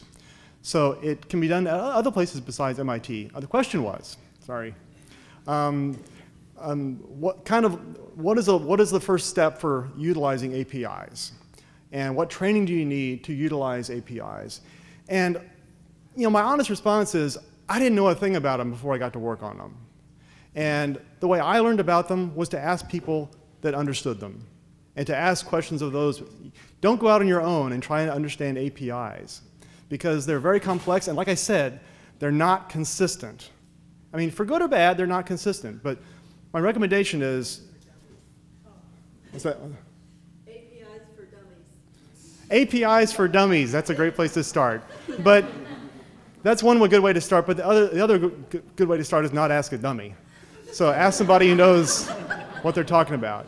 Because I'm part of a community of people that, that's what we do. We basically learn how to translate the language of APIs to users, because ultimately, like I've said over and over again, there is so much information available to you via APIs so quickly that it is a process of people learning about APIs, learning how to use them, and we're not at the point yet where it's like Microsoft Word where you just open up an API and you get your data. We're not there yet. But we're getting closer because the APIs are getting more powerful. There are more and more APIs. But yeah, so you can do APIs for dummies, but you can also ask an API, you can also kind of seek out an API specialist or somebody who's in the web, basically in web development, who's kind of in your field that has expertise in accessing data. They'll be more than happy to help you. That's what our job is. So the more that gets uploaded, the bigger you get, and then the more you get. So it's just a process that just has to grow, is what I'm hearing. Yes.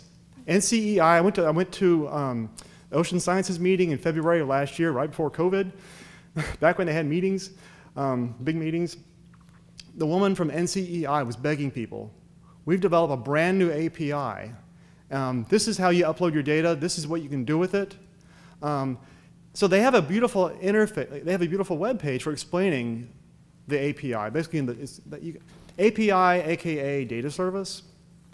But they have a beautiful interface for explaining the data they offer and how to access it. So that's one good place to start. And I really stress NCEI because it's such a fast API. The API for satellite data is also very fast. That's run out of JPL.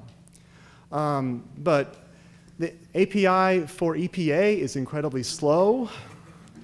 Big surprise. But it also has incredibly powerful, it also has a very important data set for affluence violations and whatnot. So it's very useful, but some APIs are just not that great. They have good data. Other APIs like NCEI are just wicked fast, and they're worth looking into. But again, ask people that have expertise in this basically this new paradigm of data dissemination, and they'd be more than happy to help you because, oh, go ahead. So a good market would be somebody who could take their time, download the government stuff, the EPA stuff, the SCAT stuff, and everything else, and then upload it into a system that could be API. As long as they get a partial payment, they really make it. A lot of information would go back and forth, but it sounds like it's a big process to get our government information, but that's a huge wealth. And just because it's hard to get at, what we need to do is take the time to upload that wealth of data so it can be part of this process. It's all about democratizing data. That's the process we're involved in right now. What's that? Oh, I'm sorry. I keep forgetting to do that. So the question was along the lines of,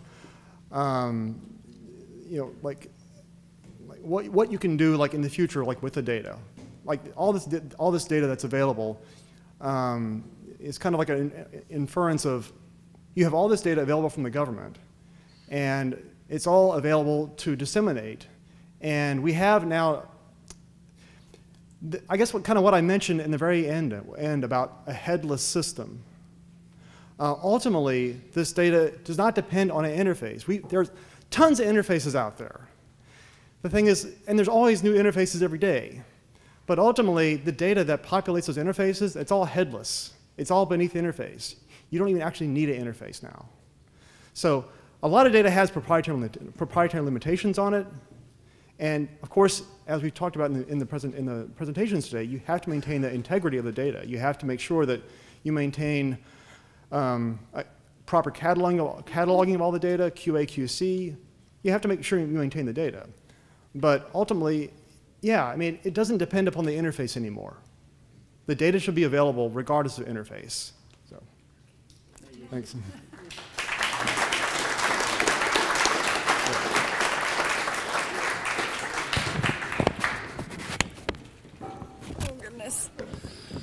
And I was the one worried about the music the whole time. The best advice all day, don't ask a dummy. I love that.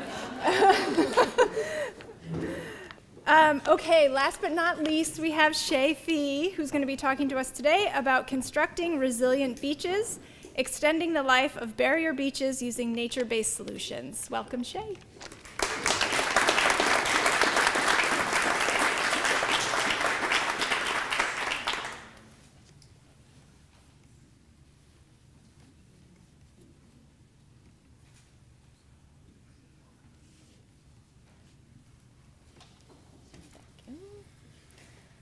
Hi everyone. I commend you all for making it through the day. This shouldn't be too painful. I've got a lot of pretty pictures. But I'm Shay Fee. I am the coastal ecologist for the Trustees of Reservations. And like Danielle said, I'll be talking about some strategies to construct resilient beaches, focusing on a site on Martha's Vineyard called Norton Point.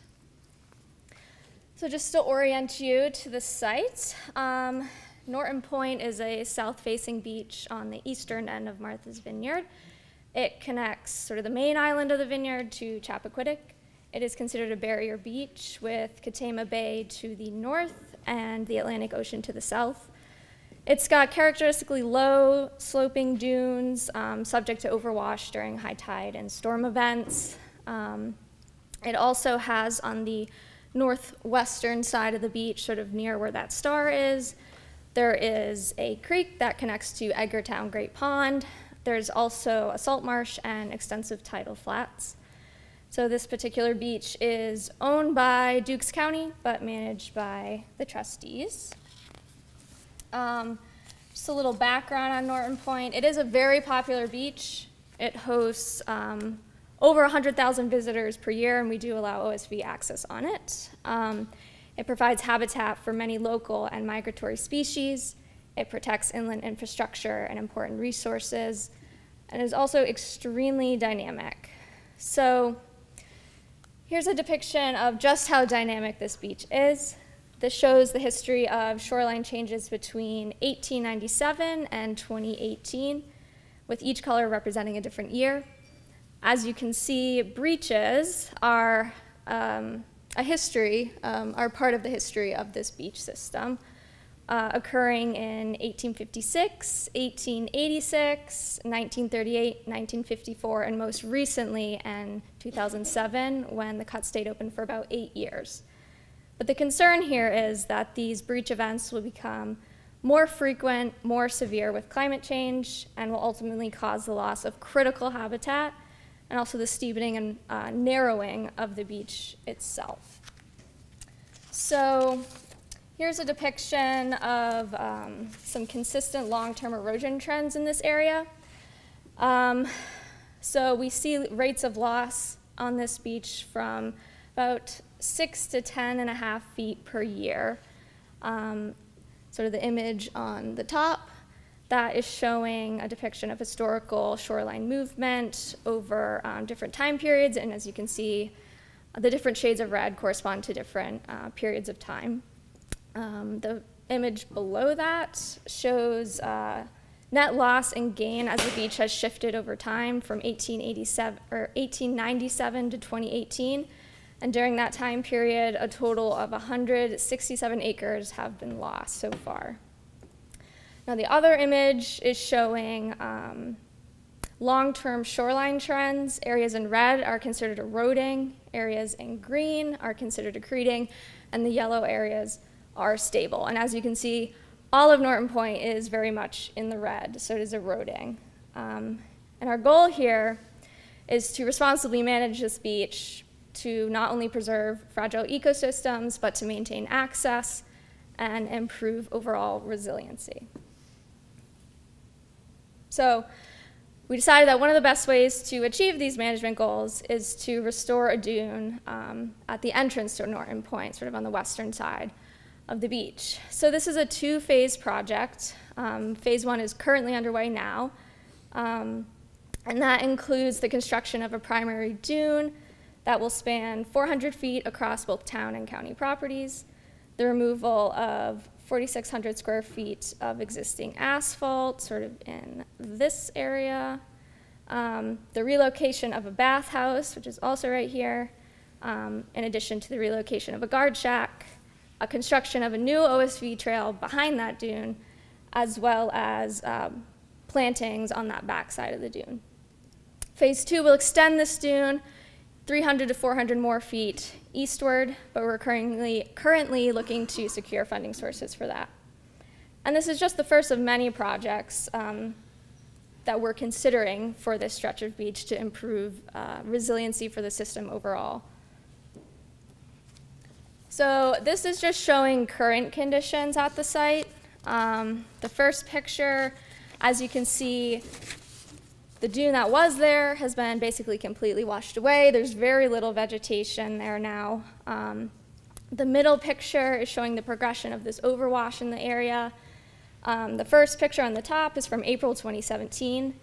The middle picture is from February 2018. And the last picture is from October 2018. And as you can see, that overwash is expanding in all directions. The primary dune that was there is now completely gone, and the overwash is sort of heading northward toward that creek.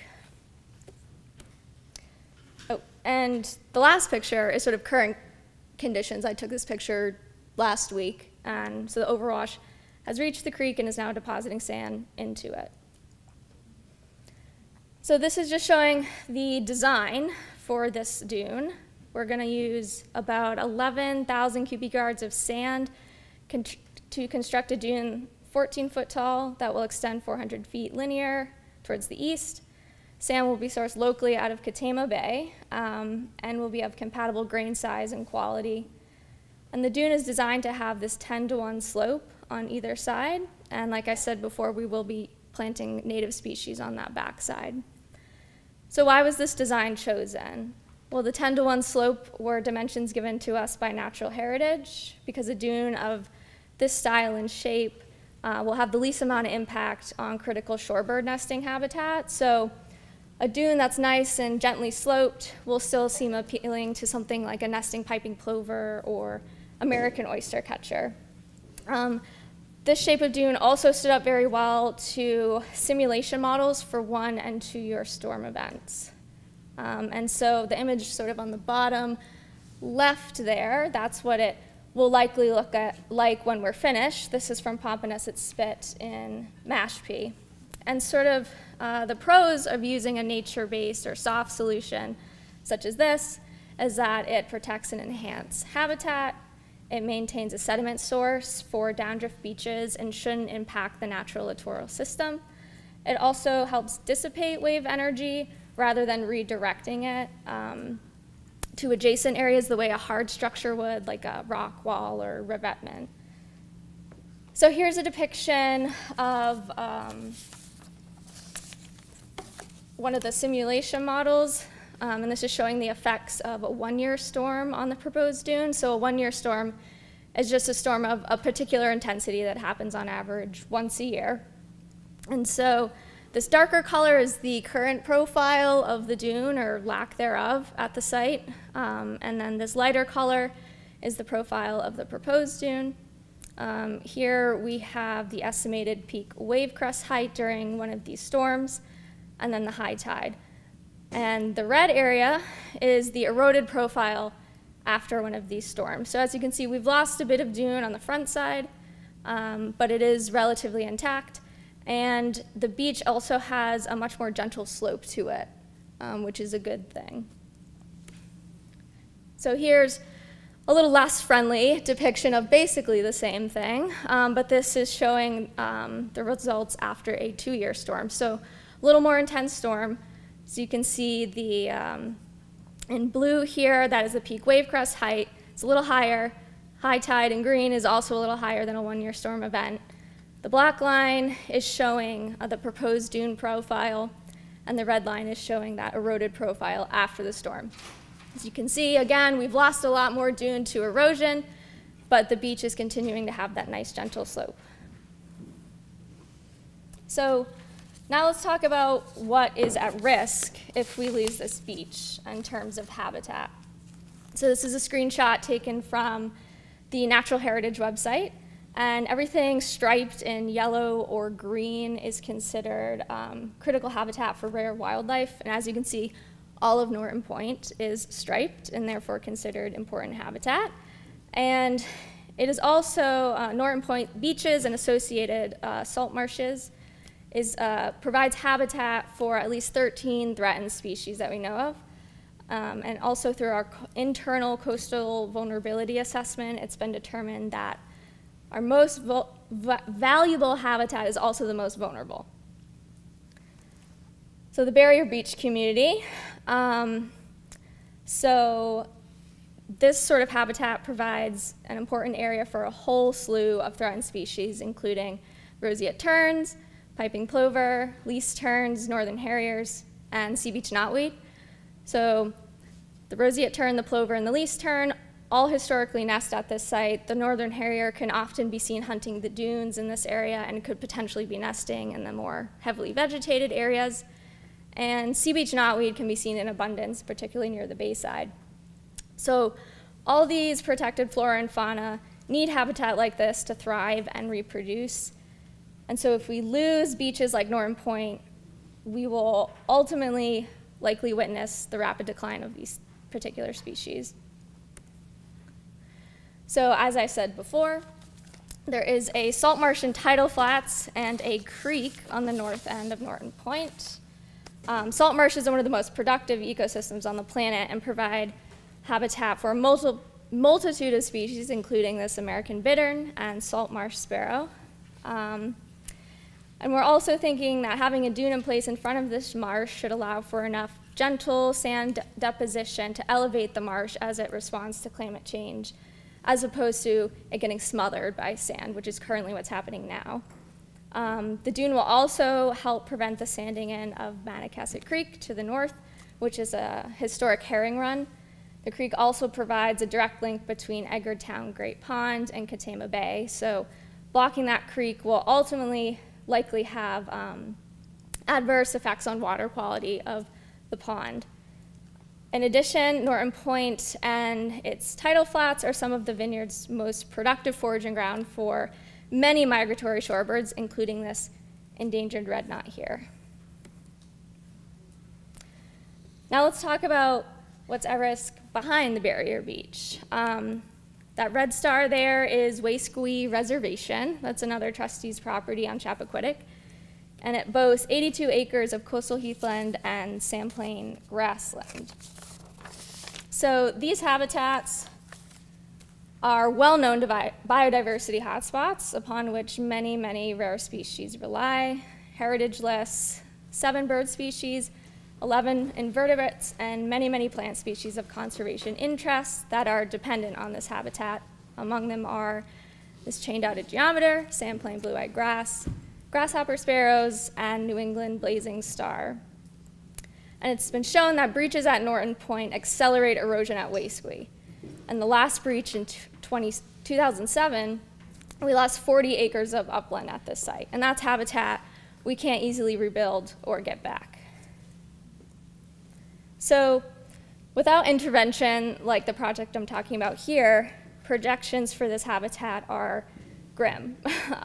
This map is showing inundation risks at Norton Point in 2030 and 2070. The yellow color is beach, and the darker blue color is open ocean. So by 2030, 62% of this area has a 100% chance of being inundated on any given year. That percent area increases to 83% by 2070, so not looking great. So we're hoping that with a project like this, we'll be able to extend the life of the beach. You know, these are not permanent solutions, but we're hoping that it will extend the life of the beach enough and preserve enough habitat that it will make a difference in the long run. Because with the loss of this land comes the loss of habitat and thus many valuable species. And we're also hoping that the lessons we learned from this project can be applied to similar ones elsewhere. So with that, I just want to thank our partners and our funders and NBI for getting us all together today.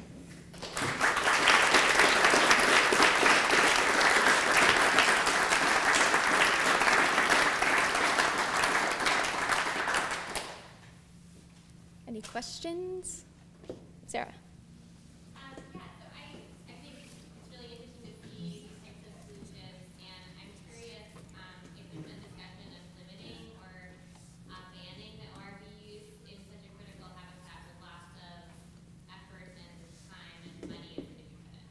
Yeah, it's a great question and one we're definitely considering.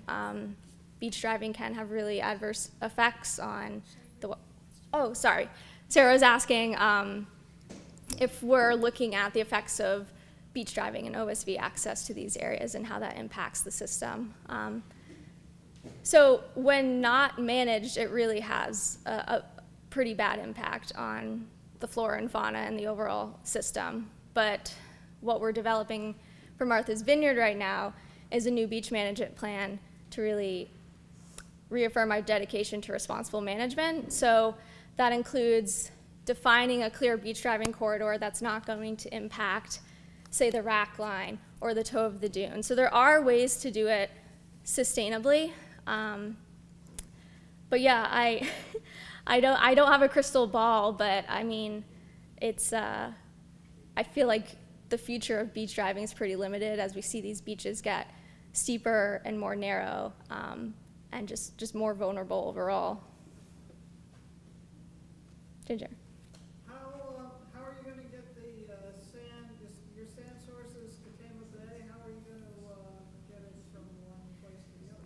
Yeah, it's a good question. So Ginger wants to know how we're going to get the dredged sand from the bay to the site. So the dredge is in the water right now. We'll take it out, and it's actually going to be pumped through pipes underwater, and then they've dug sort of a trench on the beach where it's going to dump all the sand, and then we leave it there for a while to dewater, and then we'll truck it a little further down the beach to the actual site and create the dune. So yeah, there's a whole pipeline system.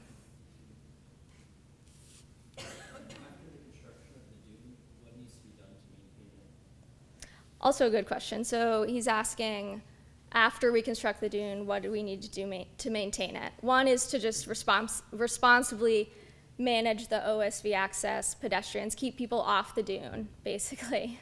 We don't want the plants to get trampled.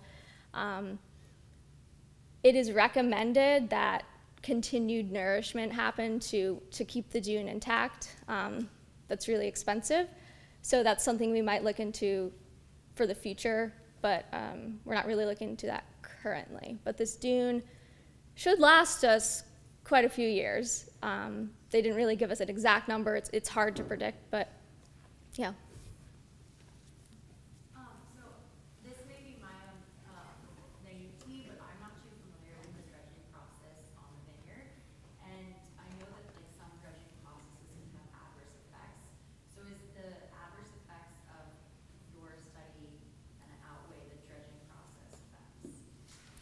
So she's asking if the adverse effects of dredging are going to outweigh sort of the ecological benefits of this project. That's a good question that I don't really have an answer to. I know there's a couple approved dredging sites on the vineyard. Generally, they use the Great Ponds to do a lot of their dredging, and I'm sure there's many, many regulations involved in all of that, but it's a really great question. As far as nourishment and nourishment being expensive, my first thought was, why not seaweed? So you've already probably thought of this, I would imagine. So why not use just local seaweed? Yeah, so he's asking why are we using sand as opposed to like seaweed? So we want to, for nourishment. So in terms of the nourishment I'm talking about is adding more sand. Yeah, yeah, no, totally fine. Yeah. Have you modeled the impacts of multiple years of storms on the shape of the dune over its lifetime?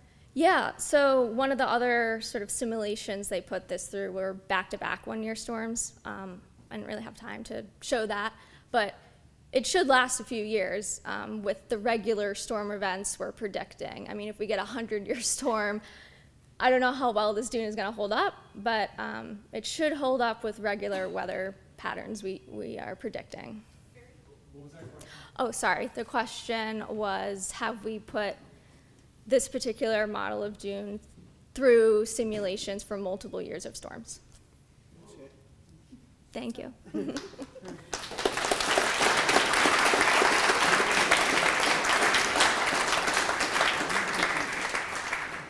Okay, thank you, Shay, and thank you to all of our speakers today. That was so great. I would love to have Karen Beatty come up and just give us some final comments and talk to us about the drawing, the raffle, not raffle.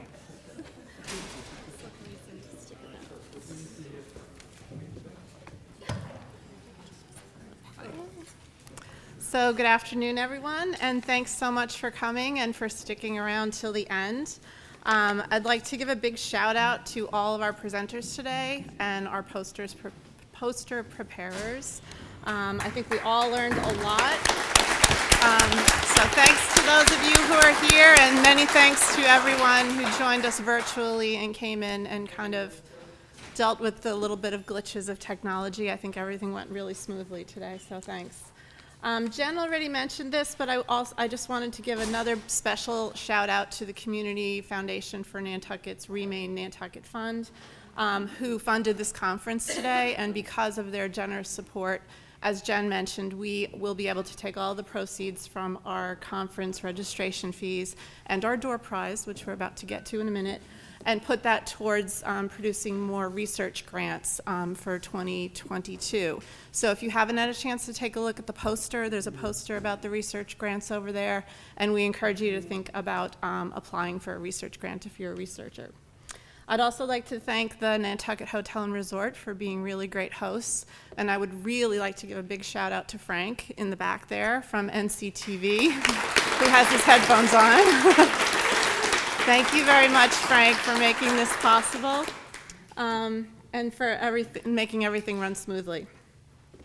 Finally, I would like to give a big shout out to the rest of the NBI Conference Committee, including Seth and Peter and who am I forgetting? Sam.